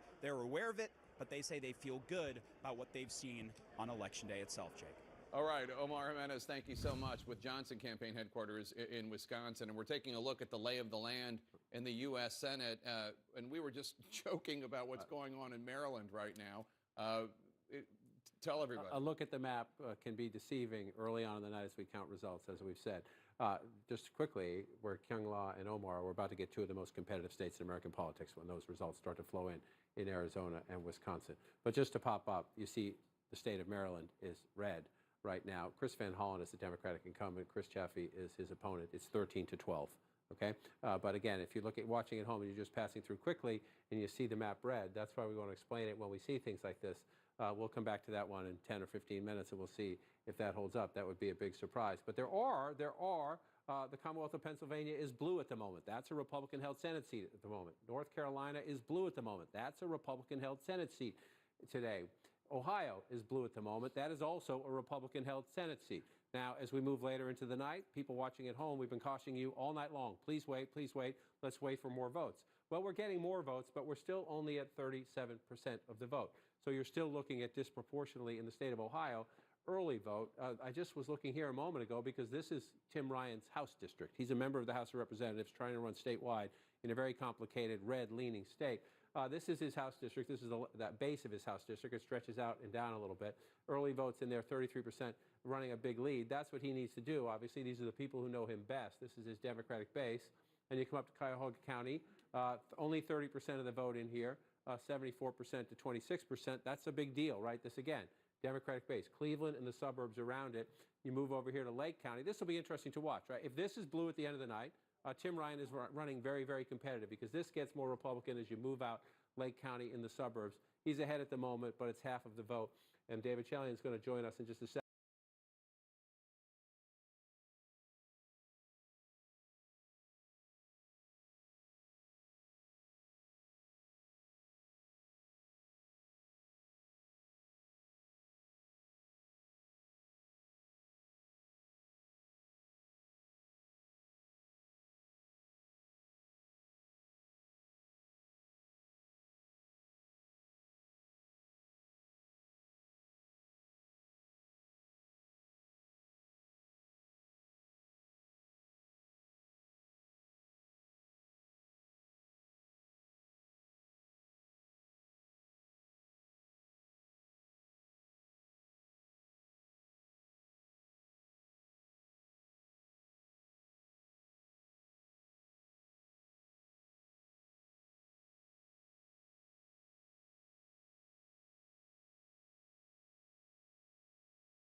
Just a quick crash there. I'm going to pick us back up here in just a second. Every once in a while, that's going to. When you look at the map, this is a state where you have a Democratic incumbent senator and a Republican incumbent governor running in the same election, which makes an interesting dynamic. Before you do that, I want to bring in David Chalian at the Battleground Desk to tell us more.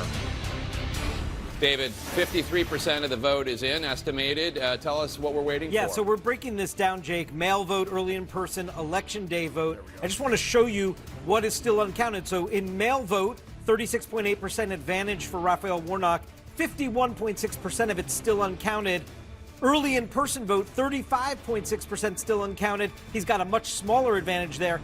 But the big Walker category, 42.4% lead for Herschel Walker among election day voters, and 87.6% of that vote still remains to be counted. So this is clearly going to be a close, tight race as we watch it all night long, guys. All right, John, what else were you going to show us? So a lot of that vote's still to be counted. Just to follow up on that point before I check into the governor's race. And then you see a lot of these gray counties here as well. That is rural Trump country or very Republican country. So we still have no votes there even counted at all. Just want to pop in some of this. See, you have no votes counted at all. Again, these are smaller counties, and so it's less than 1% of the population. But that's how Republicans run it up in the rural areas to counter it. So we have to see. I just want to check again.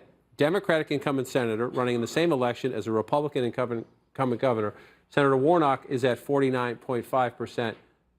The governor is at 53%. And you see the Democratic Senate candidate at 46%. So you see the split, right? Split ticket voting between Brian Kemp getting 53% of the vote. And then you come over here, the Republican running 5 points behind and the Democrat running behind the Democratic senator. It's one of the fascinating dynamics, Jake. Georgia, one of several states where you look and you have a Republican incumbent governor. We've seen that in New Hampshire as well. Big question as we keep counting the votes. Can the Democratic senator there, Maggie Hassan, hold on? In Georgia, we'll see. All right, John King, we are heading into the second busiest hour of the night. Polls are closing in 15 states with a slew of high-profile races in key battlegrounds, including Arizona. And we have a CNN projection for you right now in New York. CNN is projecting that the current Senate Majority Leader, Democrat Charles Schumer, will be reelected, defeating Joe Pinion. In South Dakota, CNN is projecting that a member of Republican leadership, Senator John Thune, will be reelected, defeating Brian Banks. And in Kansas, CNN is projecting that incumbent Republican Senator Jerry Moran will be reelected, defeating Democrat Mark Holland. Let's look at the map right now and talk about the races that we are not yet going to make a projection. They include the Senate races in Arizona, Colorado, Iowa, Louisiana, North Dakota, and Wisconsin. Looks like Herschel Walker has now taken the lead in Georgia.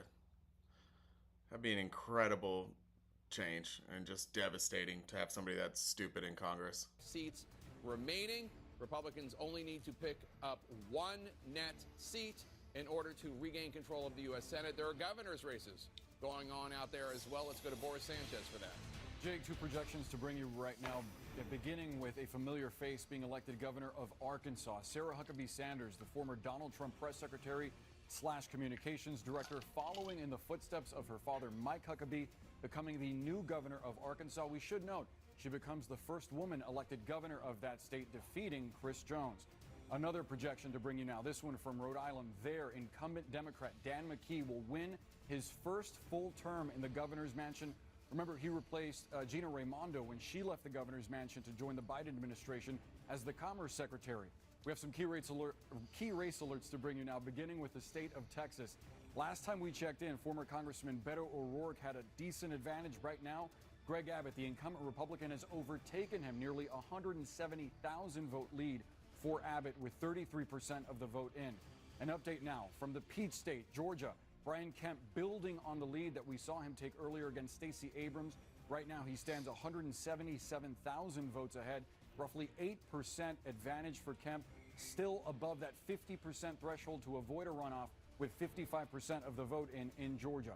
Meantime, an unexpectedly close race in Oklahoma. A key race alert there. Kevin Stitt, the incumbent Republican, taking on Joy Hoffmeister, a Democrat who actually flipped parties just last year specifically for this race. Stitt right now, 43,000 votes ahead with 34% of the vote in. Jake. Boris, thanks so much. Let's the balance of power in the U.S. Senate, 44 Democrats, 40 Republicans, and one of those key states just changed color, John, Georgia. And it is Georgia. We were talking earlier, number one, Senator Warnock was above 50. Number two, Senator Warnock was in the lead. Herschel Walker, the Republican candidate, now in the lead by 9,000 votes, up to 55%.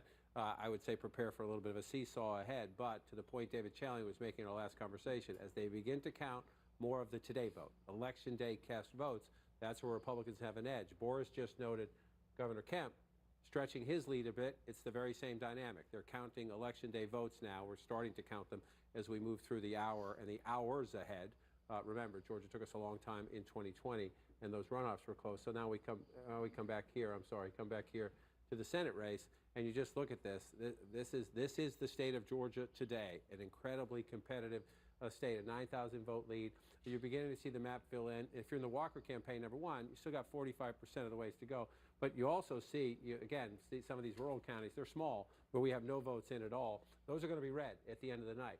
So the challenge is, I just want to go check up here a little bit. So you come to Fulton County, Senator Warnock getting 75% of the vote there. Let's just go back and look at 2020 and the presidential race. Joe Biden getting 73%. So we come back here, I just want to check. So Senator Warnock doing what he has to do in Fulton County, at least at the moment, as we continue to count. Then you go over to Cobb County, right?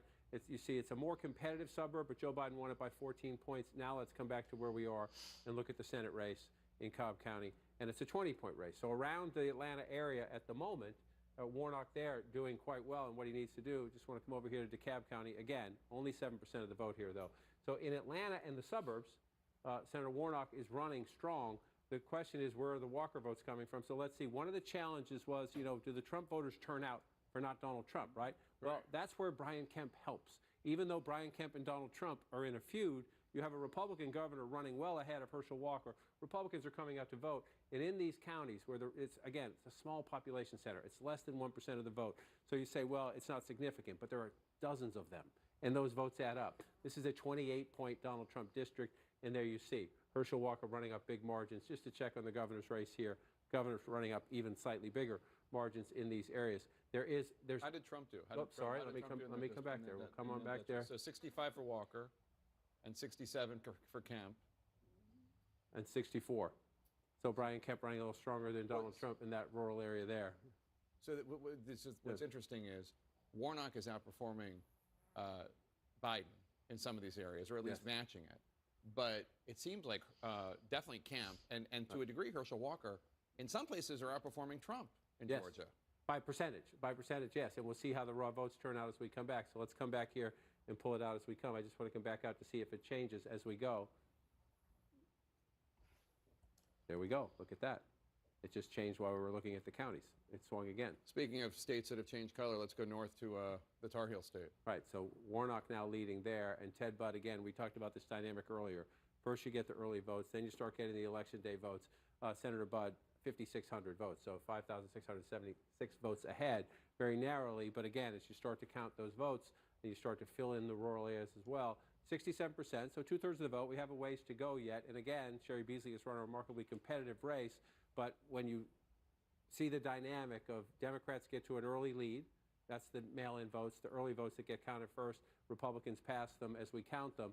We were saying earlier that if you're the Budd campaign, you're saying wait, and now we've seen as it comes in, and we want to play out. I just want to come back to this just because it changed while we were talking, and I just want to see how much so. It flipped back. Yeah.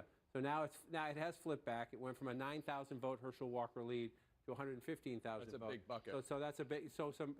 That's most likely a large urban precinct somewhere. You'd have to go back and find it. DeKalb County is what I'm being told. So that's where the votes were. I didn't write it down when we were here earlier, but there you go, right there. So if you had a large votes reported in DeKalb County and you're getting 87% of the votes, there's your votes right there. So again, you can have these quick and big swings in the night when you're still waiting for the large metropolitan areas and the big suburbs around them to report votes. Sometimes you get a big county reports a big chunk, and that's what happens. Yeah, Warnock was up 7%, and now he's up 65% in that one. In that one county. So that's what came in, and these are votes. These are votes coming in, and it's going to go back and forth and back and forth. Yeah, and look, there's no question. We went through Georgia 2020, despite what Donald Trump says, that we went through the runoffs in early 2021. Georgia's very good, very solid at counting their votes, and so you just have to wait and watch it play out. And again, in a competitive state, you're going to get some swings. Let's talk to David Chalian at the Battleground Desk if we can, to give us more of a breakdown of the vote in Georgia. Yeah, just watching you guys, because we are looking at the geography of this. Like John just showed you, DeKalb County, at first it was only 7% in, then a huge batch of votes got in there in a Democratic county. But we're also looking at the kind of vote and breaking it down of what's still out there. So I wanted to show you, among mail vote, Warnock has this big 36.8% lead. Roughly half of it, 49.5%, is still uncounted. Early in-person voting, Warnock, it's a much closer category between the two candidates. He's got a roughly 5 percentage point lead, and there's only 30% left of the early in-person vote to count. But John said it's going to be a seesaw. Look at this. 82.8% of the election day vote in Georgia is still to be counted, and that is a huge Herschel Walker category of vote. He's currently winning election day vote by 37.2 percentage points, and that is the biggest bucket of outstanding vote. So this is what is giving the Walker folks, even though you saw Warnock take that lead again, real confidence that they are very much still in this race. Very interesting, David Chalian. Let's get one more look at the overall Senate landscape, and then I want to take you over, John, to the House. And to David's point, early voting has been a growing phenomenon anyway, and you want the more people to participate, and therefore you give them earlier opportunities. That's good, whether you're a Democrat or Republican or an independent. But obviously that accelerated in the 2020 election because of COVID, and so that's one of the lessons we're learning. And this is more complicated now than it was 10 years ago, just because you get people voting in different ways: early voting, mail-in vote, early in-person voting, mail-in voting, election day voting, and different states count them in different orders. So it's just more complicated, which requires us to be clear and contextual, and requires people at home to just be patient, because you're going to see seesaws, especially in these competitive races. I'm sorry, back to the question right now. Well, right now, Democrats have 47 seats, Republicans have 42, and right now they're leading. They're leading in 47 seats, and 4 of those are Republican seats, and 42 Republicans are leading, and one of them is in a Democratic seat, Right, which is was Georgia. Now it's not. No, Georgia's ahead now. The Democratic seat is, we're still looking at this Maryland race. This Maryland. So we still have 13. 13 votes. Yeah, we still have 13 to 12. So we need Maryland to count some more votes. But if you come out here, again, let's just come out right here, and you're looking at, the Missouri Senate race. Again, Trudy Bush Valentine is not favored in the Missouri Senate race. We have just 6% of the vote in, and you see, where is it? Well, you're having vote right here in St. Louis, the suburbs outside of St. Louis, and in St. Louis proper. So again, it's what we're talking about earlier. If you look at the map at any given moment, it's very important. You could take a picture of this and say, wow, for the Democrats, because the Democrats are also leading at the moment. We've already projected this race, because we understand what's going to happen here. It's just that the Kansas, Lawrence, Kansas, Collegetown, Topeka, Kansas urban area, Kansas City suburbs, the Kansas City, Missouri suburbs over in the Kansas City, Kansas side, these are predominantly Democratic areas. There's a House district over here that's a very competitive race that we'll be looking at later. And so you look at, you can't just look at the map now. What matters is the map, midnight tonight, noon tomorrow, midnight tomorrow night. We're going to be doing this for a couple of days, but this race is unlikely to be close. I just want to take a peek at this one, because you're looking at very early results here. This could be a competitive race if you talk to both parties involved. And again, it's very early vote in Denver, in the suburbs for the most part. Senator Michael Bennet. We talked about, would North Carolina or Ohio or Wisconsin be a surprise for Democrats? That's one of the ones we're keeping an eye on as a potential surprise for Republicans. Let's take a look at the House map if we could, just because right now there are 34 House seats that are competitive. We consider them to be competitive, that are too early to call. Of those House seats, Democrats are currently leading in 22 of them.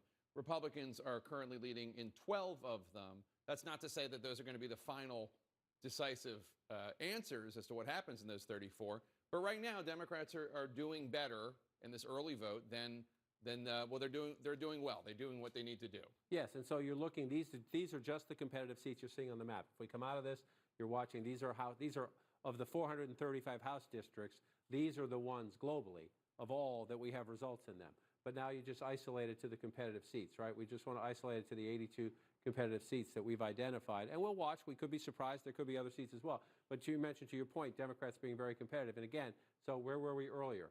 Number one, at the moment, Democrats are holding both of the New Hampshire seats, 2 competitive seats that the Democrats are a bit nervous about. The Republicans, there's 1 there.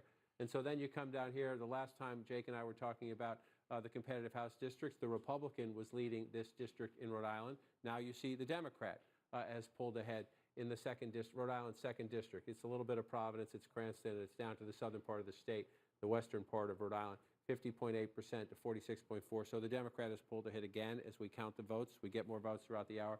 At the moment, that one was red just a few minutes ago. Now it is blue, still a long way to go. Then you come into the Commonwealth of Pennsylvania. This is fascinating if it holds up. We know this is early vote. We know we have a long way to go to the count in the Commonwealth of Pennsylvania. But there are 4 competitive House districts here, 2 in the east, 7 and 8. Matt Cartwright and Susan Wild. 2 out here in the western part of the country. Summer Lee's district right here is Pittsburgh, and you move forward from here, and you come up here, and you look at this district here. This is the old Connor Lamb district. The lines have been redrawn. At the moment, but again, very low vote count, Democrats are ahead in all 4 of those. This is a place where Republicans think they could pick up 2 or 3 seats. We'll watch. We have a ways to go, Jake. So remembering that the vote is still early, and where we are an hour, 2 hours from now will tell us a lot more about the House than right now. All right, John, right now CNN is about to make 2 more projections in House races. In Florida, Republican Maria Elvira Salazar, CNN is projecting, has won a 2nd term in office in her Miami area district. It went narrowly for Trump in 2020. She is a former TV journalist. Congresswoman Maria Elvira Salazar will be reelected, CNN is projecting. In Virginia, Democratic Congresswoman Jennifer Wexton, CNN is projecting, has been elected to a 3rd term in office. She represents the Washington suburbs in Northern Virginia. So that's 1 win for a Republican, 1 win for a Democrat. The balance of power right now, 48 Democrats have been elected, 92 Republicans have been elected. That includes 3 pickups. 295 seats are remaining. Remember, you need 218 seats in order to control the House of Representatives. In the U.S. House, of the competitive seats that we're keeping an eye on, Republicans have to win 26 of them, we now say. That is down from 27. So they have made 1 more gain there that they need to do. Democrats have as well. Democrats need to pick up 52. That is down from 53 in terms of competitive seats. Let's go to Casey Hunt now, who will tell us more about what's going on with the Senate races. That's right, Jake. Let's check in across the map, and we're going to start in a place we've been all night, and that is Georgia, where Raphael Warnock in the lead right now, 51.2% to Herschel Walker's 47%. But as we've seen, this has been bouncing back and forth, and I expect that you're going to be hearing a lot of us talking about this tonight. Let's check in, though, now on Ohio, where J.D. Vance has taken the lead, 50.3% over Democrat Tim Ryan, the congressman, who now is at 49.7%.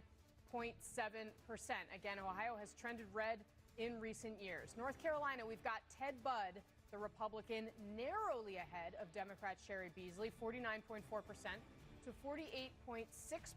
This is a real nail-biter at this hour, though we do have 70% of the vote in. Now let's go north to New Hampshire, where Maggie Hassan is holding her lead in a pretty commanding way at 57.4% to Don Baldock's 41.3%. He is the Republican. Considering how Chris Sununu has performed as the Republican in the governor's race, pretty significant that Maggie Hassan is right there. Now let's take a look at Pennsylvania, where John Fetterman is sitting at 64.5% to Mehmet Oz's 33.1%. Obviously, we expect this race to end up much closer than what you're seeing on your screen right now. We only have about 15% of the vote in Pennsylvania. And let's check in on Colorado, where Michael Bennet is out to an early lead, 58.2% over Joe O'Dea, the Republican, 39.6%. This is not a seat that Democrats wanted to have to worry about, but that came online near the end of this midterm season as the national environment shifted for Republicans. We've got about a third of the vote in Colorado. We're going to be keeping an eye on that through the evening as well. Now we've got some key race alerts on the governor's races. Yeah, but a handful of key race alerts beginning in the state of Texas. There, the incumbent Republican Greg Abbott maintaining a lead over former Congressman, former Senate and White House hopeful Beto O'Rourke. Right now, Abbott leading by 80,000 votes with 51% of the vote in Texas as he seeks a 3rd term. Let's get an update now from the Peach State in Georgia. There, incumbent Republican Brian Kemp maintaining a slight advantage over Stacey Abrams, though the 90,000 vote difference between the two is a bigger margin than when Kemp won by 4 years ago. Keep that in mind. 64% of the vote in, he maintains an advantage over that 50% threshold. In Pennsylvania, Attorney General Josh Shapiro, 324,000 votes ahead of Doug Mastriano, 15% of the vote there in the Commonwealth of Pennsylvania. Let's get an update now, a key race alert from the state of Michigan.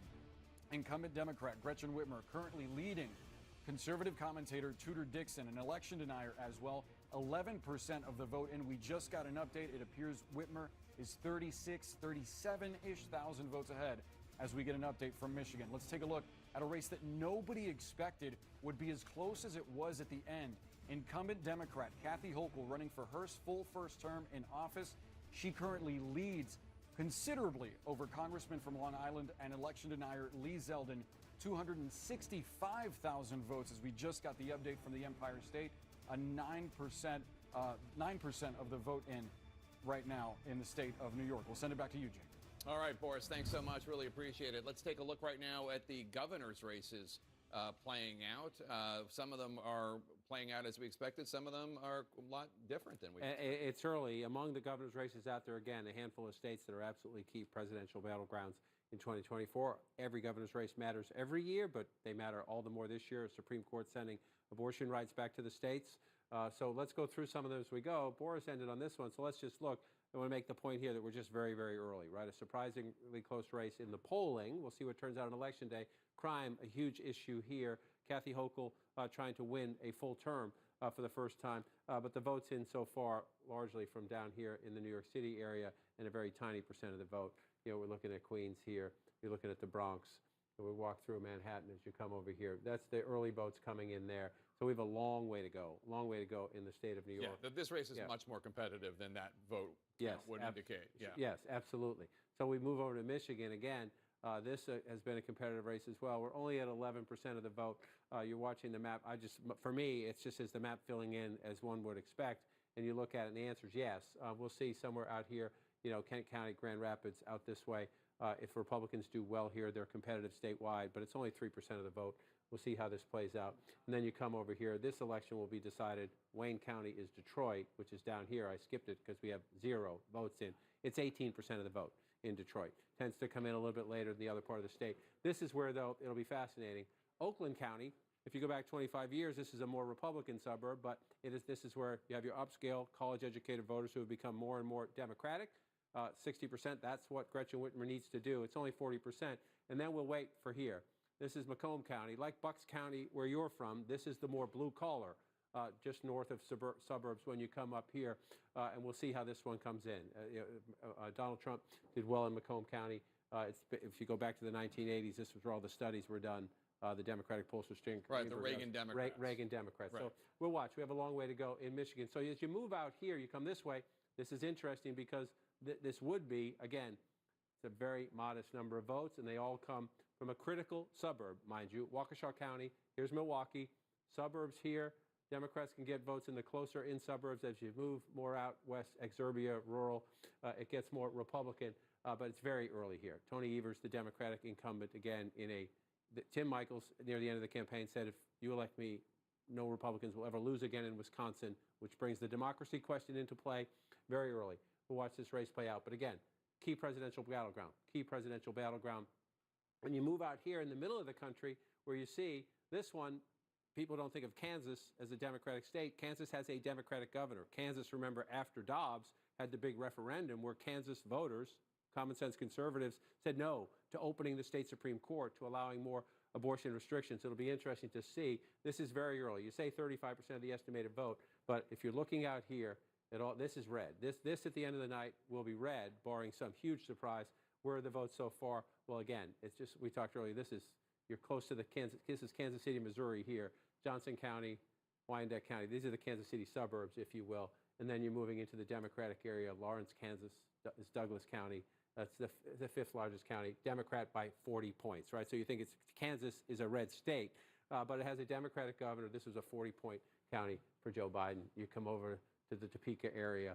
It was a Democrat +3, where the Democratic governor early on is running much bigger than that, obviously. So we'll see. Can Laura Kelly hold on in the state of Kansas? That's a big test for Democrats, a Democratic governor in the middle of the country in this time of year. Then you move up here to Nebraska, 23% of the vote. The Democrat is leading, but slow down in the sense that look at where the vote's coming in. Omaha, Lincoln, the Democratic areas. There's a whole lot of rural red Republican Kansas to still come in. A race that Republicans had hoped to make more competitive at the moment with about 40% of the vote in. The incumbent Democrat, Jared Polis, leading at the moment in Colorado. Interesting to watch if that plays out in tandem with the Senate race. We talked about that dynamic in Georgia, in New Hampshire. Otherwise, what happens to the governor vis-a-vis the Senate candidate in Colorado? They are both of the same party. Then we come down, just one more quick one, in New Mexico. The governor, Michelle Lujan Grisham, running comfortably ahead, but very early votes coming in so far, Jake, only in Democratic areas. But the governor's race is, again, always critical for state issues, all the more important because of threats to democracy and the Supreme Court sending abortion rights back to the states.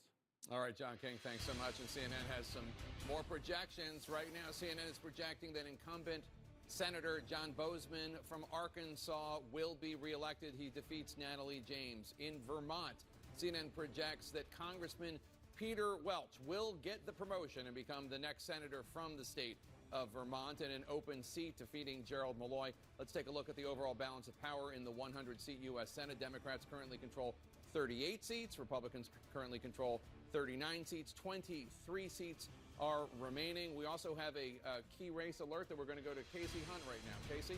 That's right, Jake. We're going to take a quick spin through all of these races for you. We got a whole bunch of vote in. We got Raphael Warnock sitting at 51% right now in Georgia to Herschel Walker's 47.2.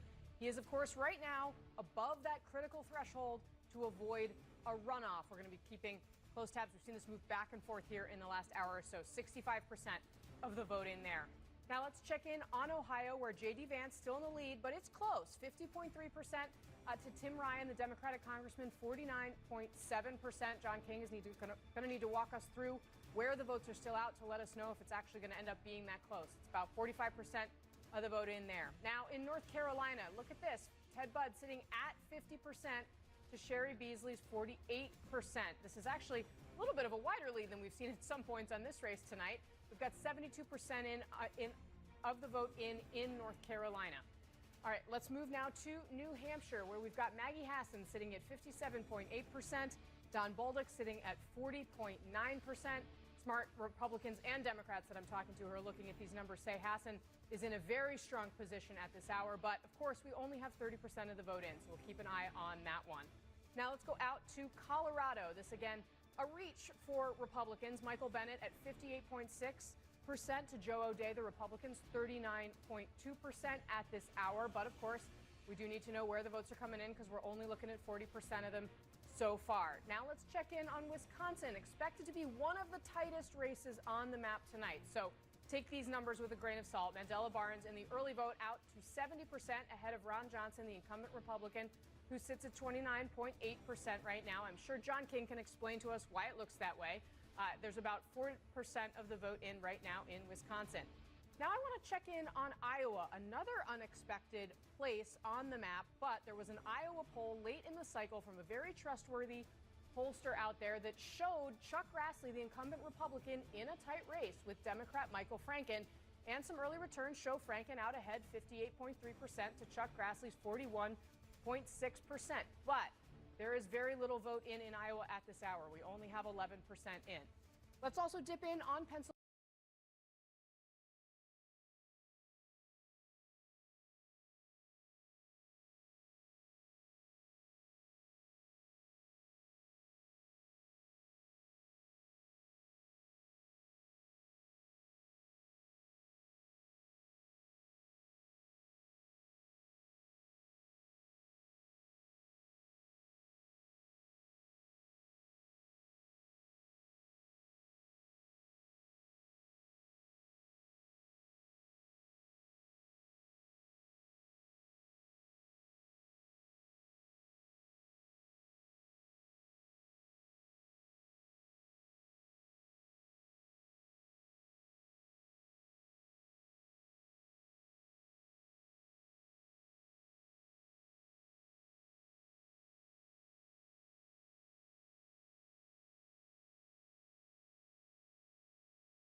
We're just got to get another stream going here.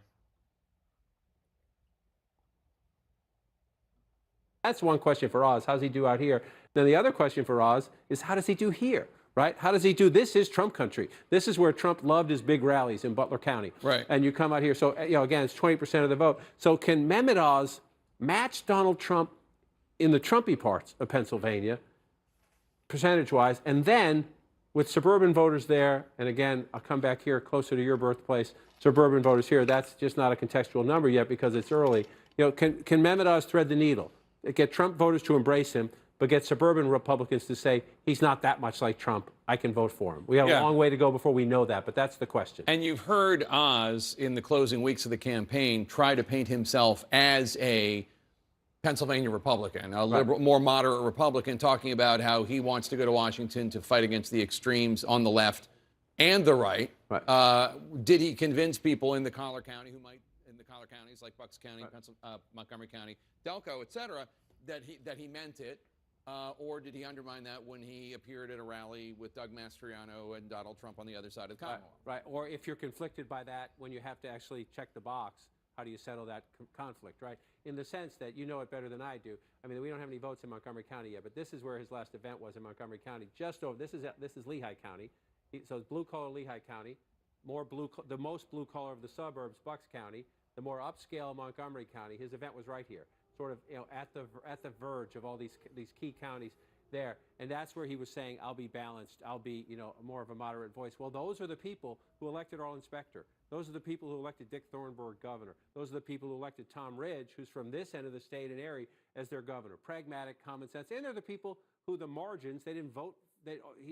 Pat Toomey didn't carry their counties. He did carry Bucks, didn't carry Montgomery. They're the people who made Pat Toomey senator, the margins in the suburbs. I want to walk you over to the House in a sec, but one other thing. I was talking to a top Democrat in Pennsylvania today, and he said the other thing for us to look at, since this is it's anticipated to be a tight race between Fetterman and Oz, is does Fetterman outperform Shapiro and Biden in Scranton and in Harrisburg? Now, Scranton is Trump won Scranton, even though it's the birthplace of Joe Biden. He won the county. But because Fetterman does have this statewide name and ID and image as a blue-collar Democrat, does he outperform? Again, he won't win Scranton, but does he improve the margins? So if you come back to 2020 in the presidential race, Biden actually carried the county. Oh, he did carry the county. The county. Because of this. You get out here, you're right. The precincts up here tend to be more Trumpy, but he did carry it. He did carry it in 2020, but you raised the key point in the sense that what Fetterman is trying to do, I was talking about what needle does Oz have to thread here. What Fetterman is trying to thread, now we skipped into the House. Let's come back here to the Senate. Right. What the needle Fetterman is trying to do is run it up in the blue areas and then cut into the Trump support in places, this is Latrobe. Latrobe is here, where Oz was at the rally. Fetterman lives right here. So he wants to be the guy who can, yes, get blue-collar Democratic votes, but also get those blue-collar Republican votes, the white working-class voters who've abandoned the Democrats. So I talked about the needles Oz wants to thread. You raised the other one, which is can Fetterman cut into the Trump base a little bit by saying, hey, I'm one of you. That's his whole thing about I'm one of you. Fetterman, Oz is from New Jersey. You want to vote for me because I understand your issues. I have a steel town outside my window, a steel plant outside my window, which happens to be true in Fetterman's case in Braddock. And so that's his needle. We're a couple hours away from having a good sense of that. We'll figure out if that works or not. Let's talk, Ben, again about competitive seats because we're looking at 82 competitive seats. Of the 82, 47 of them, the voting has ended, and they are too early to call. 47 of them. Democrats are leading in 34 of those 47 competitive seats. Republicans are leading in 13 of the 47 competitive seats. Again, we know right now that a lot of what we're seeing is the early vote. But let's talk about these competitive races. Right, and if that kind of math holds up, Democrats at home would say 47 to 13. That's great. It's good, and it would defy historical averages. But that would still, if that math holds up right there, when you're calling the races, then you still have a narrow, a Republican majority because they only need a net gain of 5. But if you're looking as we go through the night and you're Democrats, you're saying, okay, where are we now as opposed to where we were earlier? You just look. Jared Golden has pulled into the lead in Maine. Again, this district has ranked choice voting. It could be days and longer, much longer, before we get a final result. But again, if you're a Democrat and you're thinking this is one of those districts they were going to take from us, At the moment, Jared Golden has pulled into the lead. We're going to move south to New Hampshire, 2 competitive districts, both with Democratic incumbents here. And you have the Democratic incumbent. We're still only at 20% of the vote here, so we have a long way to go. But the Democratic incumbent leading here and leading here. If these 3 seats are red when we're done, then Republicans are going to have a big majority. If the Democrats can hold them, number one, they have hopes of defying history and keeping the majority, or they think they can get to a more narrow majority. So now we're going to come down to the state of New York, and you see the competitive districts here. And again, we have a ways to go in the count, but you see these competitive districts, most of them are red. You drop down south where we just were in the Commonwealth of Pennsylvania. We know this is the early vote from what we just went through for Senate and for governor. But the 4 competitive districts here, Democrats leading at the moment. Republicans hope to pick up 2 or 3 of these seats. So we'll see how the night plays out. And you keep dropping south. I was earlier, let me stay up this way for 1 second because we told you earlier, the Republican was leading at one point. The Democrat moved into the lead about 15 minutes ago. Seth Magaziner has stretched that lead out a bit, and you're now up to about 87% of the vote. So you see the Democrat ahead there, 51% to 47% if you round that up. A ways to go yet here. But the map, if you were worried tonight for the Democrats, you were going to see a bloodbath. You don't see it in the map now, Jake, with some time to go. But you still have to say advantage Republican when it comes to capturing the net 5 to take the House. All right, John King, thanks so much. And we have some projections for you right now.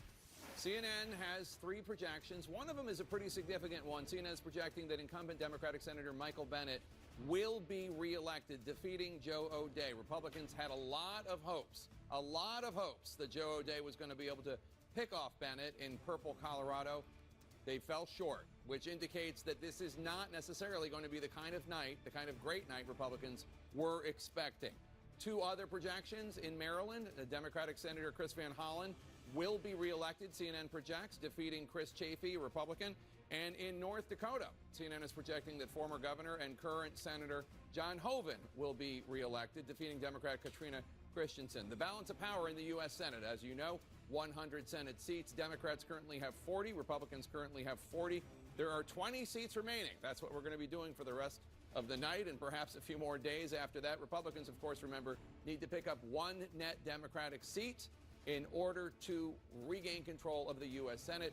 We have governor's races, of course, now as well, and Boris Sanchez has some projections there. Jake, a trio of projections and 3 victories for Democrats, beginning with history being made in Maryland. Wes Moore, who had never been elected to public office in his life, will become the first black governor of the state of Maryland as he defeats election denier Dan Cox.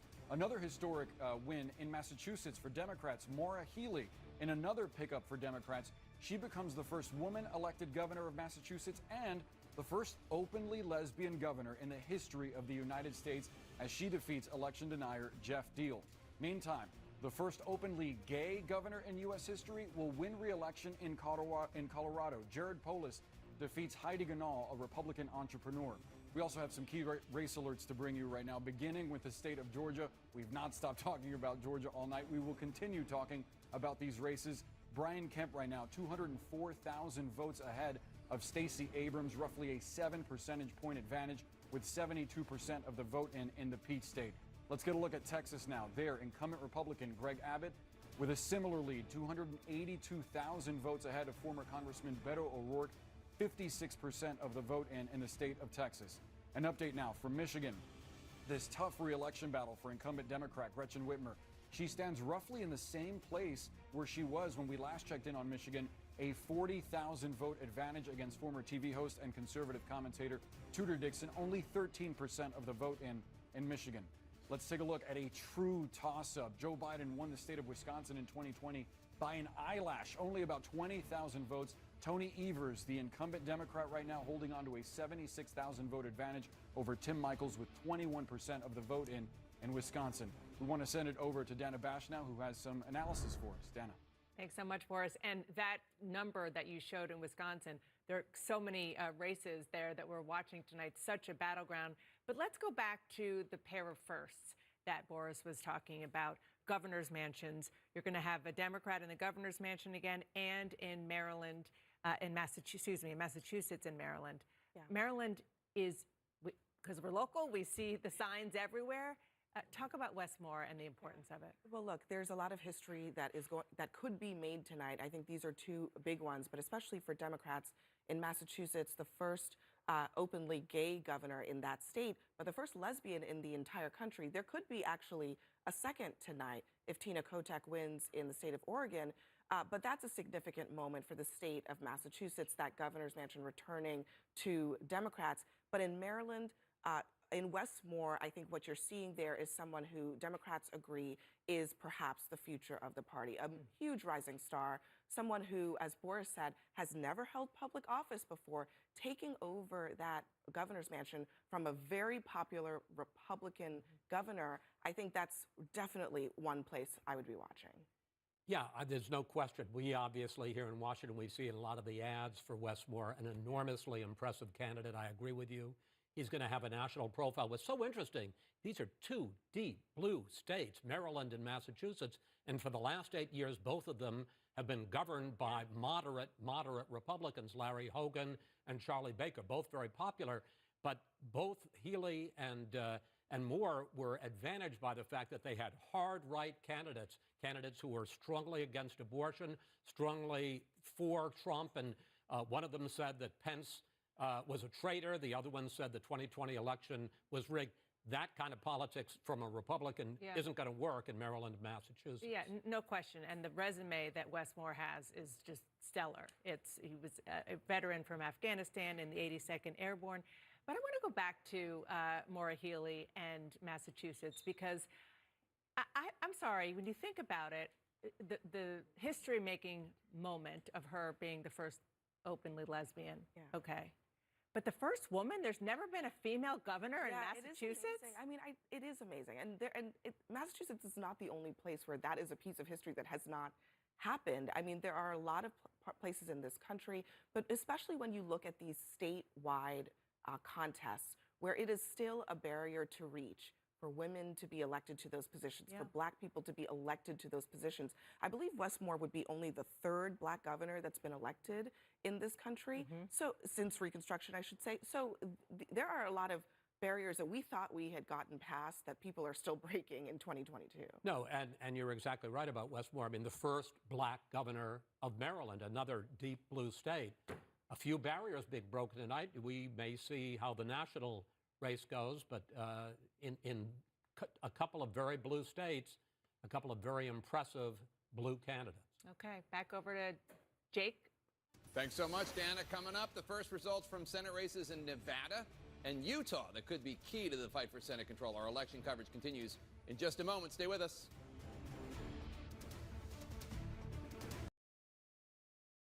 All of this started when we discovered the benefits of local raw honey for our family.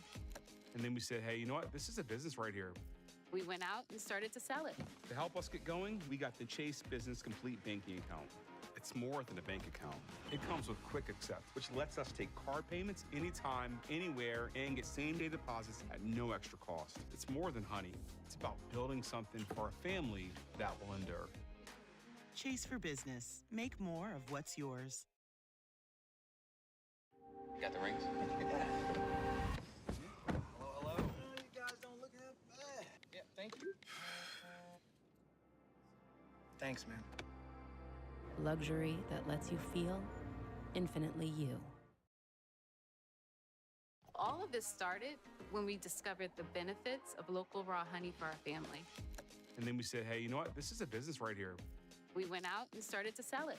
To help us get going, we got the Chase Business Complete Banking Account. It's more than a bank account. It comes with Quick Accept, which lets us take card payments anytime, anywhere, and get same-day deposits at no extra cost. It's more than honey. It's about building something for a family that will endure. Chase for Business. Make more of what's yours. Former Vice President Mike Pence joins Jake Tapper for a new CNN town hall to talk democracy, his vision for the Republican Party, and his plans for 2024. Mike Pence, live, Wednesday, November 16th at 9. We're so glad that you chose to wake up with us. What is at the top of everyone's mind? Do you think it's the messaging? I have to ask you. I always think you have to talk about the economy. What's the #1 concern from voters? By far, pocketbook election. CNN This Morning, weekdays at 6 Eastern. We have a lot to talk about. Oh, heck yes. When you mix two distinct voices, Boom. Here's my first question. you get one dynamic duo. Allison Camerata and Laura Coates host CNN Tonight, live weeknights at 10. Get more dental, vision, and hearing out of your Medicare coverage with the Visa Flex Card only from WellCare. The Visa Flex Card gives you extra money. Use it to pay for extra dental, vision, and hearing expenses like dentures, eyewear, hearing aids, and more. Plus, WellCare plans have zero or low plan premiums and copays. Get the Visa Flex Card, one of the many benefits you can receive with WellCare. Medicare done well. Call 1-877-424-0669.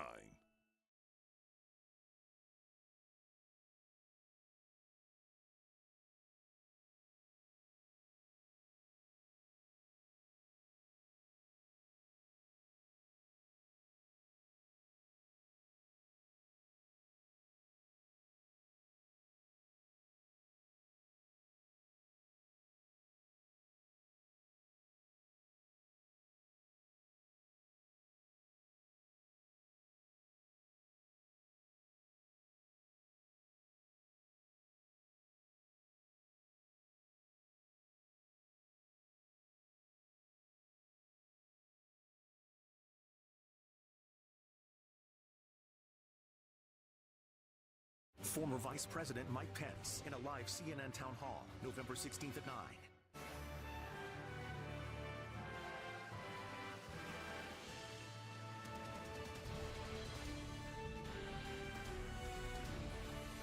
It's election night in America, and we're getting deeper into this incredibly important night in America. Just minutes from now, we are going to get more results. But until then, let us start with the balance of power in the U.S. Senate. 40 Democrats in the U.S. Senate, 40 Republicans in the U.S. Senate, 20 seats are remaining. Remember, Republicans need to pick up one net Democratic seat in order to regain control of the U.S. Senate. The balance of power right now in the House of Representatives, 75 Democrats, 129 Republicans, including 3 pickups.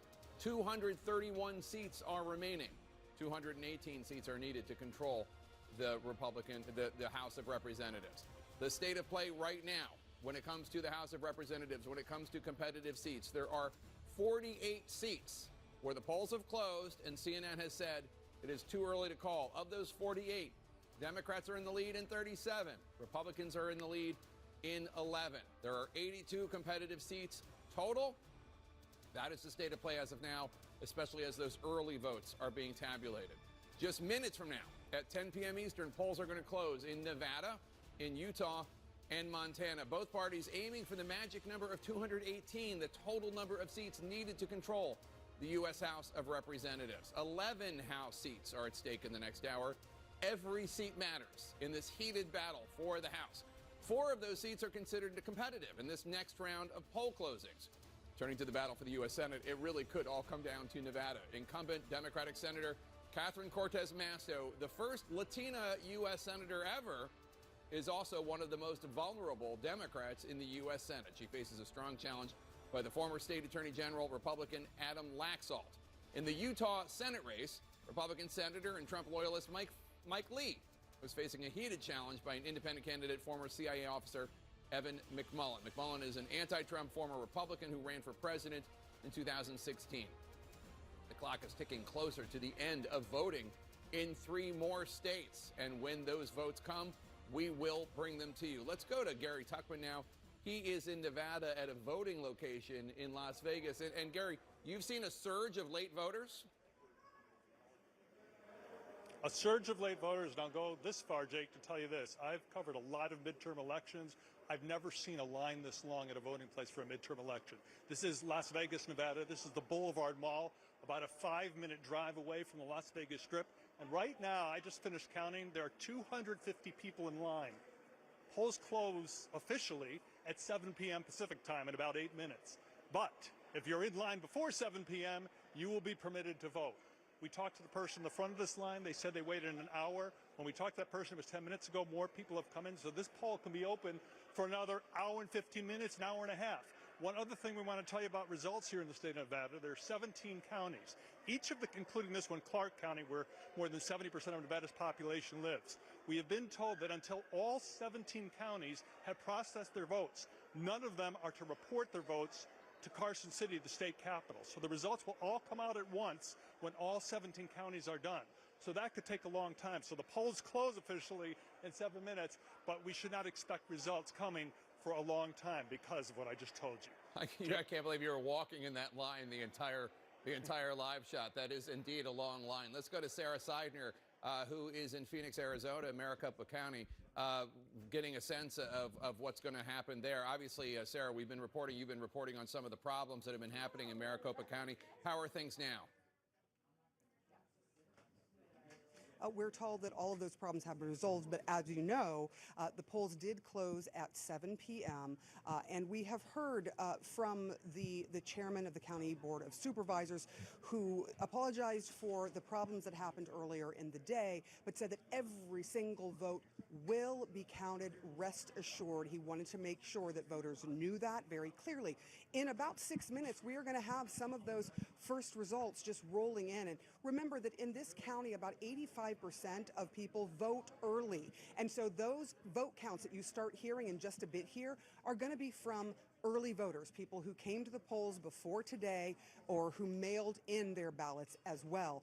And so that is what you're going to start hearing. By Friday, we should have all of the early votes, about 95 to 99% of those votes counted, and we will know what those numbers are, according to officials here. One thing I do want to stress is we asked the chairman of the County Board of Supervisors whether or not those issues, those tabulation issues with the printers that happened here in several different voting centers were going to make this count last longer, and the answer was no. This should be as per normal. Jake? All right, Sarah. Is that Mr. Gates from the Maricopa County Board of Supervisors right next to you, Sarah?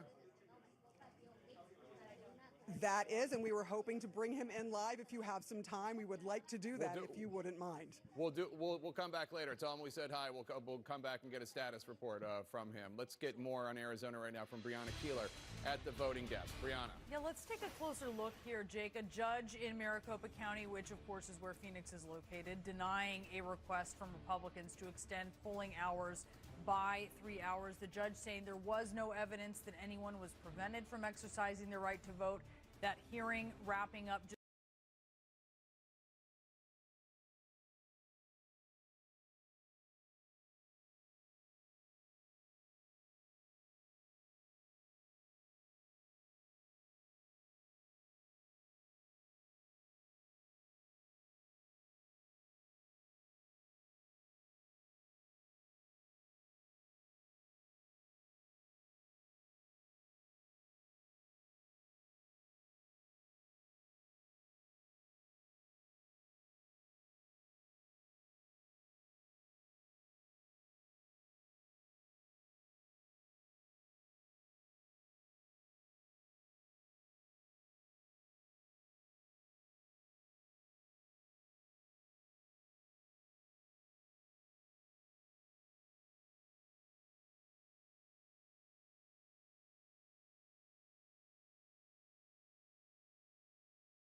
presidential aspirations for 2024.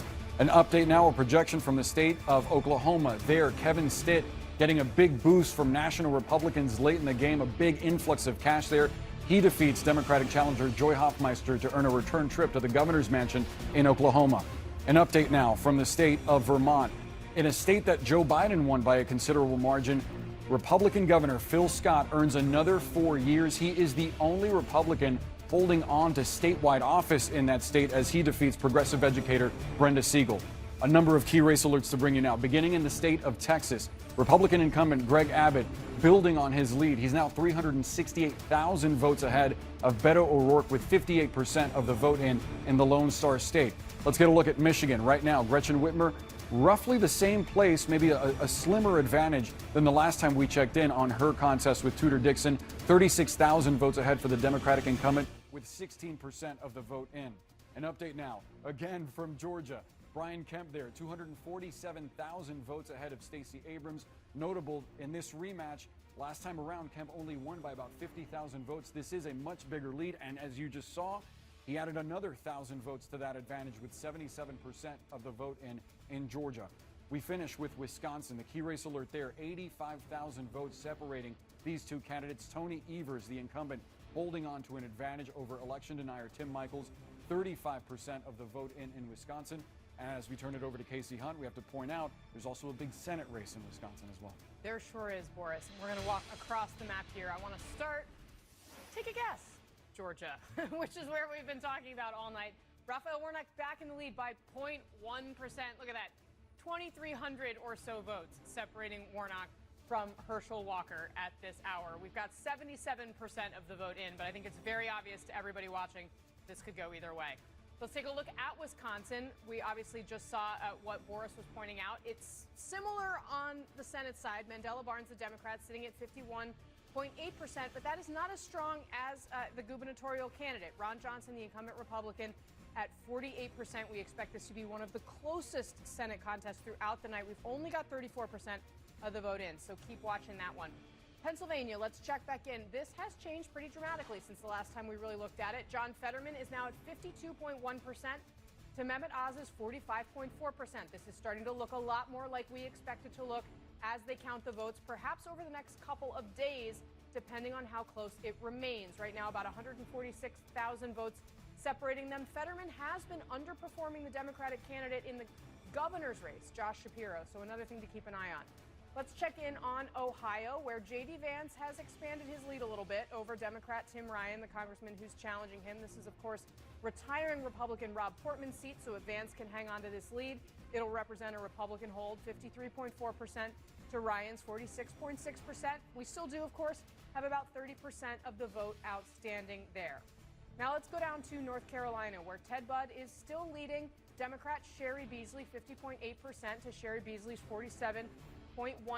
Retiring Republican Richard Burr has this seat right now, so this would represent a Republican hold. This has been pretty steady for the past couple of hours, but the vote count creeping upward. We're now at 83% in North Carolina. And let's check back in New Hampshire. This is one that a lot of people were looking to for signs of potentially an early Republican wave if Don Bolduc, the Republican, had a particularly strong showing. So far, that's just not happening. Maggie Hassan is at 57.2%. Bolduc down at 41.5%. Now, granted, we still only have about 40% of the vote in there, so things could still change. But I will say Democrats are saying good things about New Hampshire right now on the Senate side, Jake. Well, it's a nice state. Of course they're saying nice things. Let's take a look at the balance of power right now in the competitive seats. Remember, we're looking at 82 competitive House seats. We're not going to look at all 435. There are 82 competitive ones. Of those 82, there are 51 competitive seats that we think are too early to call. Right now, in those 51, Democrats are leading in 39 of them. Republicans are leading in 12 of them.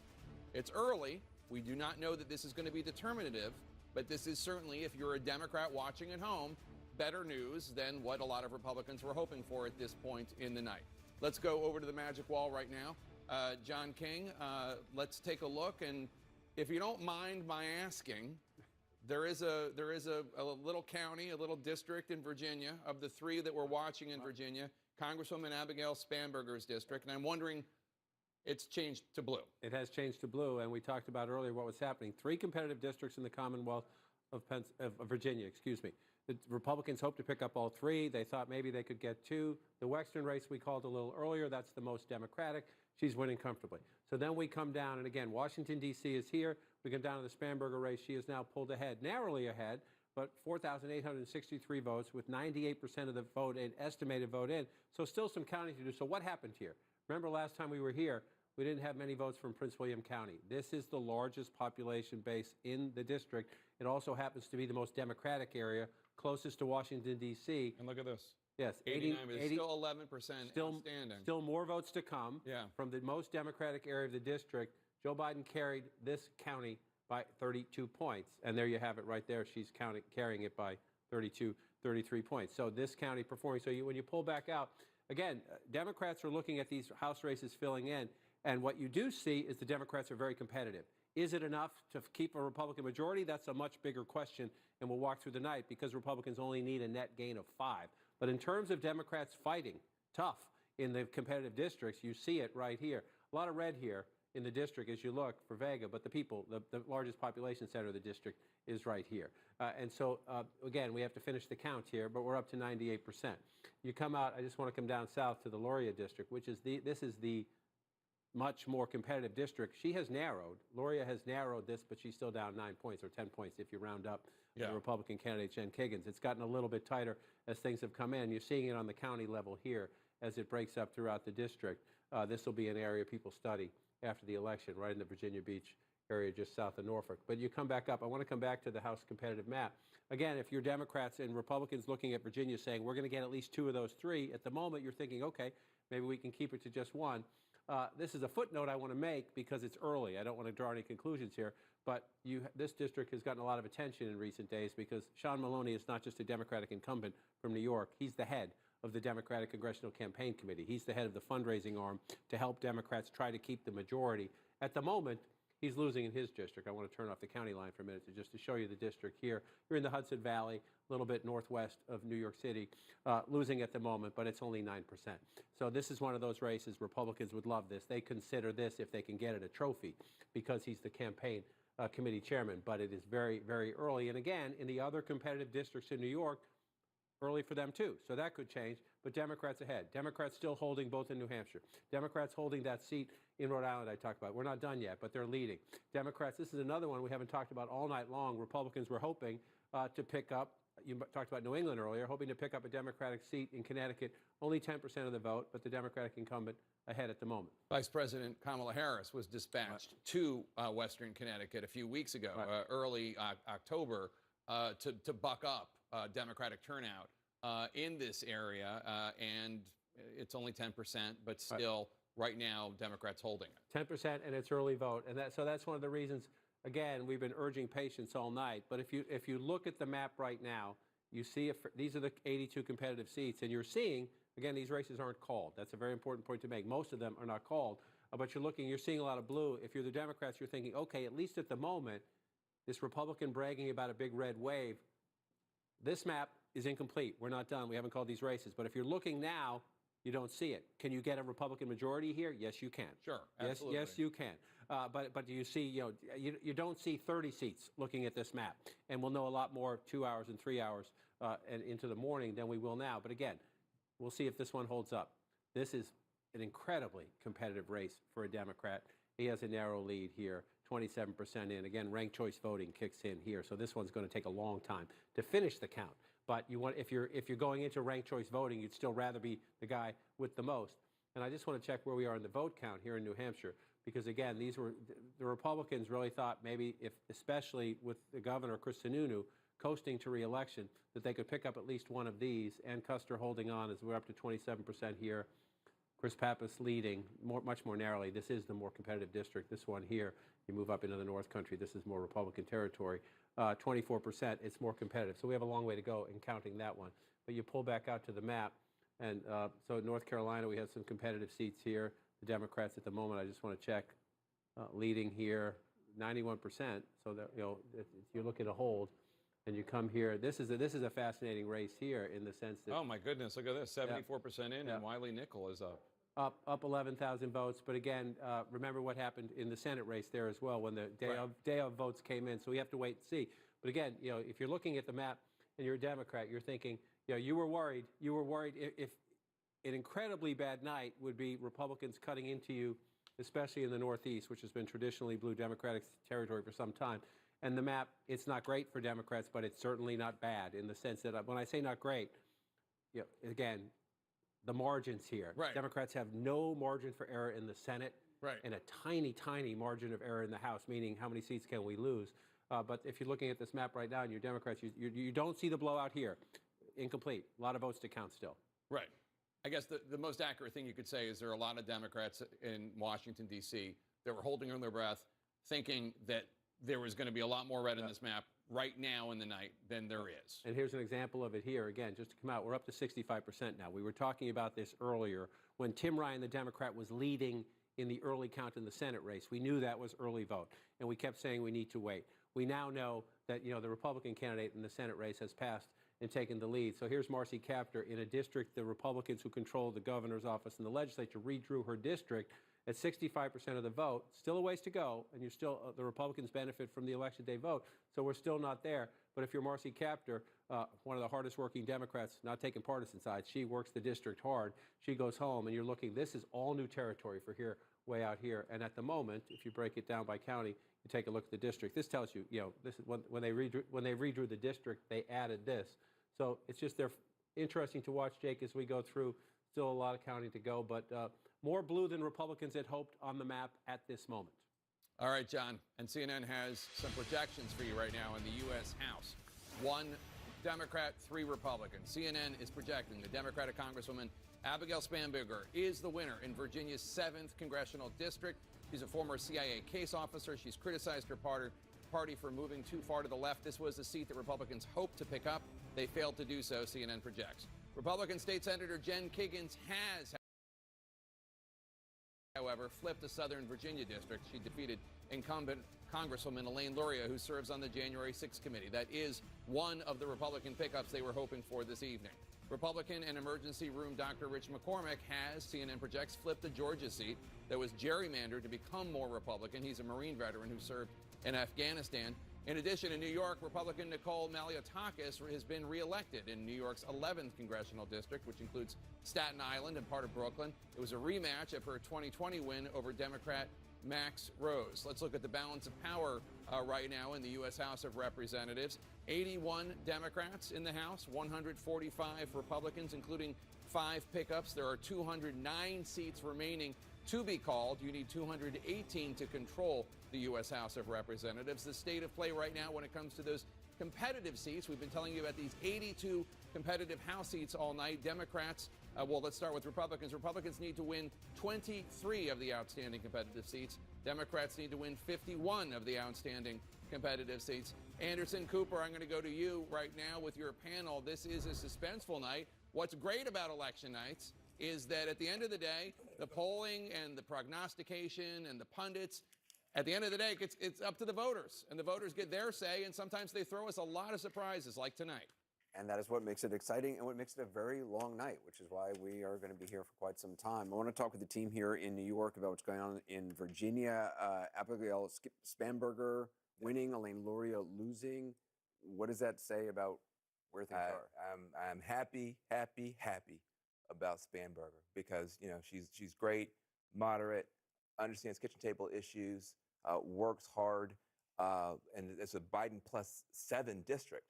If she had gotten wiped out, you would be very terrified for the rest of the night because if she can't hang on, who else is going to go down? The fact that she's still there, still standing, that she won, I think means, that's very positive for Democrats. Yeah, I think both Republicans and Democrats were looking at this as kind of a bellwether district.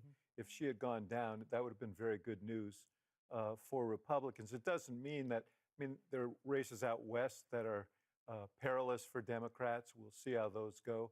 But, you see this, the race in Rhode Island, which I don't think has been called yet, has it? No, but it was very But close. it's been, that one was in jeopardy. That would have been a bad sign for Democrats that this was going to be a very deep defeat. That, all I can tell you is I was in the White House in 2010 when the big wave rolled in. I know what it feels like. It doesn't feel like this. Even if Republicans take control of the House, it's not going to be a night like that where race after race after race went to the Republicans, and a whole kind of crew of young Democrats were wiped out. The Spanberger win tells me that's not what this night's going to be. I just heard from someone at the White House who said that they're really relieved about Spanberger, and they feel like you do, David, that it doesn't feel to them like a wave. They're not happy. Wait, they're judging that by one race? Well, this was, as David said, sort of their bellwether. This is a district that was redistricted, became more blue, and the folks at the Democratic Congressional Campaign Committee have said that this kind of was the race that they were looking at, because if it were, a blowout and she really lost, they would know that it was going to be a bad night. I think no one's happy about Luria, who is on the January 6th committee and is very well regarded. And some folks believe that it was her service on the January 6th committee that really may have hurt her. We know that Liz Cheney came out and campaigned for Spanberger. So, I think Democrats feel like not the wave that they were so worried about. But again, we all have to say the evening is young. It's 10:17 on this. Is that all? Is that all? Even though we've been here for a long time, it's still really early. And also, if whether it's a wave, a ripple, or whatever you want to call it, if the Republicans do win the House, the oversight's going to feel all the same. Yes. There's no doubt. If you're in the Biden cabinet, don't breathe easy. But there is the matter of margin. Well, also, let's just look at the Georgia race right now on the screen. I think it's like 700 and something votes separating, 748 votes separating Herschel Walker and Raphael. But listen, I'm a little more optimistic here, right? Because at least, Walker's tending to do better on election day. We're looking at the graphic that we had up earlier about what percentage of election day votes are still outstanding is really big here. And I think that Walker's been slowly nibbling away. Scott has a theory here. As long as he's running close to the governor here. It's been about 4.5 point gulf between Walker and Kemp. And I've been kind of watching that number. The other number I've been watching is the Libertarian Oliver. He's at 1.9. Yeah, 1.9. Libertarian has not broken to. He stayed down low. Yeah, the Walker campaign's theory was that if they can keep Oliver below 2.5, then they might be able to avoid a runoff. So far, he's at 1.9. Obviously, incredibly tight margin on that. Yeah. But. I mean, who knows? This looks like a prescription for a potential runoff here. And given the way, the Pennsylvania race is running true to form, looks very competitive. Democrats pick up that seat. This Georgia, this could be a biennial event. Georgia decides control. We should also just point out now on the screen, Arizona, Mark Kelly in the lead right now with 56.4%, Blake Masters 41.3%, but again, 41%. We don't know Washington State. This evening feels like a mixed bag, and of course, it's actually early in the night, despite the fact that it may not feel like this. Of course, Florida, just a blowout for Ron DeSantis, winning by more than 8 points in Miami-Dade. That's huge for Republicans, but then some of the other seats that we were looking at as potential pickups, like New Hampshire, Bolduc at this time is trailing. It's not been called yet. We'll see as votes continue to come in. I tend to agree this may not be quite the wave that Republicans were anticipating. Do I think the House still goes to the right? Absolutely. But that Abigail Spanberger seat is significant. The Arizona governor race on the screen now, 55% for Katie Hobbs, Carrie Lake, 44%, but again, 40%.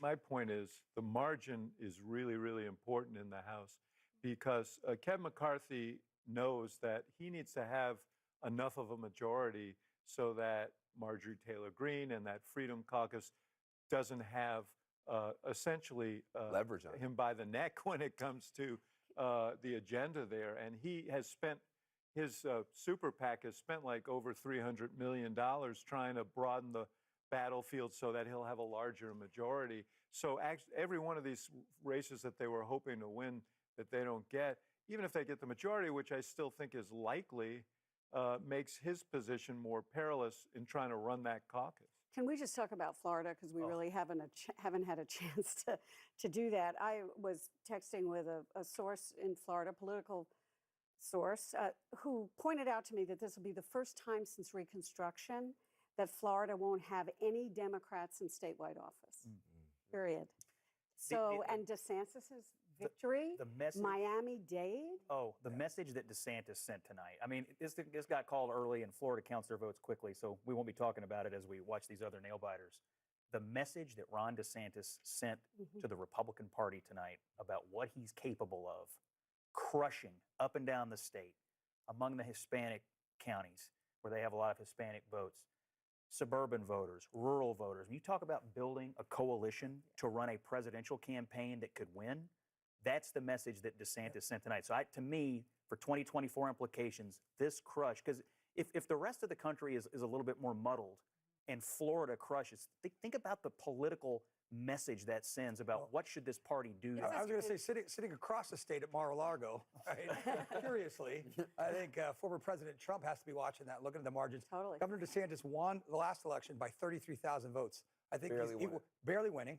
He won by, I think, 1.6 million right about now, so it still could grow, shrink a little bit, but a huge margin. And to Scott's point, the coalition of voters he's put together is something completely impressive that he'd need to put together to run, nationwide. He's done it here. He can replicate it again. The other huge number he put together was money, and he's still got $90 million left to start his presidential race. So yeah, this is as close to a mandate as Governor DeSantis is going to get. And I imagine every elected Republican is going to be calling him saying, you need to be the nominee. And DeSantis tonight pointed out, we not only won the election, we have rewritten the political map, and he called his own win a win for the ages. You say every Republican's going to be calling him and telling him. Well, what did DeSantis say? Florida is where woke goes to die. Right. Yeah, and I will say, what he did during the campaign, he ran all over the country campaigning for all different kinds of Republicans, and he never made it about himself, unlike others. And look how he got rewarded by the Republicans. I'm telling you, what he put together and what his team did, it's really impressive. Big night. Let's go back to Jake in D.C. Jake? All right, Anderson, thanks so much. I'm standing here at the Magic Wall, obviously, with Mr. King, taking a look at the U.S. Senate and what we got. We got 46 Democrats leading right now, 2 of them in Republican seats, 46 Republicans leading right now, 1 in a Democratic seat. Give us the lay of the land. So one of the Democrats leading in a Republican seat is Mandela Barnes, the Lieutenant Governor of Wisconsin, leading right now, 47% of the vote counted over the incumbent senator by a 30,000 vote margin. Remember, Donald Trump won this state by 20,000 votes. Then Joe Biden won the state by 20,000 votes. That is today's Wisconsin. It will be close, and you see all the gray. Those are mostly Republican areas, so we're still waiting for votes to come in. This is going to go. This is a very competitive race. Again, this is one of those races, though, North Carolina, Ohio, and Wisconsin, where you had Democratic candidates in traditionally red-leaning states in a midterm year. This one more of a battleground, who ran very competitive races, and we're going to keep counting votes there because Lieutenant Governor Barnes ran a very competitive race. This is a Democratic-held seat that is red at the moment because of Herschel Walker, who has stretched this out a little bit, but this has been a seesaw. 10 minutes ago, Senator Warnock was up by 647 votes. Then Walker was up by about 700 votes. Now Walker is up by 16,000 votes. You're seeing the map filling in. That's one of the reasons Walker's vote total has changed. You see a lot of these smaller counties. This one still has no votes. Coffee County, it's tiny. It's less than 0.5% of the statewide vote. But these are big Republican counties. So it's a couple hundred votes there, a couple thousand votes there. I'll just give you an example as you come over here. It doesn't look like a lot, but in a close race, you need them.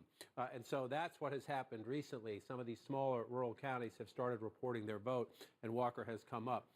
Again, if you look at this dynamic, this could matter.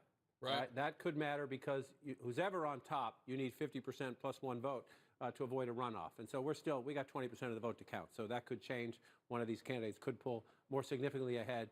But this is a nail biter at the moment.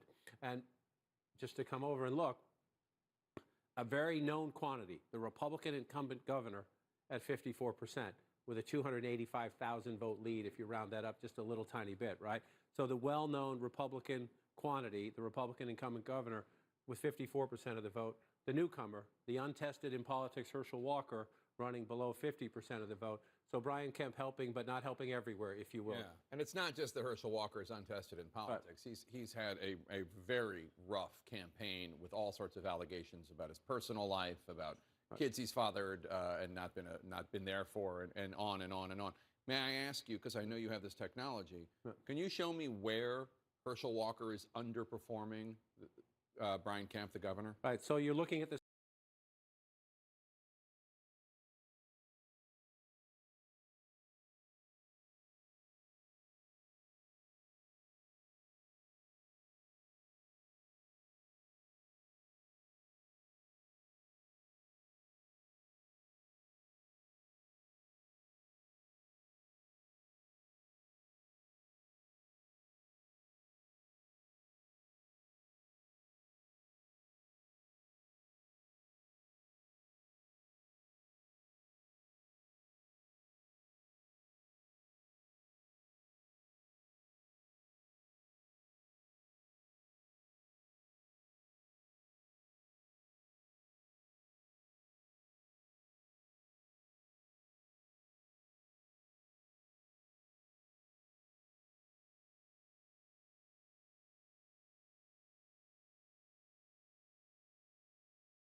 31 points. Well, we're talking about it because of this, because that's 35 points, right? It just a little bit matters, right? 5,971 votes for Stacey Abrams in this county. 6,200. So, but that's 300 votes for Raphael Warnock that Stacey Abrams didn't get. And it's 300 there, and then it's another couple hundred here, is what I'm saying. So in the very rural conservative areas of Georgia, Warnock's getting blown out, but by a not much, by a smaller margin. Smaller margin. 20 votes here, 100 votes there matter. Now, it matters out here for the Democrats, and this is where it matters up here for the Republicans. Again, this is DeKalb County. Joe Biden won this county by 67 points, right? So you're not looking for this to be red tonight. It's not going to be red tonight. But you see Herschel Walker at just shy of 12%, 12% if you round that up. Right. The governor's running at 15%. 15%. Again, that matters. 33,000 votes to 26,000 votes. In a close election, every single one counts. So what's the overall right now? Because I want to bring in David Chalian at the Battleground Desk. Right now, it's 81% established to have reported. Let's bring in David Chalian at the Battleground Desk to tell us, David, this 81%, where's it from, and where's the 19% we're waiting for coming from? Right, so right now, Jake, Herschel Walker is in the lead. He's got that 1.645 million votes there. Raphael Warnock, 1,621,000 votes, 81% of the vote in. How much of this vote is pre-election vote? Right now, our estimate is 70% of it is pre-election vote, which we know Democrats have been participating in the pre-election vote in more robust numbers than Republicans. At the end of the day, we think that's going to drop down to 61%. So right now, there's more pre-election vote in the Georgia vote as a share than we think there will be at the end of the day. Now I want to break down specific method of voting and take a look at what's left uncounted here. So in the mail vote, where Raphael Warnock has a 36.9% lead, it's a big Warnock advantage category, there's still 26% of that mail vote uncounted. I'm going to add in early in person. Here, Warnock has an 8.5 percentage point lead over Walker, and there's only 5% counted. Now, these two buckets together, remember what I just said, make up what we think will be 61% of the overall electorate. The smaller piece is the election day vote, okay, down here. Now, that is a big Herschel Walker category. He's winning it by 27.2%, and there's still 42% of it uncounted. But remember, the top two categories, let me see if I can unhighlight, that is what we think is going to make up 61% of the vote. And the election day vote, which again, 42% is uncounted, we think that's going to make up at the end of the day about 40% of the vote in Georgia. This is why you're seeing such a close race right now. It is a nail biter. No idea what's going to happen here in Georgia. No, and we didn't in the presidential race. Yeah, we did, and the runoffs were close. Took a few days, right? That's why. Georgia? Yeah, yes, this is why we can go back in time and show it if you want. But this is why. I mean, if you go back to just instructive to go back to 2020. That's the Senate race. This is why we had a runoff, right? The Republicans. Right. Neither of them achieved over 50, and at the end of the day, John Ossoff won. Right, and so that's if we're at that point, it's not so much who's on top; it's which two go into the runoff. But if you want to come back to the presidential race, I mean, Joe Biden ends up winning the state by 11,779 votes. But if you go through it, this is Donald Trump took an early lead. So what time are we at? We're at 10:30 right now Eastern. Now we're at midnight as we're switching from Tuesday to Wednesday. Right. Trump is still in the lead as we switch it from Tuesday to Wednesday. Noon the next day, Donald Trump's still in the lead, starting to shrink a little bit. Then you get to 2 days later, from Wednesday to Friday. That's when we were up to 99%. Because they were counting all the mail-in votes during the COVID pandemic, right? And then Biden passes it. Right. Now, they did change the law in Georgia so you could count the early votes. You could prepare them and you could count them. So they're not completely in the same boat as of now. It won't take as long. It won't take as long. Yeah, it won't take as long this time. So let's come out of 2020. Let's close that And when down. you're done with that, I want you to drive up I-95 and take me back home to Pennsylvania. And then we'll come out of that. We'll come here, we'll get out of the House, we'll come back to the Commonwealth of Pennsylvania. Okay, where are we here? We'll see again as we get here, 57% of the vote, 106,000 vote lead, but still a very close race. That's 3 points and a little bit of change. And the question is, so then you start moving around, right? In the suburbs, only 36% of the vote. In Bucks County, Montgomery County was empty earlier, remember? 32%. We're up to 32, about a third of the vote there. If that margin stays like that, David will interrupt if I'm wrong. But if That's early vote. There's just no way it's not because of the margin. Again, these are more competitive than this. Right. But if John Fetterman is winning Bucks County at the end of the night by a margin, that's 20 points. That's a crazy margin, that would by be, the way. Bucks County right. is usually much, much closer. Right, much more competitive. And this obviously is a Democratic county. Recently, Joe Biden was it by 26 points, but he doesn't win it by. Can you show me where the vote is outstanding, where we're waiting for the vote? So that's the key point. As you're waiting for the outstanding vote, you look. The larger the circle, the greater share of the outstanding vote, and the color of the circle is who is leading in that area right now. Does not mean who will win it in the end, but who is leading right now. That's a lot of big blue bubbles, though. Right. The bulk of the vote. Look, this race will come down to, can Mehmet Oz compete here? It's the same conversation we were just having in Georgia. Brian Kemp is not winning Fulton County. Brian Kemp is not winning DeKalb. He's not winning Cobb County, but he's getting a decent amount of votes. Mehmet Oz has to do it down here. Philadelphia, the collar counties around it. At the moment, Fetterman is leading, and we just looked, leading significantly. Yeah. The question is, and you see these other circles, these are Republican votes, right? Sure. And they're smaller counties, right? Well, Erie's not so small. Right there is not so small. As you come in, but if you're looking up here, the question is, can Mehmet Oz the margin? It's the same thing about the margins we see in Georgia. I want to go to Breonna Keeler if I can. She's at the voting desk. Breonna, where are the votes that we're waiting for here? And tell us the status of the counting in Pennsylvania. Yeah, so let's look at this because officials there are doing this marathon counting. That means that they're not stopping until all the ballots are counted. So no one's, going home in the middle of the night. They're going to keep this up, and we're going to be seeing these results coming into some key counties here. So, John, you can kind of walk us through some of this and give us a sense of what this is going to mean for the night unfolding ahead of us. In Philadelphia, we'd been told, of course, that these final results there could take days. We're now hearing that officials are going to tell us they'll do a press conference within the hour to update on their status. But of course, we don't know. Obviously, this is going to take some time with some of the measures that they're taking there to verify some of these ballots, right? Well, Breonna, just remind people, because one of the things that happened in Philadelphia is that the Republicans made a move and are demanding Philadelphia election officials to take steps that they're not demanding of election officials in any other part of the Commonwealth of Pennsylvania. And even the Republican commissioner was upset about what was going on. So let's That's right. And in the end, you had that Republican official joined also by a Democratic official, and they're going to go ahead and proceed with that verification of what they're seeing at the polls and cross-referencing these ballots just to make sure that they don't have anyone challenging or that they should not be able to actually challenge. We'll see if that actually means no one does challenge what they're doing, but it just means it's going to add a lot of time to it. I want to head now to Berks County. So you see this here. Reading is obviously in Berks County. And so what we're looking here at the mail-in ballots, these are expected to be done here in a few hours. We're actually going to see these in-person votes by midnight. So brew a little coffee, but it's not too much farther ahead of us, right, where we're going to be getting some information about what's going on there. Well, let me jump in for 1 sec, Breonna, because she makes the point that we have more ballots to count. Again, you're looking at margins, right? So Joe Biden wins this.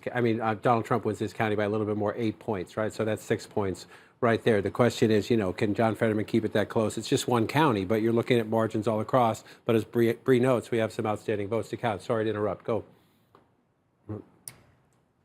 Okay, so the other thing we're looking at, if we go to, you're in Allegheny County now. Okay, so let's take a look at Allegheny County here.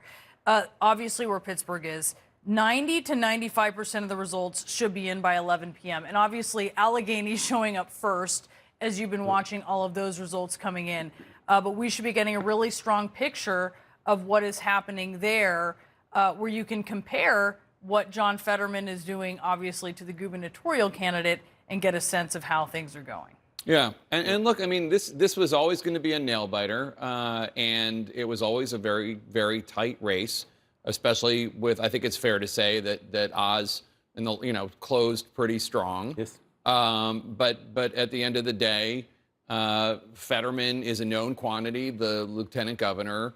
And Oz, people talked about earlier about does it bother them? It was an exit poll. Does it bother them that Oz is a new resident of the state? As a Pennsylvanian, let me just say, the issue wasn't just that he's a new resident of the state. It's that he was from Jersey, which if you're from Pennsylvania, that's not just that's not from Connecticut. That's a whole other thing it means. But look, we'll see what happens. But Brianna, go ahead.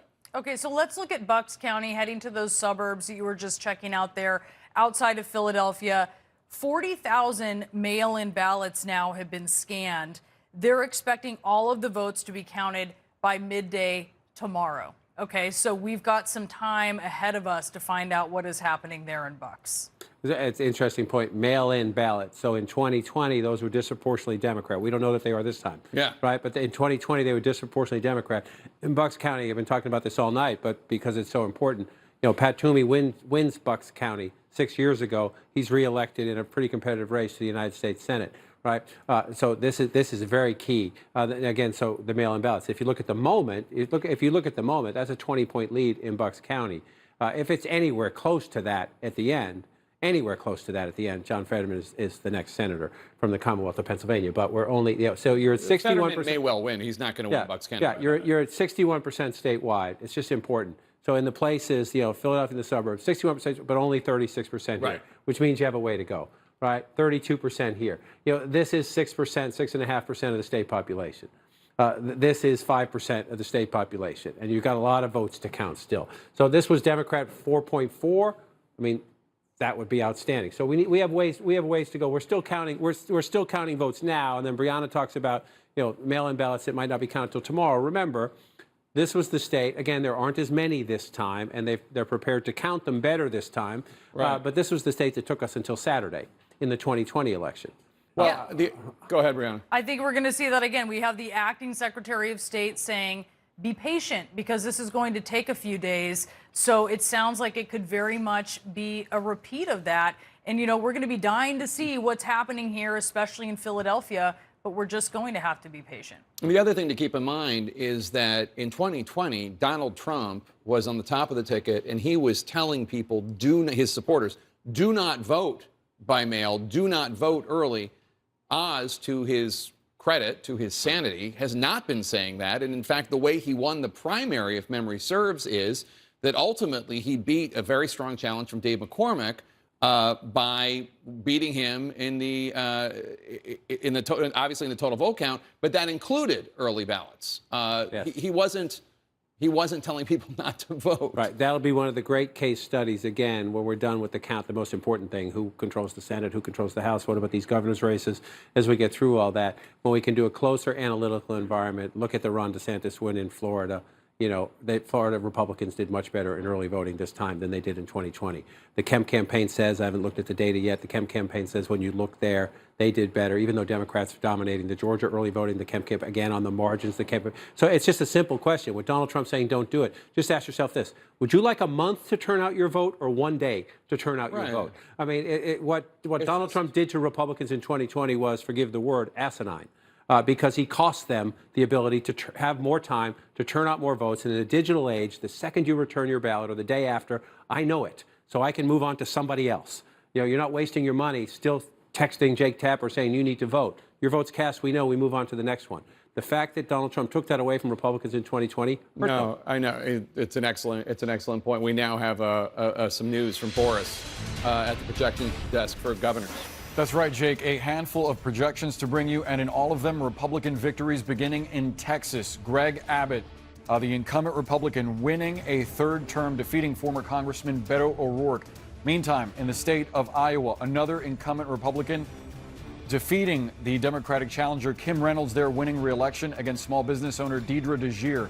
We also have a projection to bring you from the state of Nebraska. Jim Pillen, a veterinarian who defeated a Donald Trump-backed candidate in the Republican primary.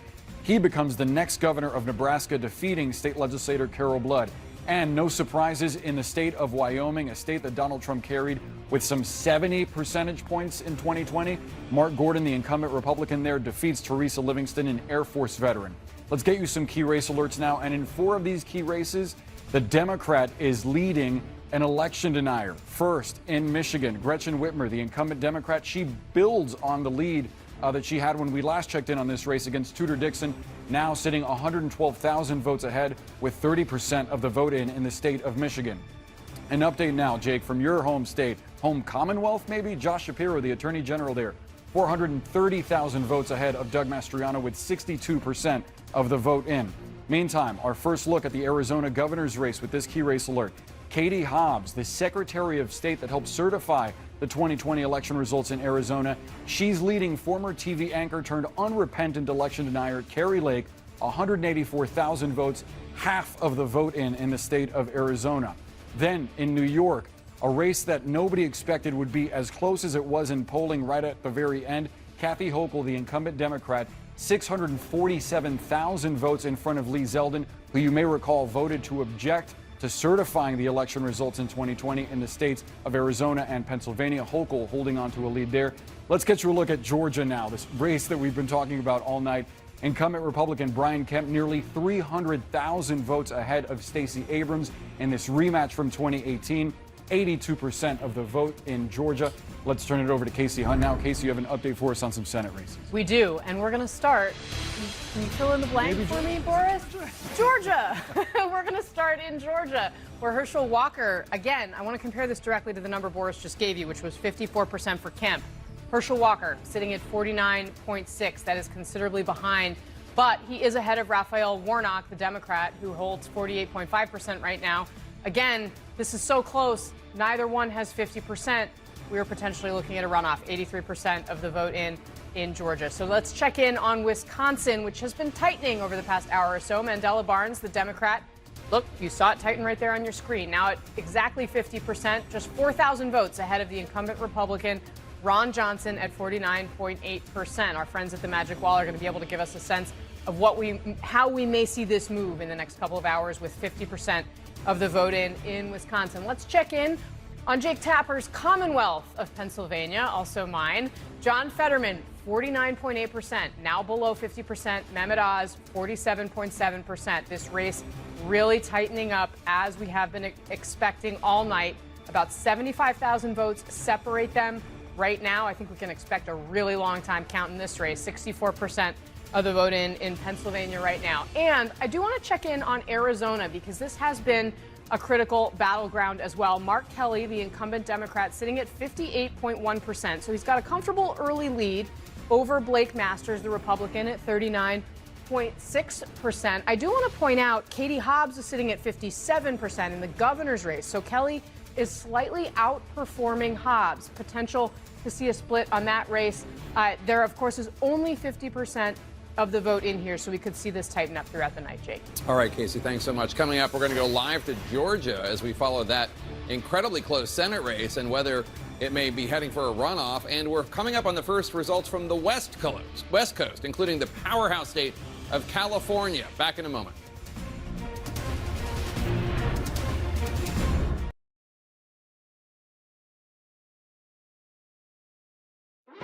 For people living with HIV, keep being you and ask your doctor about Biktarvy. Biktarvy is a complete one-pill, once-a-day treatment used for HIV in certain adults. It's not a cure, but with one small pill, Biktarvy fights HIV to help you get to and stay undetectable. That's when the amount of virus is so low, it cannot be measured by a lab test. Research shows people who take HIV treatment every day and get to and stay undetectable can no longer transmit HIV through sex. Serious side effects can occur, including kidney problems and kidney failure. Rare, life-threatening side effects include a buildup of lactic acid and liver problems. Do not take Biktarvy if you take dofetilide or rifampin. Tell your doctor about all the medicines and supplements you take if you are pregnant or breastfeeding, or if you have kidney or liver problems, including hepatitis. If you have hepatitis B, do not stop taking Biktarvy without talking to your doctor. Common side effects were diarrhea, nausea, and headache. If you're living with HIV, keep loving who you are and ask your doctor if Biktarvy is right for you. All of this started when we discovered the benefits of local raw honey for our family. And then we said, hey, you know what? This is a business right here. We went out and started to sell it. To help us get going, we got the Chase Business Complete banking account. It's more than a bank account. It comes with Quick Accept, which lets us take card payments anytime, anywhere, and get same-day deposits at no extra cost. It's more than honey. It's about building something for a family that will endure. Chase for Business. Make more of what's yours.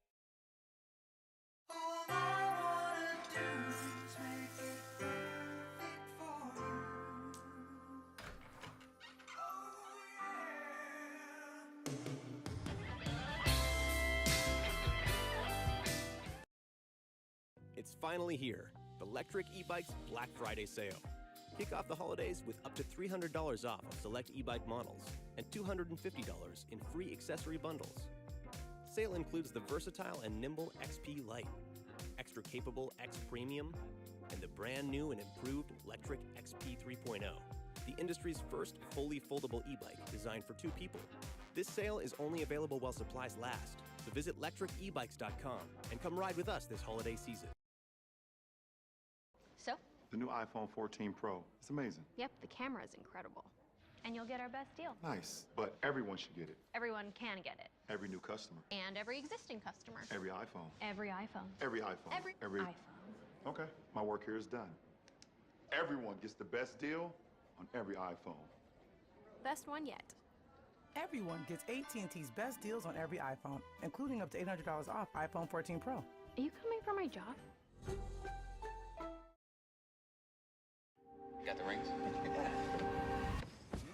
Hello. You guys don't look that bad. Yeah, thank you. Thanks, man. Luxury that lets you feel infinitely you.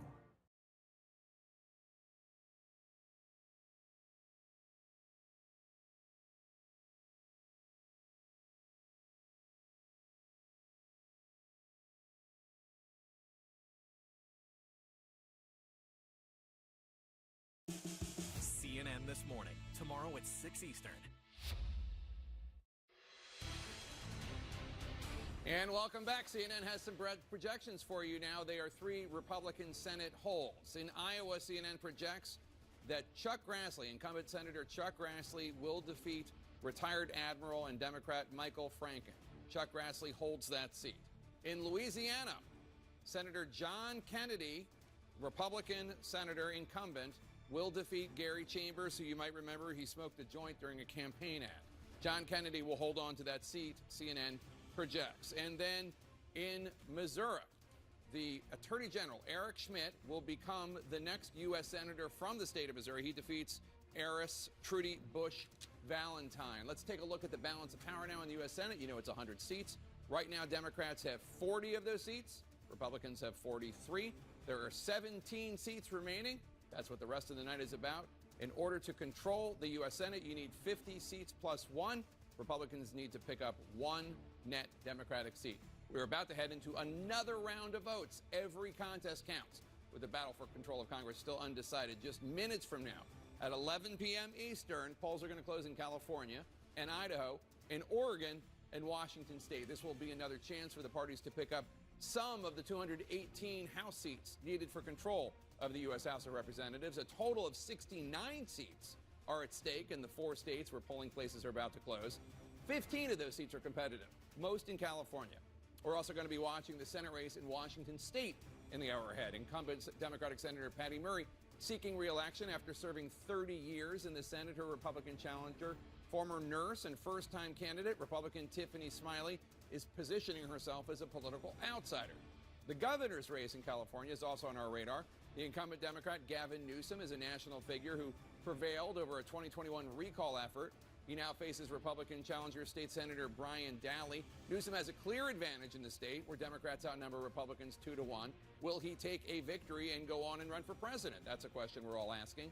In the Oregon governor's race, former State House Speaker Tina Kotek is running to keep the governor's office in the hands of Democrats. Her Republican opponent is former State House Minority Leader Christine Drazen, and there's a potential wild card, Betsy Johnson, a former Democratic state senator who is running as an independent candidate. Almost anything could happen in Oregon when it comes to the governor's race there. Polls are closing out west just minutes from now. Well, let's turn back right now to the nail-biter Senate race in Georgia. Jeff Zeleny at the headquarters of Republican candidate Herschel Walker. Jeff, Walker spoke just a little while ago? He did, Jake. He came down here to the hotel ballroom and he said he simply wanted to thank his supporters. And his message was, hang in there a little bit longer. He said he came here to win. He got in this race to win. And he gave an upbeat and very brief message. So there was no declaration of victory. There was no talk about the process. He said he was simply here to win and just to urge patience. So that's what obviously everyone here in Georgia is patient for this, because this Senate race has been seesawing back and forth all night long between Raphael Warnock, the Democratic incumbent senator, and of course Herschel Walker, the Republican challenger. Now, just a few thousand votes, about up to 30,000 or so votes separate them. Herschel Walker has the narrow edge, but the Walker campaign tells me they believe that some rural counties, the vote is still out in some rural counties in northern Georgia, where they're fairly optimistic about the election day vote that benefits them. However, the Warnock campaign is still looking at votes here in Atlanta and around the suburbs. They say there is still vote out there for them as well. But Jake, one thing is clear tonight as this moves forward, that Herschel Walker is underperforming Republican Governor Brian Kemp in his reelection effort. He is leading Democrat Stacey Abrams by a wider margin. So clearly some questions here. And one thing, split ticket voting, we've been wondering all season long if there would be coattails or split ticket voting. Definite split ticket voting, but the question here is, can Governor Kemp still bring Herschel Walker over that finish line to 50%? We'll find out in the coming hours, but indeed it could take that long. That's right. With 83% of the vote in, Walker has 49.7%, Warnock 48.4%. If it stays like that, and there's still a lot of votes to count, stays like that, it will go to a runoff. Let's go to Warnock headquarters in Atlanta right now, where we find our Eva McKen. And Eva, what are you hearing from Warnock campaign folks? Well, Jake, there is a whole lot of cautious optimism here. Close aides, the campaign manager just leaving the stage, not saying a whole lot, just maintaining that they are feeling good. I did speak with a Democratic strategist working with the campaign, and he says, look at DeKalb County, look at Fulton County, look at the major areas around Atlanta. That is where they are tracking tonight. They are looking to see if the Biden voters from 2020 are going to stick with them. They're also feeling good about these split ticket voters because it is splitting in a way that seems to be good for Senator Warnock. And overall, they are confident in the strategy that they have employed here for the past several weeks by really characterizing Warnock, who is a reliable Democratic vote, but characterizing him as a moderate, as someone who can appeal to a wide swath of Georgians. All of that optimism, though,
as who's the Senate candidate here. And if you pull it out, I just want to see where we're missing votes here, where the live outstanding votes are. And you still see, especially down the largest basket of votes still out of Milwaukee and the suburbs around it here. But you see these big red dots. There are a lot of Republican votes out as well. So in a highly competitive state, Ron Johnson has taken a narrow lead. And if you're the Johnson campaign, you see all these red dots up here, Jake, you think, okay, we're in pretty good shape. Let's keep counting. All right, John King, thanks so much. And right now, polls are about to close in the political powerhouse of California, as well as 3 other states out west. And we have some projections for you now.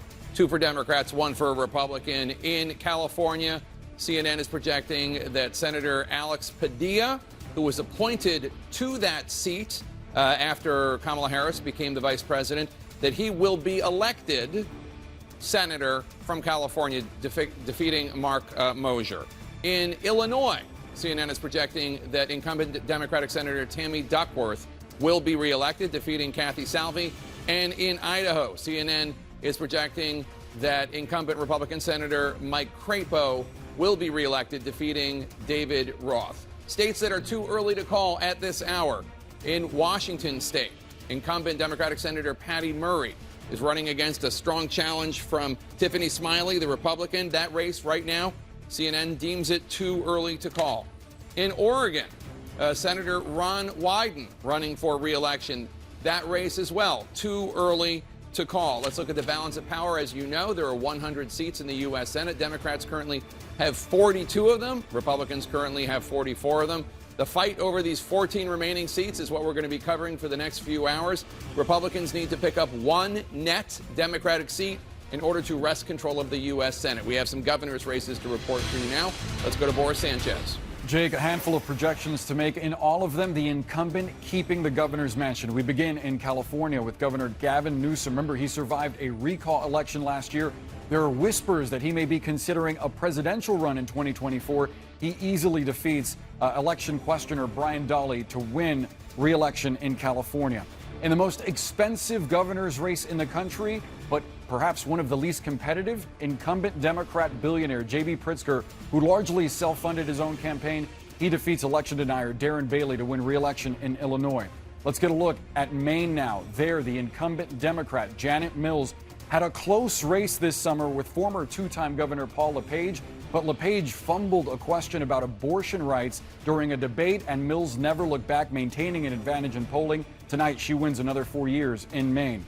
This time in Idaho, the Republican incumbent Brad Little, he will win re-election in a state that Donald Trump carried by some 60 percentage points in 2020. He defeats educator Stephen Haidt to win re-election in Idaho. Some key race alerts now to bring you, beginning in a true toss-up state in Wisconsin. Remember, Joe Biden won here by a very slim margin in 2020. Right now, Tony Evers leads by 62,000 votes ahead of election questioner Tim Michaels, 62% of the vote in the state of Wisconsin. We have an update for you now from Michigan. Gretchen Whitmer growing her lead against Tudor Dixon, the conservative commentator. 98,000 votes ahead, roughly 7 percentage point advantage for Whitmer, 33% of the vote in Michigan. And what would a key race alert slew be without the state of Georgia? Brian Kemp, the Republican incumbent, 305,000 votes ahead right now of Stacey Abrams, about 9 percentage points with 86% of the vote in the state of Georgia. As we hand it over to Casey Hunt with an update on the senators' races, I would be surprised if you didn't update us on Georgia. Your update would be useless if you didn't have Georgia in there. And of course, we are starting with Georgia yet again, because look at these vote totals. 32,000 votes separate Herschel Walker from Raphael Warnock right now. It's actually a little bit bigger than it has been at some points throughout the night. Well, look at that, 49.4 to 48.5%. Again, nobody's over 50, heading to a potential runoff, 86% of the vote in. We can see this change back and forth still all night long as these votes get counted, folks. All right, let's move to Wisconsin, where Ron Johnson, the Republican, is sitting at 50.4% to Mandela Barnes' 49.4%. There's about 16,000 votes separating them. And we actually can compare this. What Boris just gave us in the governor's race showed Evers, the Democrat, ahead at 51.2%, about 62,000 votes separating him from the Republican, who is sitting at 47.4%. So you can see this is becoming another one of these examples where we are seeing a difference in terms of people potentially splitting their tickets here. Now let's check in on Pennsylvania, where John Fetterman Man, that's close. 49.5 to 48% over Dr. Mehmet Oz here. So again, the question that I have when I look at this, and Jake, of course, as we know, is from the Commonwealth of Pennsylvania, but John King and David Chalian are going to know what kind of vote is still out, what we're looking at in terms of, is it Philadelphia? That could give the Fetterman campaign some hope. Still a long way to go there. 30% of the vote's still out. North Carolina, let's just check in quickly. Ted Budd here, the Republican, sitting at 50.8%. Sherry Beasley, the Democrat, at 46.9%. There's about 143,000 votes separating them at this hour. So perhaps a pretty comfortable place to be when you're looking at 91% of the vote in. Reminder, this is currently a Republican seat.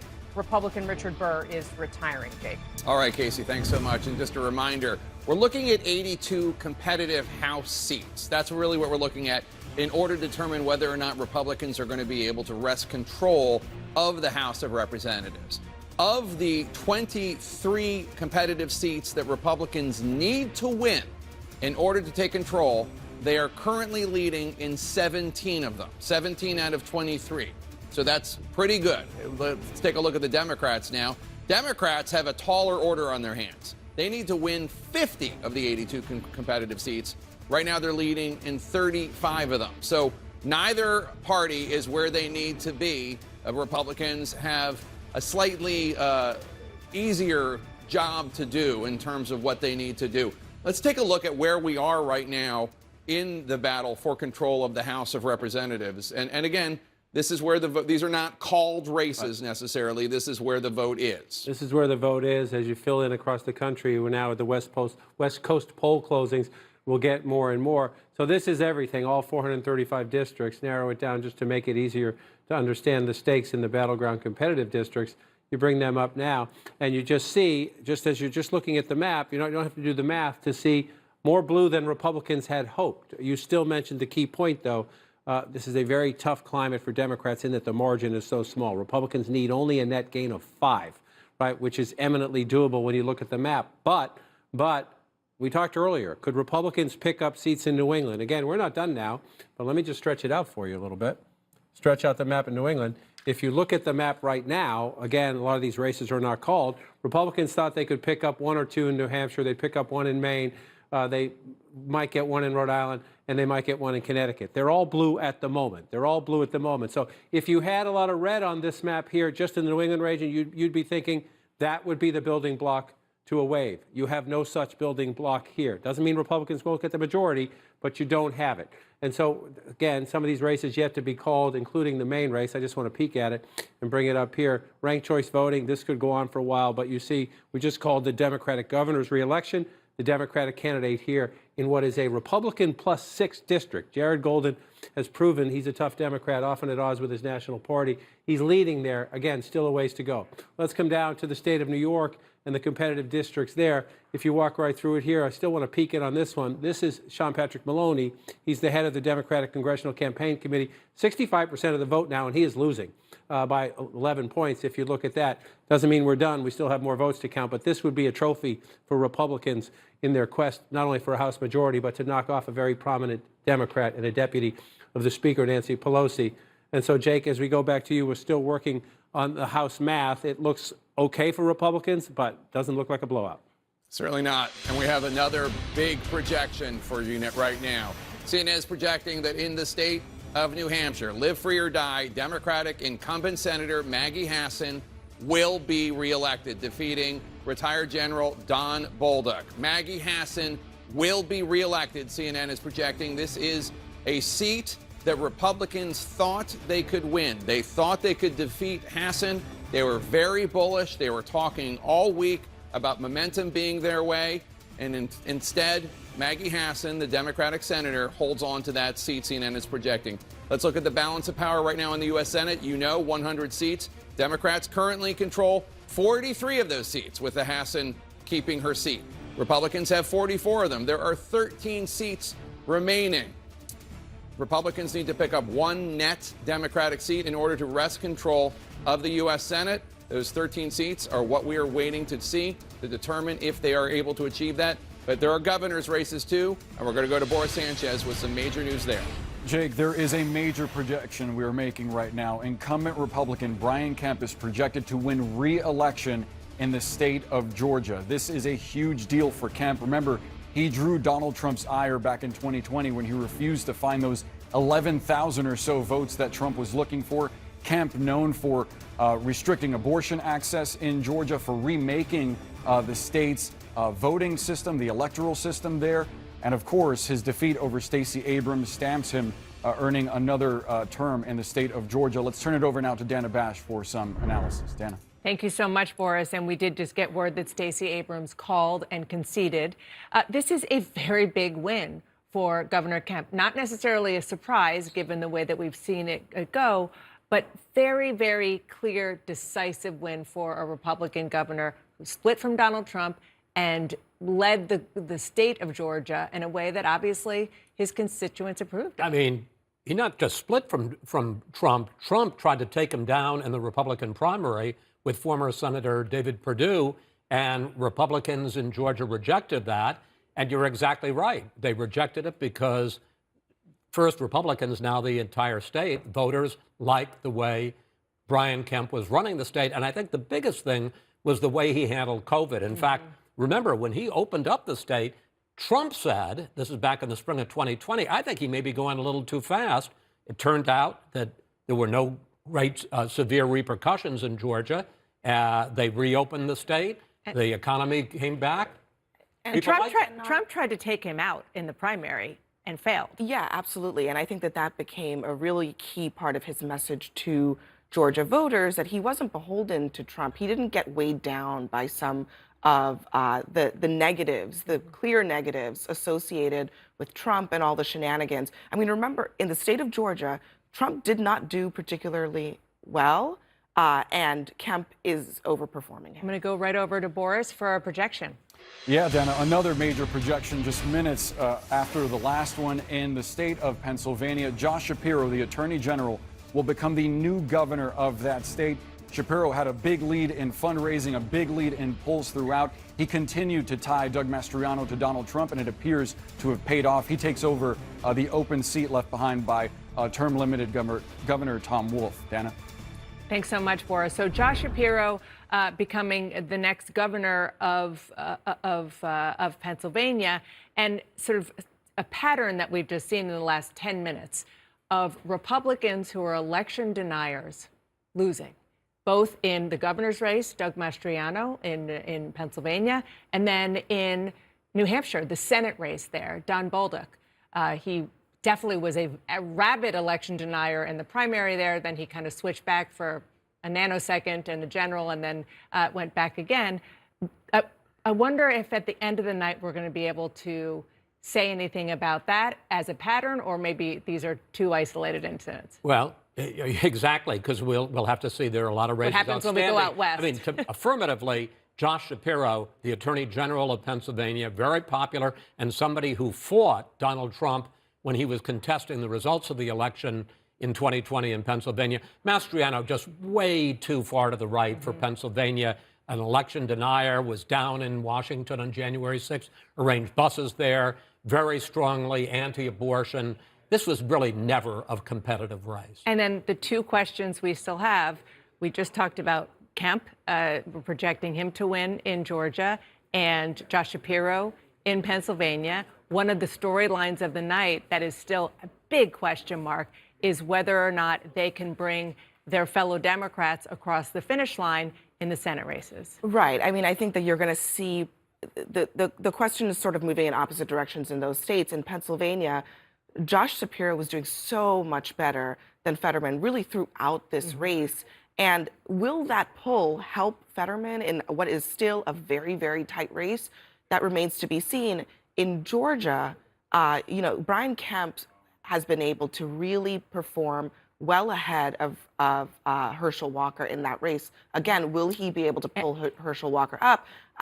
And as you're talking, I just want to point out that on the screen you see how incredibly close it is. Yeah, John Fetterman at 49% look, and you're Oz seeing at 48. voters basically saying, we're going to make different choices from the top of the ballot to further down. And that's not often something that we see in American politics, but I think it says a lot about these candidates up and down the ballot. There are just factors with the candidates that are changing the way voters interpret what they need to do, and they're splitting from what they might want to do. And there's evidence that as we talk about it, as we're looking at those numbers, Walker now 49.5, Warnock 48.5, nobody yet at 50. And one point, in addition to what Abby said, it's not just a matter of the candidates, it's also that the Senate is up for grabs here. And I think a lot of people aren't just voting for one of the candidates or the other. They're also thinking, who do I want to be running the U.S. Senate? Do I want the Republicans? Do I want the Democrats? So, and that's different from the governor's race. I mean, this has a different stake to it. I will say this also about the Pennsylvania governor's race. Josh Shapiro ran very hard on the issue of abortion, and he could make a credible case. I mean, Doug Mastriano was very far to the right on the issue of abortion and would have been a key player if that state were to move to restrict abortion rights. And Josh Shapiro ran on that immediately, and he ran on it very hard throughout Also, election rights. Remember, in Pennsylvania, the governor appoints the Secretary of State, so he would have had a lot of control over the 2024 election. I just want to mention just quickly one more time, New Hampshire. That is a heartbreak for Republicans. Because even though Maggie Hassan is an incumbent Democrat, she was governor, they, of late, thought, well, maybe Don Bolduc could actually overtake her, and that could be a pickup. I think you're going to see a lot of questions about what happened there because Mitch McConnell's super PAC pulled their money out of that race. And the National Republican Senatorial Committee tried to put more money in, but it didn't do it. It was too late. Yeah, I mean, I think they always, look, Bolduc was not the candidate that they wanted, right? We talked about, yeah. They knew that he would be a pretty tough sell, even in New Hampshire, where, you know, it's a little bit more of a free-thinking state, I guess you could put it. But toward the end, I think this last couple of weeks in this election has really tightened up a lot of these races, giving Republicans hope. But what we are starting to see tonight is that some of these states are reverting back to their DNA. I think New Hampshire reverted back to its kind of middle-of-the-road DNA and rejected some of these more extreme candidates. And I think you're seeing that even in some of the districts that we've been seeing tonight, surprises for Democrats holding on to. One of the other interesting things in that state was, remember, Democrats actually campaigned against a much more moderate Republican in the Republican primary, the state Senate president, Chuck Morris, because they thought Bolduc would be an easier candidate. We've seen this in several states. And that was a gamble that paid off. Right. In this particular case, it paid off. In some other places, like Michigan, off, it may not. I'm going to go over to Jake for a projection. That's right, Dana. We have a major projection right now. CNN is projecting that in Ohio, venture capitalist J.D. Vance will defeat Congressman Tim Ryan and be the next U.S. Senator from the state of Ohio. J.D. Vance will be elected the next senator from Ohio, taking the place of retiring Republican Senator Rob Portman. The balance of power right now, 100 seats in the Senate, 43 of them belong to Democrats, 45 of them belong to Republicans, 12 seats remain. All Republicans need to do is pick up one net Democratic seat, and they will be able to wrest control of the U.S. Senate. Let's go to Melanie Zanona right now, who is at Vance headquarters. Melanie, big achievement for a man who's never been elected to anything before. Right, that's exactly right. And I am being told that Democratic Congressman Tim Ryan has called J.D. Vance to concede in this race. You know, Tim Ryan was always viewed as the underdog. He thought that this race was overlooked and that he could have had a lot of support from the National Party. As you can hear, the crowd is getting very excited right now as this race is being called. A lot of energy in the room right now. But J.D. Vance is someone who is going to be very different than his predecessor.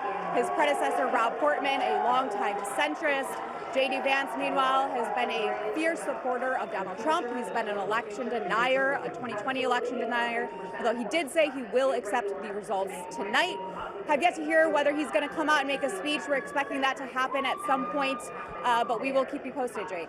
All right, Melanie Zanona at J.D. Vance headquarters in Ohio. CNN projecting that J.D. Vance will be the next U.S. Senator from Ohio. Let's take a look at the big picture of the U.S. Senate. Right now, Democrats leading at 48, Republicans leading 48, one in a Republican seat, one in a Democratic seat. It's really quite something. And so a couple different ways to look at it. Let's just start with our live vote count. You look at the map. That's the Democrat leading in the Republican seat. That's the Republican leading in the Democratic Pennsylvania seat. and Georgia, Pennsylvania and Georgia, Pennsylvania and Georgia. How many times have we said Pennsylvania and Georgia? Remember, coming into the night, Democrats thought maybe if we have a good night, we could pick off either North Carolina, Ohio, or Wisconsin. Well, 2 of the 3 are off the board, right? This one here, North Carolina. This one, you see Ted Budd with a lead there. Unlikely. We just called the Ohio race for J.D. Vance. You come up here, Republicans hold that. J.D. Vance will replace Rob Portman in the Senate. Wisconsin was the 3rd. It is a very, very close competitive race.